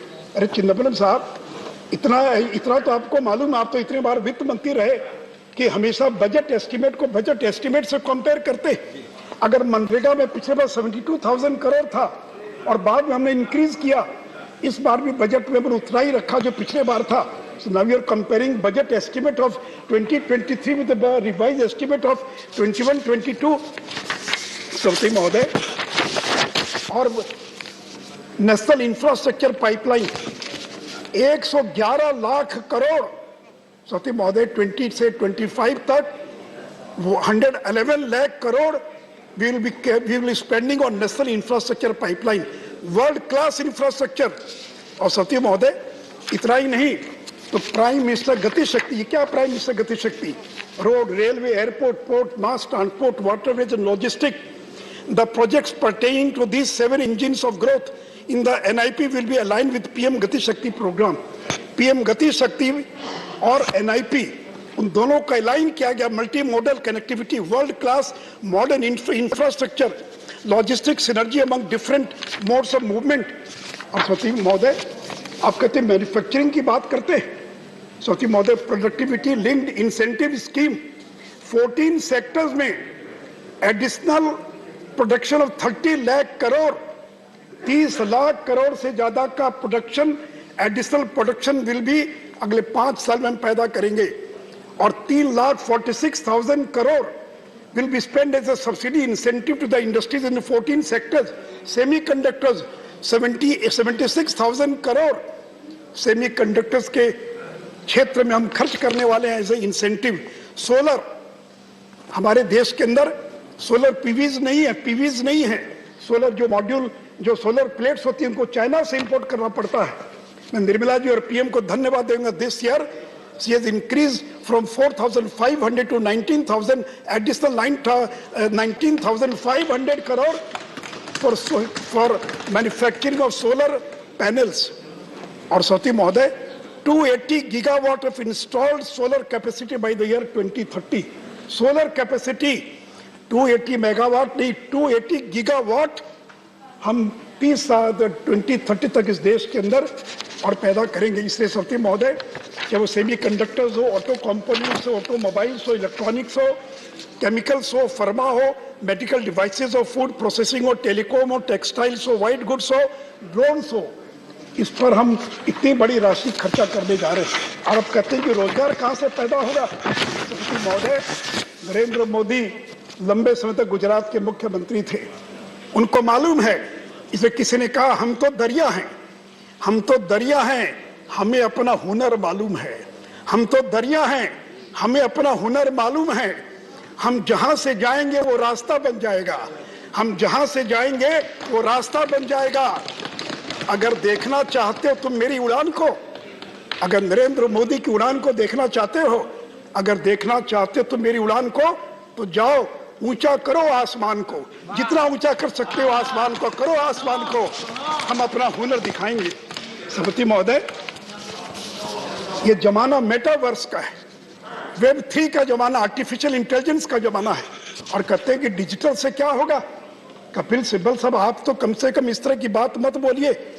Digital currency, दुनिया में अभी तक 9 देश है जिन्होंने डिजिटल करेंसी लॉन्च की है, and all these countries our nation islands. Bahamas छोटे छोटे देश हैं जिनकी आबादी 4 लाख 5 लाख होगी, उन्होंने डिजिटल करेंसी लॉन्च की है। India will be the 10th country in this world which will be launching digital currency. इससे transparency in transaction, reducing use of black money, cheaper currency management, online payment more secure and risk free, interbank settlement not required. और सती महोदय, handling, printing, logistic, management of cash, और आप इसका मजाक उड़ा रहे। सती महोदय, डिजिटाइजेशन, क्या बिना डिजिटल वर्ल्ड के क्या आप सर्वाइव कर सकते हैं दुनिया की प्रगति की दौड़ के अंदर। बजट में घोषणा की गई है 75 जिलों के अंदर डिजिटल बैंकिंग यूनिट्स स्थापित किया जाएगा। Ayushman Bharat digital mission, digital university की स्थापना की जाएगी। हाई स्पीड ऑप्टिक फाइबर 2025 तक देश के सभी गांव तक पहुंचा दिया जाएगा। E passport, national tele mental health programme, animation, visual effects, gaming and comic, इसके टास्क फोर्स का गठन किया जाएगा, which will create 20 lakh jobs का पोटेंशियल जिसके अंदर है। किसान ड्रोन्स, अभी यादव जी कह रहे थे कि किसान कैसे ड्रोन का इस्तेमाल करेगा, तो Yadav ji, spraying of insecticides for crop assessment, government will use these things. और जो प्रगतिशील किसान होंगे वो भी ड्रोन का इस्तेमाल करेंगे। चिदम्बरम ये कह रहे हैं कपिल साहब कि चैनल से क्या होगा, आपको पता ही नहीं, आप तो कभी गांव में गए नहीं। बिहार के हर घर तक बिजली पहुंच चुकी है, हर एक भी देश का गरीब नहीं होगा जिसके घर में बिजली नहीं पहुंची होगी। और अब कहते हैं कि टीवी नहीं है। सती महोदय, 2 करोड़ बच्चे केवल बिहार के अंदर स्कूल से बाहर हो गए। हमारी सरकार ने तय कि क्लास 1 से क्लास 12 तक 12 के बजाय 200 चैनल्स हम लॉन्च करने जा रहे हैं। सती महोदय, ये पोस्ट ऑफिस कल तक केवल लेटर और मनी ऑर्डर पहुंचाने का काम करते थे। अभी तक 20,000 post office has been converted into core banking, and government has decided in the coming years more than 1,50,000 post office will be converted into core banking. Digital payment को सरकार प्रमोट करेगी। World class foreign university. और महोदय, जब इतना data पैदा होगा, data का एक्सप्लोजन होगा, तो हमको डेटा सेंटर की आवश्यकता पड़ेगी। और सती महोदय, इतना ही नहीं, तो सरकार ने यह भी तय किया है कि जो कॉन्ट्रैक्टर सप्लायर्स जो सप्लाई करते हैं उनको प्रोक्योरमेंट के लिए 75% उनका जो बिल है will be paid within से 10 डेज। और ये ई बिल सिस्टम होगा, everything will submitted online, digitally sign bills. इसलिए सती महोदय, ये नरेंद्र मोदी है जो मुश्किलों से भागते नहीं हैं। किसी ने कहा कि मुश्किलों से भाग जाना आसान होता है, मुश्किलों से भाग जाना आसान होता है। हर पहलू जिंदगी का इम्तिहान होता है। डरने वालों को मिलता नहीं कुछ जिंदगी से, डरने वालों को मिलता नहीं कुछ जिंदगी से, डरने वालों के कदमों में जहान होता है। उनके कदमों में जहान होता है, पूरी दुनिया उनके कदमों में होती है। श्रीमती महोदय, हम टेलीकॉम, आप भी तो सिब्बल साहब टेलीकॉम मंत्री थे शायद, 5G हम लॉन्च करने जा रहे हैं। इस साल ऑक्शन हो जाएगा और साल के अंत होते होते हम 5G लॉन्च कर देंगे। एंड श्रीमती महोदय, you know the speed of 5G, it will be having a speed of 10,000 to 30,000 megabyte per second, 10,000 to 30,000 megabyte per second। और 4G की स्पीड कितनी है? 100 to 300 megabyte per second। और श्रीमती महोदय, इतना ही नहीं, 5G के ऑक्शन से 1 लाख करोड़ मिलेगा। और हम लोगों ने टेलीकॉम रिफॉर्म पैकेज घोषणा की थी सितंबर 21 में, जिससे 30,000 करोड़ फाइनेंशियल 2023 के अंदर इंडस्ट्री का जो रेवेन्यू उसको इंक्रीज होगा। सती महोदय, BSNL को हमने 2019 में पैकेज दिया था। BSNL को 45,000 करोड़ का कैपिटल हम लोगों ने आउटले प्रोवाइड किया है। और सती महोदय, हम BSNL को भी इस साल 4G में कन्वर्ट करेंगे। और सती महोदय, मैं एक बात और बताना चाहूंगा, हम केवल 5G नहीं ला रहे हैं। आज ही मीटिंग है कि 6G, यानी भारत अभी से 6G की तैयारी कर रहा है, तो 6G का स्टैंडर्ड क्या होगा। और सती महोदय, डायरेक्ट बेनिफिट ट्रांसफर, सती महोदय, क्यूमुलेटिव अभी तक पिछले जब से ये लॉन्च हुआ है direct benefit transfer 21 lakh crore, 21 lakh crore अभी तक हम डायरेक्ट बेनिफिट ट्रांसफर के द्वारा बेनिफिशियरीज के खाते में पहुंचा चुके हैं। और मालूम है सरकार सर कितना सेविंग हुआ है? 2,22,000 करोड़ सेविंग हुई है। 2,22,000 करोड़ की बचत हुई है भारत सरकार को केवल डायरेक्ट बेनिफिट ट्रांसफर के द्वारा। 4 करोड़ डुप्लीकेट रेशन कार्ड रद्द कर दिए गए, 4 करोड़ से ज्यादा LPG के फेक कनेक्शन खत्म कर दिए गए, 120 lakh metric tonne reduction of fertiliser sale में मदद मिली है। और श्रीमती महोदय, मोबाइल फोन 2014 में जब नरेंद्र मोदी जी प्रधानमंत्री बने तो केवल 2 इकाई थी, 2 यूनिट थी मोबाइल फोन की। और आज मुझे बताते हुए खुशी है, 2021 में 200 manufacturing units of mobile phones are in India. और जहां 14-15 में हम 6 करोड़ मोबाइल तैयार कर रहे थे, 2021 में we have manufactured more than 30 crore of mobile phones in this country itself. और सती महोदय, UPI unified payment interface 3,874 crore हमने ट्रांजैक्शन किया एक साल के अंदर UPI के द्वारा, और जिसका वैल्यू है 72 लाख करोड़। और महोदय, स्टार्टअप का जिक्र कल कर रहे थे प्रधानमंत्री महोदय, सर यूनिकॉर्न कहते हैं उसको जिसका वैल्यू 7,000 करोड़ से ज्यादा होता है, that is known as a unicorn. और मैं सदन को बताना चाहूंगा, the year 2021 during pandemic 44 startups have reached the status of unicorn in a single year. और इतना ही नहीं, तो जनवरी 14, 2021 तक 83 unicorns with a total value of $277 billion, यानी 83 यूनिकॉर्न्स, उन्होंने 7,000 करोड़ से ज्यादा का वैल्यू इनका हो चुका है। और आज इंडिया USA और चाइना के बाद तीसरे नंबर पर, और यूनिकॉर्न्स और स्टार्टअप्स के अंदर पूरी दुनिया में तीसरे नंबर पर है। और मैं सदन को ये भी बताना चाहूंगा, venture capital of private equity 5,50,000 crore were invested by venture capitals and private equity in the startup ecosystem, which is one of the largest in this world. Shrimati महोदय, जो सरकार इतना काम कर रही है और आप कर रहे हैं, श्रीमती महोदय, किसी ने कहा है मंजिल उन्हीं को मिलती है, मंजिल उन्हीं को मिलती है जिनके सपनों में जान होती है।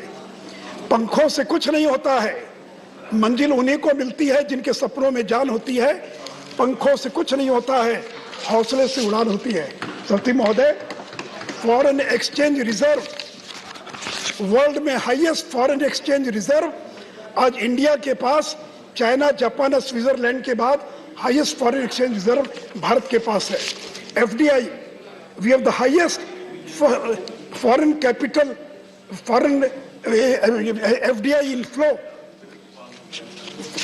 ये कोविड डिसरप्शन के बाद highest FDI inflow in this country. श्रीमती महोदय, एक्सपोर्ट्स 300 बिलियन एक्सपोर्ट मर्चेंडाइज का हम क्रॉस कर चुके हैं and for the first time हम 400 बिलियन मर्चेंडाइज एक्सपोर्ट का आंकड़ा पार करेंगे।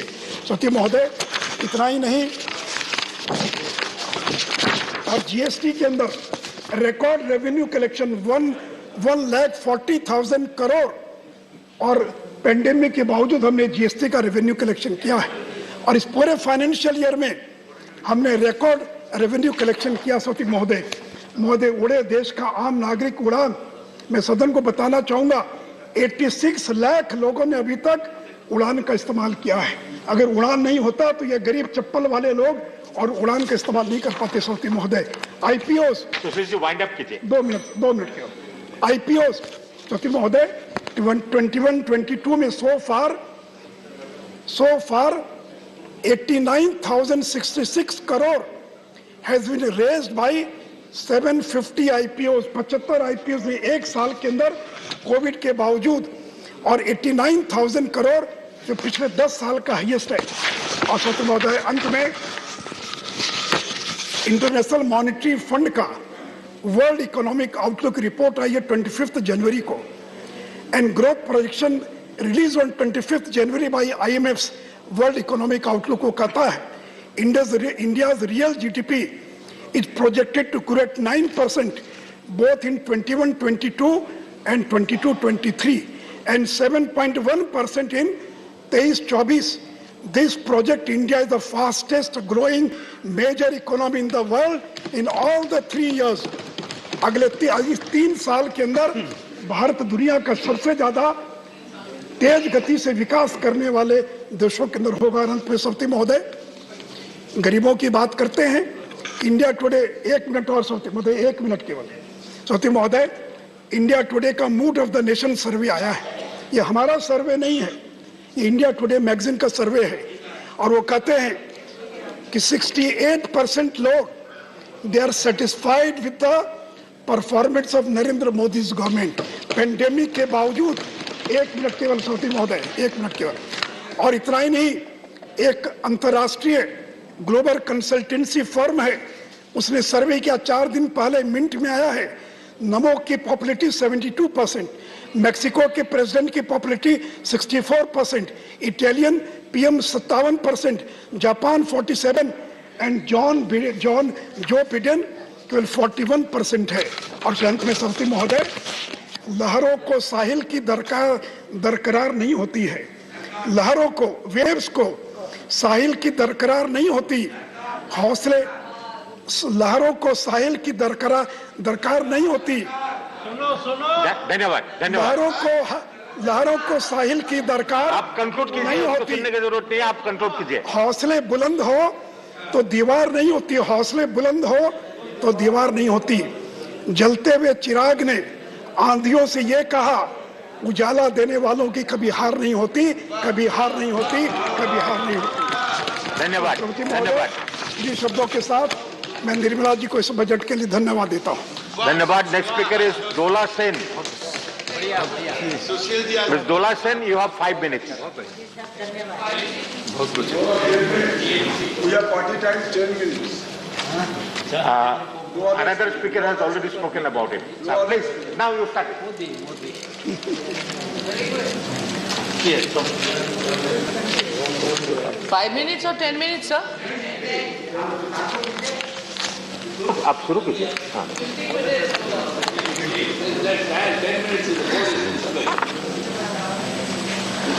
मोदी है तो मुमकिन है, सब कुछ हो सकता है। Thank you, Chairman sir, for giving me the chance to speak on budget 22-23. हम तहे दिल से शुक्रिया अदा करना चाहते हैं कि बहुत दिन बाद, एटलीस्ट 3-4 सेशन के बाद, हम सब राज्यसभा से ऑनरेबल प्राइम मिनिस्टर सर को आते हुए, बैठते हुए, बोलते हुए और भाषण देते हुए देखा भी, सुना भी। और अगर यूपी इलेक्शन ना होती, अगर पंजाब इलेक्शन ना होती, अगर गोवा इलेक्शन ना होती, ये संभव नहीं होता। So again, thanking the central government and the treasury bench from core of my heart. Now coming to my first point on budget, unemployment. In 2014, this Modi ji led BJP government claimed that it would create 2 crore jobs per year for we the people of India. And the Honorable Finance Minister in her budget speech this year said that the government would create 60 lakh jobs over the next 5 years for we the people of India. I want to ask, sir, who is telling the truth, by the way? Instead, in reality, what have we seen? Pandemic से पहले ही हम लोगों ने देखा independence के बाद पहला बार 45 साल में सबसे ज्यादा unemployment rate in our country. In just 4 years of time, 2016-17 to 2021, and in spite of Modi ji's Make in India policy and call and push, the number of people employed in the manufacturing sector reduced by almost half. In India, 5 million youngsters join the workforce on an average per year. Very unfortunate, but it's the fact that this budget gave no assurance to those youngsters, to the women, to the migrant workers, to the jobless employees, even to the MGNREGA workers of our country. Incidentally, the allocation of MGNREGA fund for this year saw a decrease of 25% from the revised estimate of 21-22 and a decrease of 34% from the actual expenditure of 2021. In this regard, an answer by the minister in Rajya Sabha last week also admitted that even the MGNREGA workers have not been paid rupees 3358 crore in wages. क्या बोला जाएगा sir, जिसको पूरा बरसों में सिर्फ 100 दिन का काम मिलता, उसको भी इतना वेज बाकी पड़ गए. What a shame, sir, what a shame. Coming to the second point, sir, privatization of profitable government concerns. Honorable Prime Minister is celebrating Amrut Mahotsav for the 75 years of our independence. And what an irony, sir. Modi ji's Make in India has become Sail India virtually. Rail to well, SAIL to BSNL, ये देश बेचो सरकार ने सब बेच रहा है. ये स्वाधीनता की अमृत महोत्सव की शुभ अवसर पर. Actually, the ruling party and their predecessors were not at all in the independence movement. स्वाधीनता संग्राम में कितने सारे लोग शहीद हुए, कितने सारे लोगों की जिंदगी चले गए, इसके बारे में इन लोगों को कुछ फर्क नहीं पड़ता. क्योंकि only 1 or 2 reference we can get from the history of their predecessors' role in pre-independence era. कोई सेल्युलर जेल में गए और 4 बार ब्रिटिश से माफी मांग के बाहर आए. नहीं तो किसी और ने यूथ को इंस्पायर करने के लिए बोले कि ब्रिटिश आर्मी में ज्वाइन कर दिया जाए. So it's obvious that they don't have the respect for our independence, for our independent country, for our nationalism, for our constitution, for our rights and for our democracy. इसीलिए sir इतने हंसते हंसते ये लोग देश को बेच रहे हैं. Another reason is there too. In fact, very unfortunately, this ruling party have won 303 seats in the last Lok Sabha election, and now in Rajya Sabha too, they are majority. So they think and they claim to be the owner of the whole territory, of all the public assets and of all the national assets too. So they started selling these national treasures and assets, considering and assuming that all these are their own private property and they can't do anything. Sorry sir, it's not democracy by the way. ये लोकतंत्र नहीं है, इसको majority के घमंड बोलते हैं. This policy includes privatization or disinvestment in all the profitable central government organizations such as our National Carrier Air India, National Insurer, Life Insurance and General Insurance Corporation, State-owned Oil Refiner, BPCL, IOCL, Traditional Bengal Chemical, country's lifeline Indian Railways, Port Trust, Hindustan Paper Corporation, FCI, CLW, SAIL, BSNL, CPSE, RINL, Pawan Hans, etc., etc. And there is 100% FDI, foreign direct investment, 100% for the foreigners in coal sector. And even 74% corporatization in defense sector too. Nationalized banks को भी बेचने का इरादा ले लिया इन लोगों ने. They are selling public assets like roads too on long leases to private companies. और सबसे दुर्भाग्य की बात यह है कि there is no clarity on the actual benefit of these proposals. लेकिन हमारी एक क्वेरी है सर, सब कुछ जब प्राइवेट हो रहा है तब सरकार की जरूरत क्या? सरकार को भी प्राइवेट कर दीजिए सर, ये अच्छा रहेगा.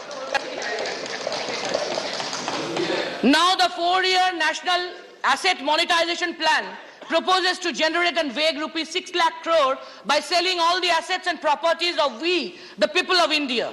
And what a democratic approach, sir. BJP never mentioned anything about this massive economic overhaul in their election manifesto of 2014 and 2019. If they would have done so and then won the election afterwards, we must think that it's people's mandate. तब ये लोग इस NMP के लिए people's mandate नहीं लिया और उन लोगों से हमको लोकतंत्र की भाषण सुनना पड़ता है. After independence in Congress regime, we have seen the nationalization of bank, coal, insurance, etc. And in BJP regime, specifically Modi ji regime is denationalizing them all. और हमको ये भी मानना पड़ेगा कि ट्रेजरी बेंच स्वदेशी भावना से जागरूक है. हम इकोनॉमिकली बहुत आगे बढ़ रहे हैं sir, in all respect, as announced by our honorable Prime Minister. कैसे sir? There are some examples. The global hunger index put India at a dismal 101 out of 116 countries. Bhutan भी हमसे आगे है. 84% of households in the country saw a fall in income.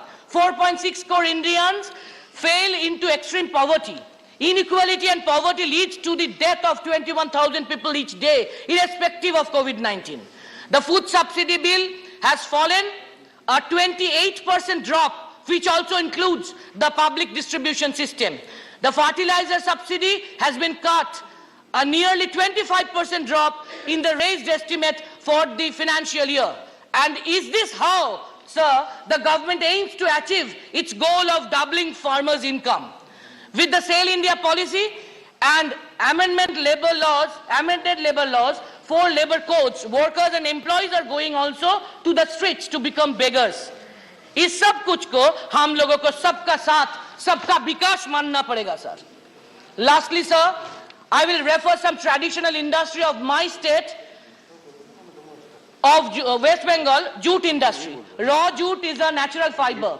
It is biodegradable, it's eco-friendly, environment-friendly. It has enough scope of diversification from carpet to geotextile to strengthen the roads and the river banks. Obviously, it has enormous scope of export, that is foreign currency earning. India is an agrarian country. Jute is an agro-based industry too. And our country is self-sufficient in jute in respect to both agriculture and industry. And in our country of 135 crore population, jute industry is labor intensive too.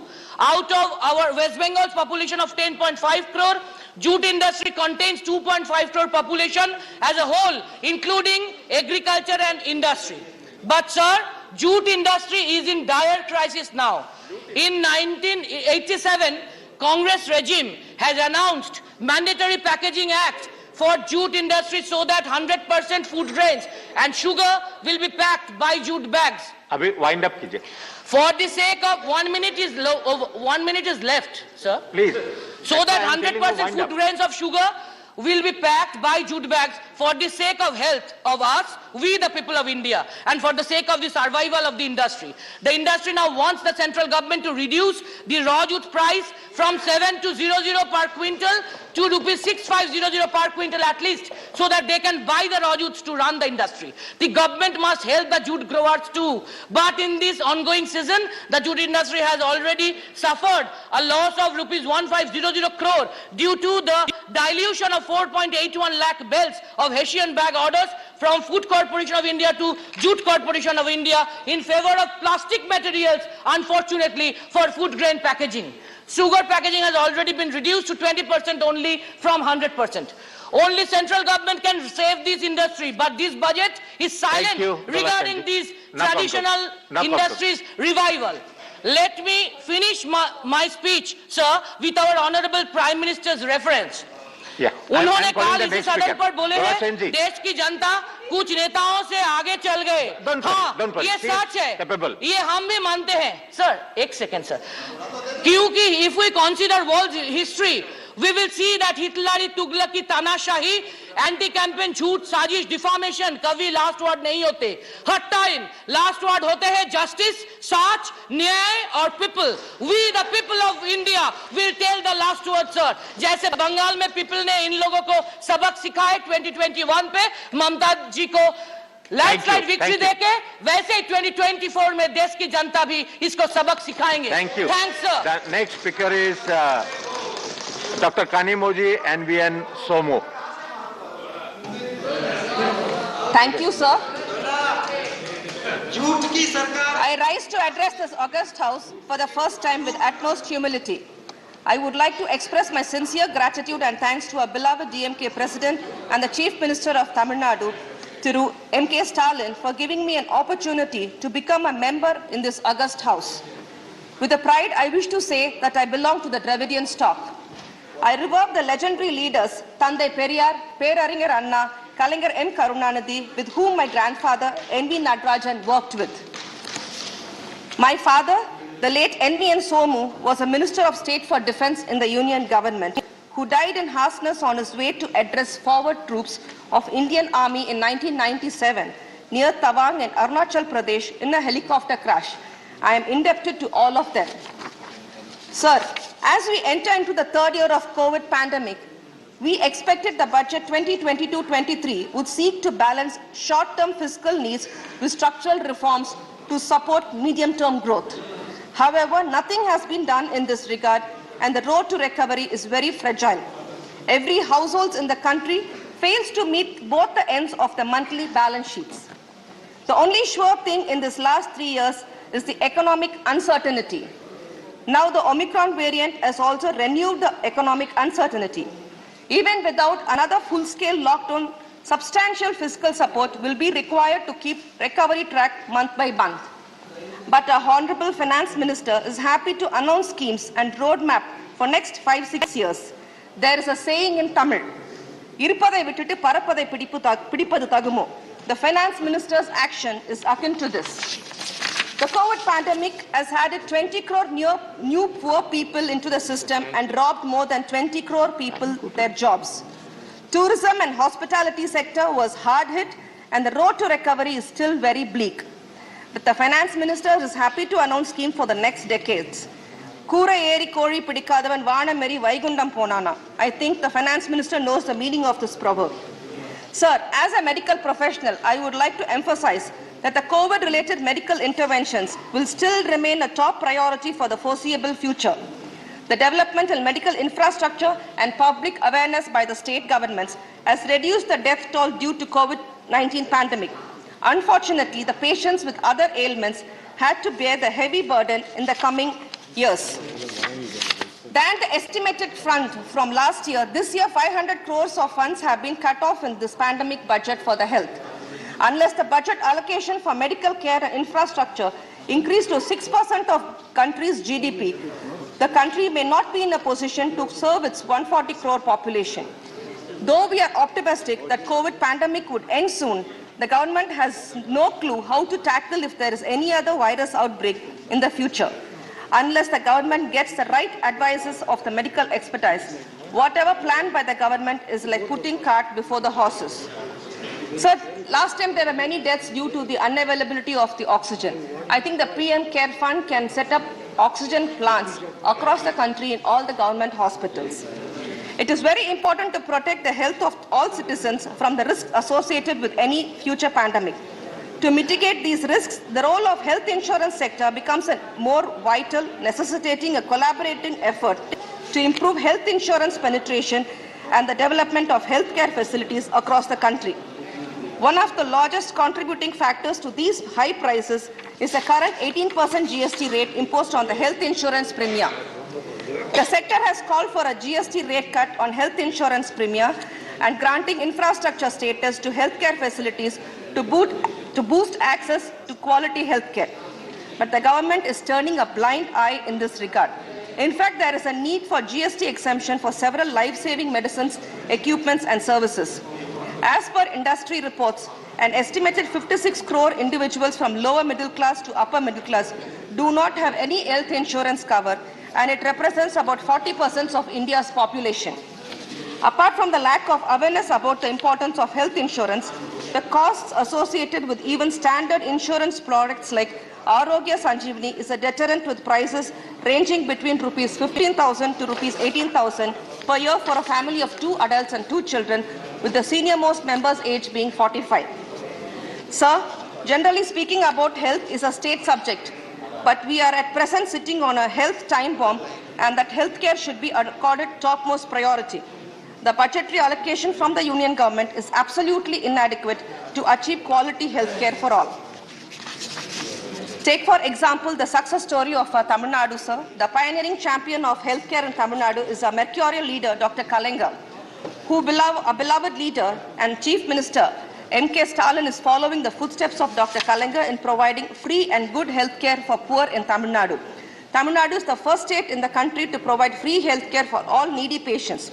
In Tamil Nadu, any patient can enter any government hospital without even a rupee in the pocket and still get good treatment and healthcare with required medicine and walk out of the hospital cured absolutely free. Dr. Kalenga is a pioneer champion of free healthcare and health insurance scheme. He has introduced Kalenga Health Insurance Scheme for all way ahead before the union government could even conceive the thought of it. He was a pioneering champion to introduce the free eye care to remove the backlog of cataract patients in the state. It is only after Kalenga and Ilavasa Kannoli Dittam in 1972 the union government has able to conceive the idea of National Blindness Control Program and implement it throughout India. Sir, today Tamil Nadu tops in the country in all the medical and healthcare indices, be it in the doctor-patient ratio, hospital beds-patient ratio, or hospital PHCs per population. Tamil Nadu has developed a way ahead of other states in the country. This is a remarkable achievement of the Dravidian party rule in Tamil Nadu.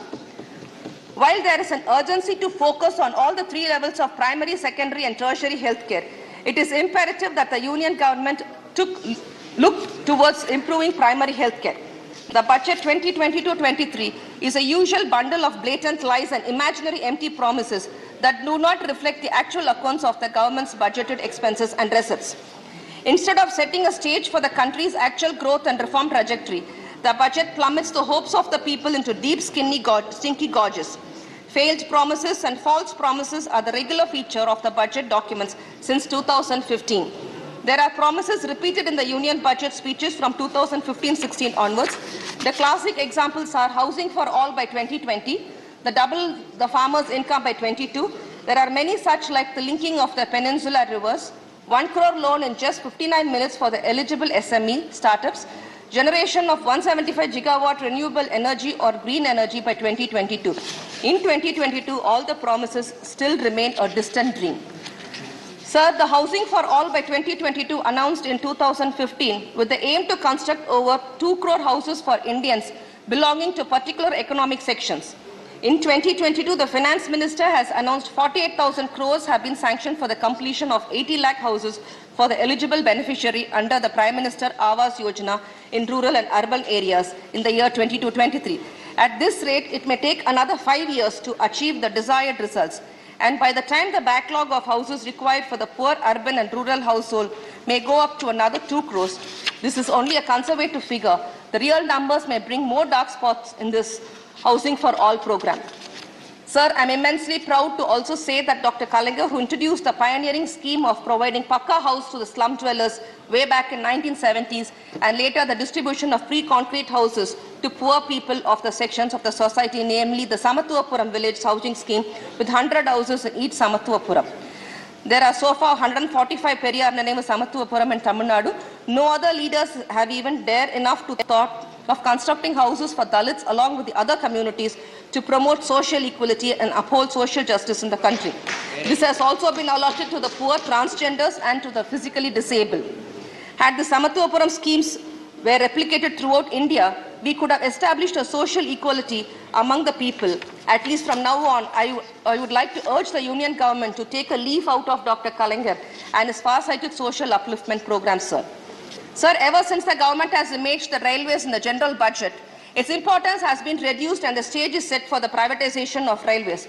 It took 67 years for the rulers from Jawaharlal Nehru to Manmohan Singh to develop railways into one of the world's largest network and employers. But Honorable Prime Minister will take less time to derail the great Indian railways. The commercial sale of railway routes to private players means dividing the Indian railways into two. One for the rich, elite and affordable, and another for the poor, downtrodden, unaffordable people.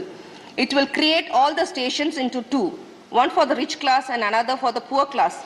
This will lead to the discrimination like in the colonial times.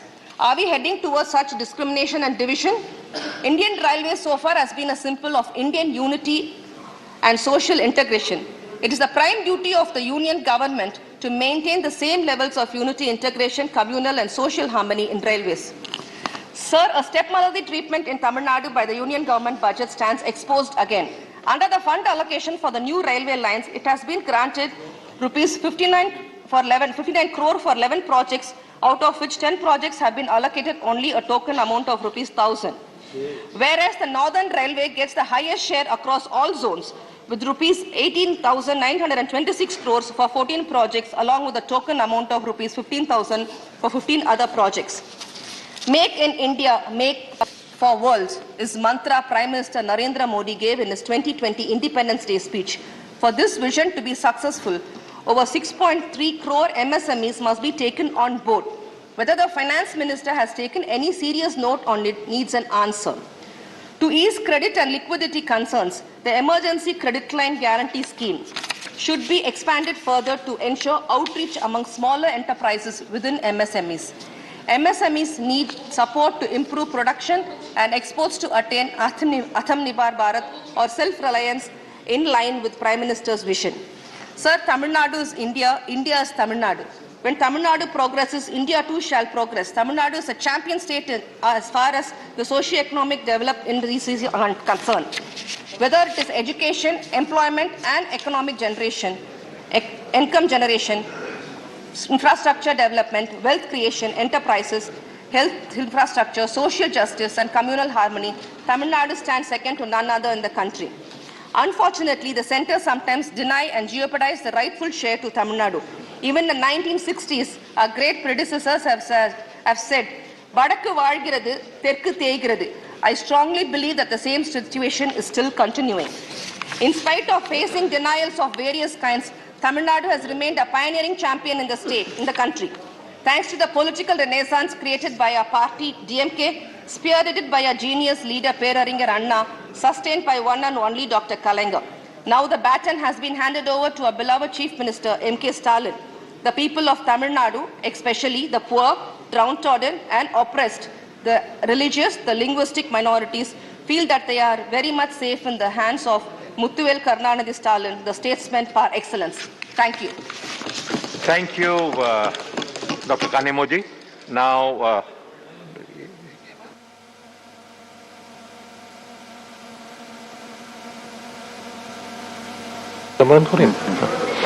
and the next speaker is Elamaran Korim. Is it there? Ah, yes, please. Thank you, sir. There is no such thing as Dravidian style. I would like to mention that this is an anti-people budget aiming for all-out privatization. I call this government 3A government. A government of Adani, Mr. Karim, Adani, you have only 8 minutes because rest of the time has been exhausted of your party. What is that? So you have 8 minutes. 8 minutes. 8 minutes. Only 8 minutes? No. 12 minutes. No. I have to. Your This budget is full of high decibel sound bites with no substances. Your other speaker has taken the rest of the time, so you will have 8 to 9 minutes. You can. Yes. We can adjust, sir. Yes, we all know that budget is presented in the backdrop of an economic scenario when majority of the people are facing unimaginable miseries in the form of huge loss of livelihood, loss of earnings, deepening poverty and intensified hunger in the midst of unprecedented price rise of fuels and essential commodities. Sir, unemployment is so bad that there are job riots in Bihar and UP. Wealth and income inequalities are among the worst in the world. Millions have been pushed into poverty because of the pandemic and the lockdown. And inflation is accelerating even in the midst of massive unemployment. No budget in the recent period had been presented at a time when the economy is going through such a challenging situation. In this scenario, what was needed in the budget was a big push towards job creation and increasing domestic demands. But this budget failed miserably in addressing these issues. Union Budget 22-23 has been presented in the overall background of desperate and destructive privatization drive, forgetting the need of the common man. The so-called inclusive growth, financial inclusion mentioned by the Finance Minister in her speech displays shameless hypocrisy of the Union government. Sir, the total budgeted government expenditure for 22-23 is 39.45 lakh crores, which is just 4.6% higher than the revised estimate for 21-22. That means the increase is below the rate of inflation and hence also below the growth rate of real GDP of 8.5 projected by the Economic Survey. The budget has proposed a growth in total expenditure by around 1.75 lakh crores from the revised estimates of 21-22. But as percentage of GDP, the total expenditure has come down from 17.8% in 2021 to 15.3% in 22-23 budget estimates. This squeeze on expenditure is visible not merely in the central government expenditure. By squeezing the transfer of resources to states, the state governments are also being forced to do the same. These transfers are to come down from 6.91% of GDP in revised estimate of 21-22 to 6.25% in 22-23. The growth of revenue receipts has primarily grown as corporates were able to accumulate profits during the pandemic, reflected through increased corporation tax realization and also garnered through GST hike and petroleum price from indirect taxes levied upon the common people. The revenue expenditure budgeted in 22-23 of Rs 3.19 lakh crores supposed to include the welfare schemes named after Prime Minister marks an increase by less than 1%. Despite a huge increase in GST collection as claimed by Finance Minister in her budget speech, the allocation of MNREGA is reduced to Rs 73,000 crores from 98,000 crores the previous year. In the face of increased intensity of widespread hunger, food subsidy is also reduced. National food security has been slashed down by 30%. Fertilizer subsidy has been also drastically cut by 25%. Petroleum subsidy by 11% in the face of the skyrocketing fuel price. Even the allocation for midday meal scheme, that is for the poor students, now renamed as PM Poshan, faced a drastic cut by 1,267 crores. Sir, budget did not bother about the miseries being faced by the working people during the pandemic in the form of loss of livelihood and earnings and also widespread informalization of employment. Despite demands for relief and expansion of social security for all, the budget remained absolutely in a denial mode for the working people who actually create wealth for the nation. The budget does nothing to stimulate demand for affecting the economic revival and also for providing relief to the working people. The outlay for a whole range of programs that provide relief to the poor have actually been slashed compared to last year. Sir, what was required was introducing an urban employment guarantee scheme. On the contrary, it has cut down expenditure of MNREG. Sir, MNREG is a demand-driven program. Funds will be made available if the demand crisis for such funds, that is the claim of the government. But if the wages are delayed, the enrollment in the employment may get reduced. So, these lifeline projects introduced by the UPA government, now you are killing that project through these budgets.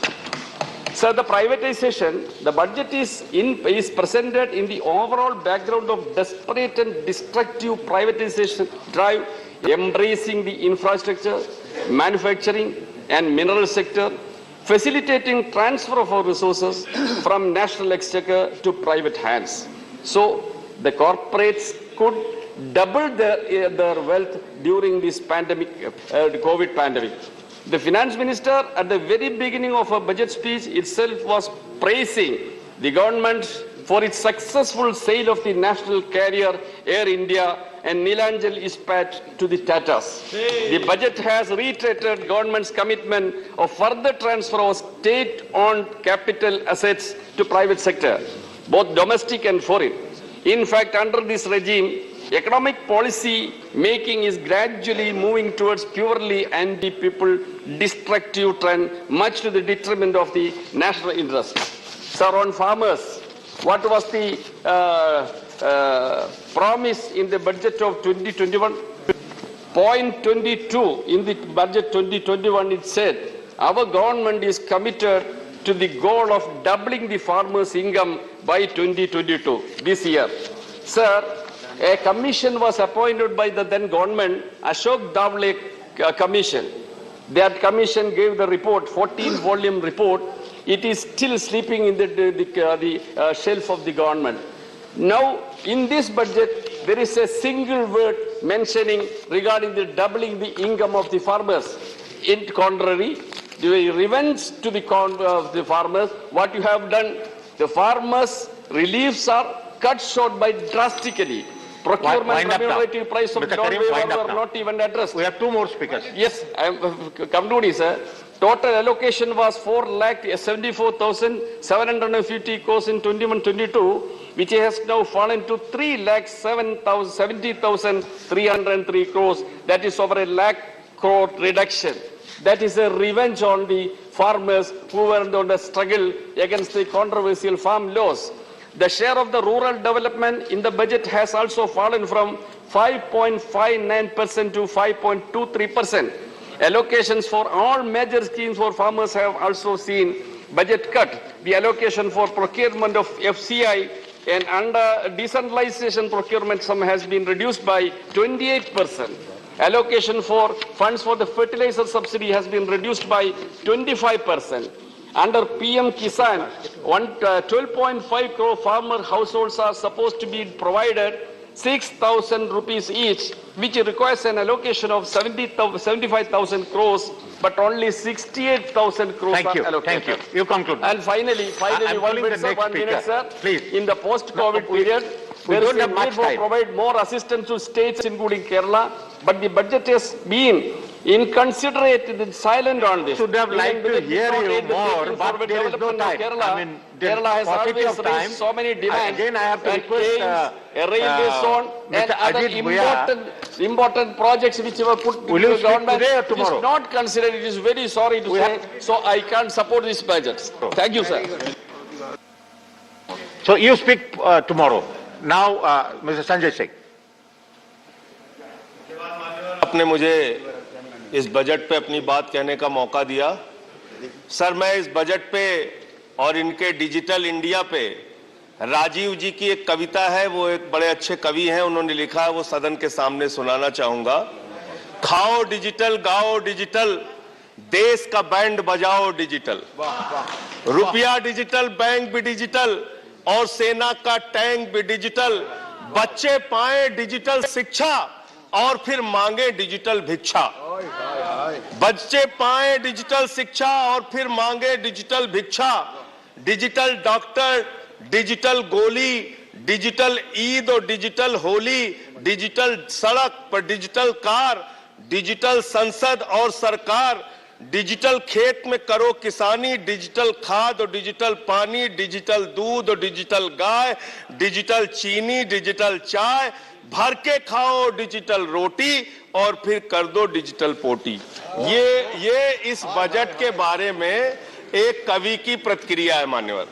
और जो इस सरकार के दावे हैं अब उस पर थोड़ी बात कर लेते हैं मान्यवर। इन्होंने कहा है कि 60 लाख नौकरियां देंगे। मैं पूछना चाहता हूं, आपने तो स्वयं स्वीकार कर लिया, पहले तो आप 2-2 करोड़ करके लोगों को मूर्ख बनाते रहे और अब आप खुद स्वीकार कर रहे हैं कि 2 करोड़ आपके बस की नहीं है, अब आप 60 लाख नौकरियां देने की बात कह रहे हैं। और आप नौकरियां कैसे दे रहे हैं नौजवानों को मान्यवर?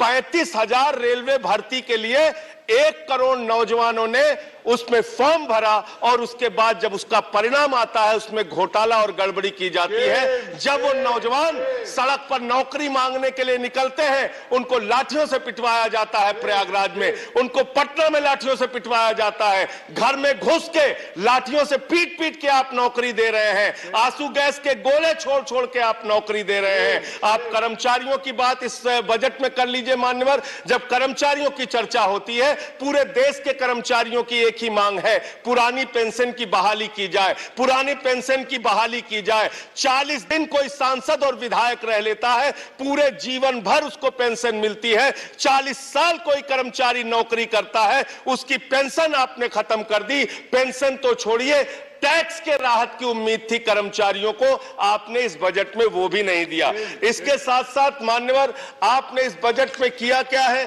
22 तक सबको घर देने की आपकी योजना थी, वो 22 तक घर देने की योजना भी पूरी तरीके से जमीन पर उतर के नहीं आई, वो भी फेल साबित हुई। जब आपसे पूछा जाता है सरकार की उपलब्धि क्या है, सरकार की आमदनी क्या है, आप सीना ठोक के कहते हैं अरे हमने तो आमदनी बढ़ा दी, देश का एयरपोर्ट बेच दिया। फिर आपसे पूछा जाता है कुछ आमदनी बढ़ी क्या सरकार की, कहते हैं हाँ हाँ बिल्कुल बढ़ा दी, steel authority of India limited बेच दिया, कोल इंडिया बेच दिया, बीपीसीएल बेच दिया, एलआईसी बेच दिया, बैंक बेच दिया, पोर्ट बेच दिया, सब कुछ बेचने का काम किया। ये आपका मेक इन इंडिया है, ये आपका डिजिटल इंडिया है। मान्यवर मैं खत्म कर रहा हूं, मान्यवर मैं मनरेगा की आप बड़ी पीठ थपथपाते हैं अपनी, मनरेगा की चर्चा बहुत होती है, मनरेगा का बजट आपने खत्म कर दिया, खाद की सब्सिडी आपने कम कर दी। इसका मतलब जो गरीबों को अन्न देने की योजना है वो भी योजना एकमात्र आपकी दिखावा है और मार्च के बाद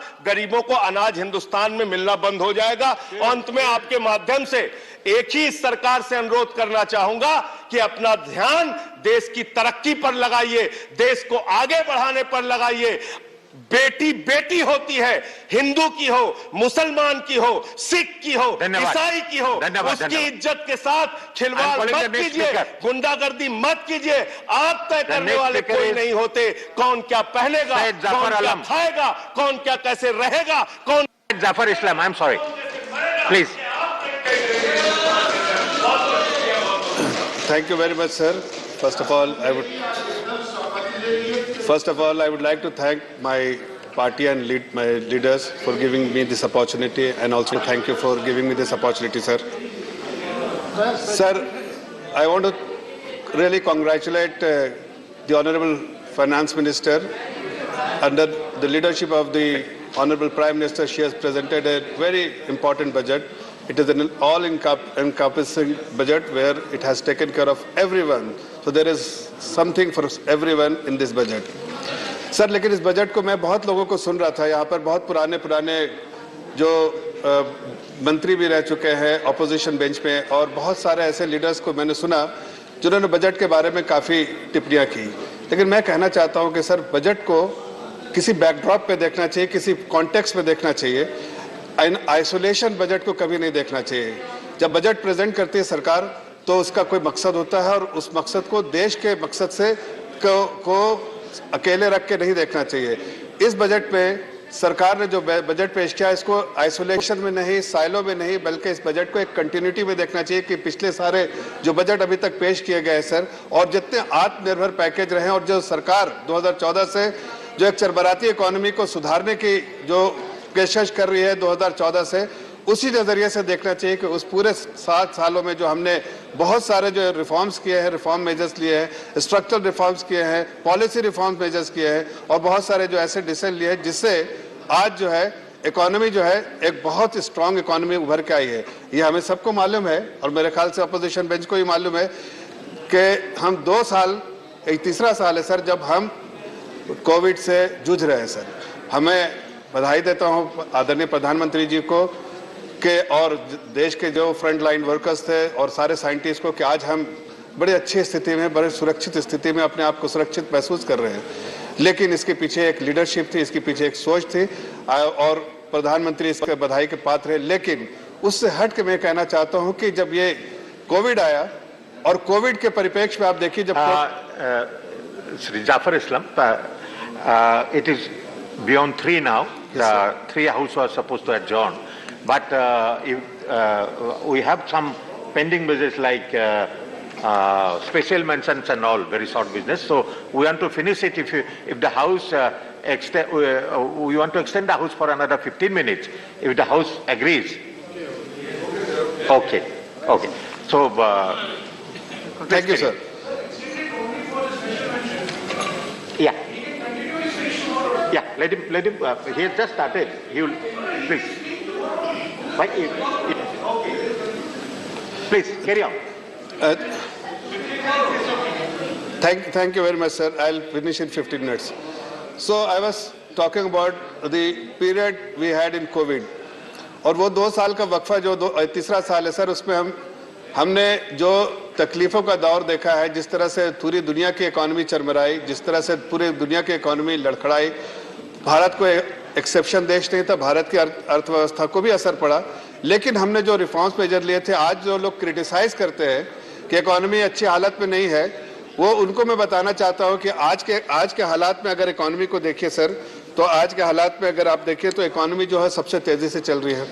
इस बार का हमारा जो 9.2 का जो जीडीपी रहा है, जीडीपी ग्रोथ, वो अपने इस बात को दर्शाता है कि हम एक बुरे दौर से वापस आ गए हैं। हमने रिकवरी मोड में है, रिकवर करके तेजी से हमारी इकोनॉमी बढ़ रही है। जिस पैरामीटर पे देखिए चाहे सर, जितना भी आप जिस पैरामीटर पे भी अगर देश की इकोनॉमी को देखेंगे, देश की अर्थव्यवस्था को देखेंगे, तो आपको लगेगा कि इकोनॉमी तेजी से बढ़ रही है। चाहे आप देखिए एक्सपोर्ट का नंबर देखिए, चाहे टैक्स टू जीडीपी नंबर देखिए सर, रिकॉर्ड हाई है टैक्स टू जीडीपी रेशियो जो है इस बार का जो है। हमारा बजटेड जो फिगर था सर, बजटेड जो 2022 फाइनेंशियल ईयर का जो बजटेड बी था वो 9.8% था, 9.9% सर, बट इवेंचुअली 10.8% जो है रिवाइज एस्टिमेट जो है 10.8%। दैट ओनली सजेस्ट कि इकोनॉमिक रिकवरी है, इकोनॉमिक एक्टिविटीज है। और ये 10.8% सर अगर आप देखिए पिछले 2 डिकेड में सबसे ज्यादा जो है इस बार जो है टैक्स टू जीडीपी जो बेस्ट नंबर जो है वो इस बार का रहा है। और इस बार जब देखिए अगर आप अगर जो इस पे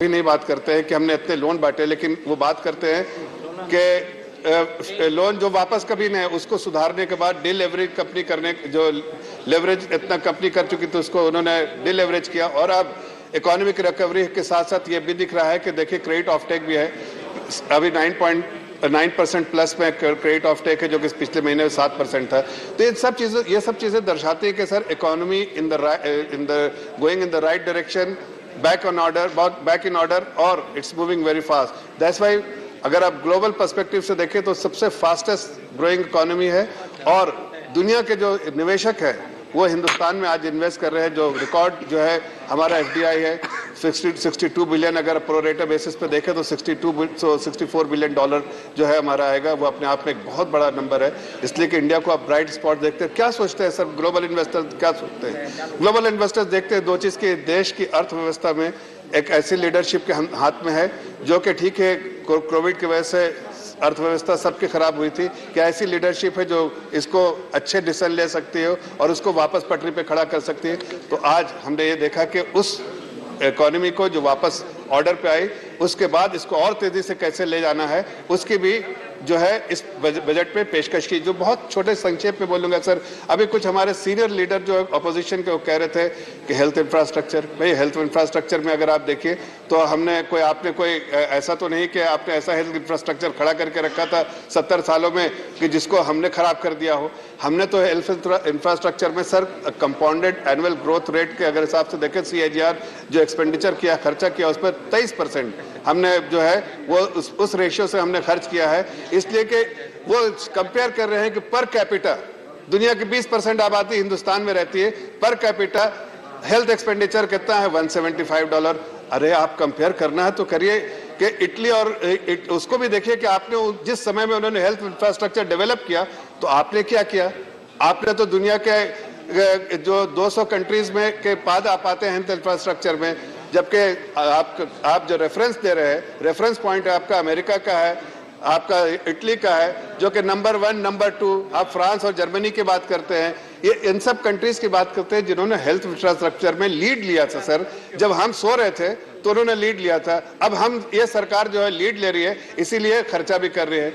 और उसका ये भी दिख रहा है कि आज जो पिछले साल बजट में सबसे बड़ा लार्ज एलोकेशन हेल्थ सेक्टर में हुआ, और उसके बाद हमने देखा कि जो गांव-गांव तक जो हमको आज राहत पहुंचाने का काम हम कर पा रहे हैं, जो हमने जो गांव-गांव में जो हेल्थ केयर सेंटर जो हम खोल रहे हैं, इससे किसको फायदा होगा? इससे आम जनता जो आज भाग के अगर छोटे शहर में, हम जैसे लोग जो छोटे शहर से आते हैं सर, जो हमने बचपन छोटे शहर में गवाया है, तो हमने छोटे शहर में जब हमने गुजारा तो देखते थे कि कोई बीमार पड़े तो उसको किसी बड़े शहर में ले जाना पड़ता था। आज इस सरकार की कोशिश है कि हर छोटे शहर में एक अस्पताल हो, मेडिकल सेंटर हो, ऐसे सेंटर हो जिसमें इलाज हो सके। तो ये सरकार की सोच है, आपकी सोच नहीं थी। आप क्रिटिसाइज कर रहे हैं, लेकिन आप अपना इंट्रोस्पेक्ट नहीं करें कि आपने क्या किया था। उसी तरह से अगर बहुत सारी चीजों के बारे में बात करना चाहते हैं सर, तो मैं आपको बताना चाहता हूं कि एजुकेशन सेक्टर में हमने इस बार जो है एजुकेशन सेक्टर में 1 लाख एजुकेशन के लिए 1 लाख करोड़ का जो है बजटरी एलोकेशन किया है।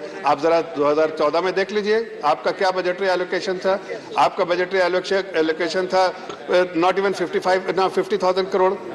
वहां से हम अपने 7 सालों में डबल कर दिया सर बजटरी एलोकेशन। आप इसलिए कि हम चाहते हैं कि गांव-गांव तक एजुकेशन में हर तरह का वो सपोर्ट मिले अपने आने वाली पीढ़ी को, ताकि वो पढ़ लिख के आगे बढ़ पाए।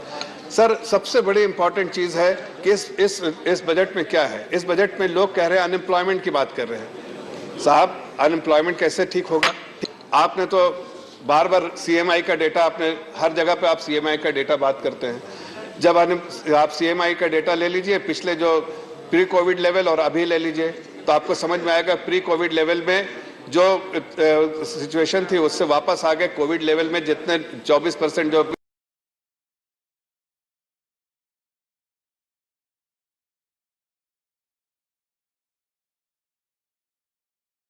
किया है कि हमारा फोकस क्या है सर, कि हम कैपिटल एक्सपेंडिचर करेंगे।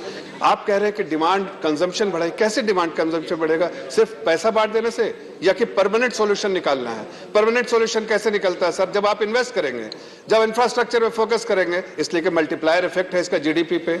आप अगर चाहे ₹1 रुपया इन्वेस्ट करते हैं, तो अगर इंफ्रास्ट्रक्चर में करते हैं, रेल में करते हैं, तो 5-5.5% रुपये उसका नेशनल जीडीपी में कंट्रीब्यूशन होता है।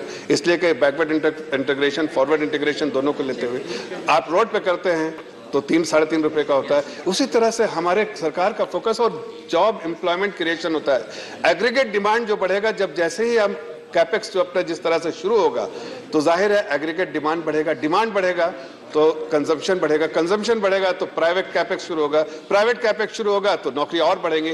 तो ये तो बिल्कुल वर्चुअस साइकिल है सर। हमारी सरकार ने उसको ध्यान रखते हुए किया है कि हम इस तरह की पॉलिसी लेकर आएंगे ताकि परमानेंट सोल्यूशन, हमारे पुराने जो सरकारें रही हैं, उनकी सोच होती थी कि कुछ बांट दो, थोड़ा सा बांट दो, उनको छोड़ दो, उनकी स्थिति में छोड़ दो। लेकिन हमारी सरकार, हमारे आदरणीय प्रधानमंत्री जी की सोच है कि हम मजबूत बनाएंगे, हम एम्पावर करेंगे, हम हाथ थामेंगे, हम ऐसे सिचुएशन बनाएंगे, हम क्रिटिसिज्म से कतराएंगे नहीं, बल्कि हम उनको मजबूत करेंगे। अपोजिशन क्रिटिसाइज कर सकता है, लेकिन अपोजिशन को मालूम है कि पटरी पे चल रही है सरकार, इकोनॉमी, और तेजी से चल रही है। जॉब एम्प्लॉयमेंट जो है क्रिएशन की बात कर रहे हैं, हम जॉब क्रिएशन होगा, इसलिए कि इंफ्रास्ट्रक्चर डेवलपमेंट में सबसे ज्यादा जॉब क्रिएशन होता है सर। सबसे ज्यादा डिमांड, एग्रीगेट डिमांड की वो जो बात करते हैं, वो सबसे ज्यादा इसी वक्त ये इन्वेस्टमेंट जो है बढ़ेगा। हमने 7.5 लाख करोड़ किया है सर। 7.5 लाख कोई छोटा अमाउंट नहीं है। आप जरा सा 2014 में देख लीजिए, आपको अपना बजट भी देखना चाहिए, इंट्रोस्पेक्ट कीजिए कि 2014 में आपके बजट में 2 लाख करोड़ के लिए आपने पूरा कैपेक्स के लिए डाला था, कैपिटल एक्सपेंडिचर के लिए। अभी 7.5 लाख करोड़ है। और उस वक्त के साथ देखिए सर, बजट जो जीडीपी का साइज आप 2014 में छोड़ा था जीडीपी का साइज 112 लाख करोड़ का। आज हमारे जीडीपी का साइज जो है, जीडीपी का साइज है 258 लाख करोड़ का। जो FY 2023 का जो बजट खत्म हो रहा है, वाइंड अप कीजिए सर। 5 मिनट, 3:15 है सर, 3:15, 15 मिनट जो आपने दिया तो उसी में बोलूंगा। इसके बाद और एजेंडा है सर। बस 5 मिनट में, बस 5 मिनट मैं अपनी बात संक्षेप में खत्म कर रहा हूं सर। मैं सिर्फ ये कहना चाह रहा हूं कि देखिए सर, इस बजट का जो Either you will have to wind up now or you will speak tomorrow. नहीं सर, मैं वाइंड अप कर 2 मिनट में वाइंड अप कर। So in 1 minute you wind up. Because I have another business. No, don't you address to the chair and listen to the chair. Sir, you have 1 minute to finish. Sir, I will conclude. I will conclude in 1 minute. I'll go to the another agenda. I'll conclude in 2 minutes, sir. Sir, okay. My final. I'm just only concluding, sir. Sir, the focus of this budget is growth oriented. The government has very clearly committed large allocation, budgetary allocation for capex. That will ensure that there is enough job creation, there is enough demand, there is enough consumption, and obviously there will be a virtuous cycle for private investment as well. Sir, इस दूसरी चीज़ें जो बहुत important इसमें focus रहा है sir, कि हमारे जो चाहे वो रूरल सेक्टर हो, अगर रूरल डेवलपमेंट में देखें तो इस बार हमने I'm going to the other agenda now because the house has other business also. If you have not finished, you can finish it tomorrow. Well, I have not finished, sir. I have just started, but anyways. You can continue tomorrow. You can continue tomorrow. Will you? You can continue tomorrow. Sir, there is time constraint. Okay. So okay, either you finish it now. Sir, if you give me 2-3 minutes, I'll finish it. Already there is no time. I cannot make another extension of the house. I'll have to take sense of the house. So please, you'll speak tomorrow. So I'm going to the. Sir, I'm just concluding it, sir. I'm concluding it, sir. No, sir. No, not now. Now you'll speak tomorrow. Now special mention. Professor Manoj Kumar Jha. Don't have to read. Thank you, Honorable Vice Chairman, sir. It is with regard to demand to contain damage by arsenic contamination as a priority. The government must take action on it, ensure a speedy delivery of purified water under Jal Jeevan Mission, and rehabilitate the people affected by poisonous contamination. Table of the House, my special mention to address the anomaly in defense disability pensions. Thank you. Sri ZVL Nasamara. Mention is about Lepakshi monuments to give World Heritage status to the Lepakshi monuments. Thank you. And the allocation of funds for conservation and promotion. Only you have to है कि देश का नाम केवल भारत हो, एक देश एक नाम। दुनिया में शायद भारत ही सा देश है जिसको आप लेकर दीजिए बस। जी धन्यवाद। श्री केसी Ramamurthy. The concern over wastage of food in the country, need for sensitizing people about the importance of food. Thank you. The House stands adjourned to meet at 11 hours. Tomorrow. So to meet at 10 hours on Thursday, the 10th February 2022. Thank you.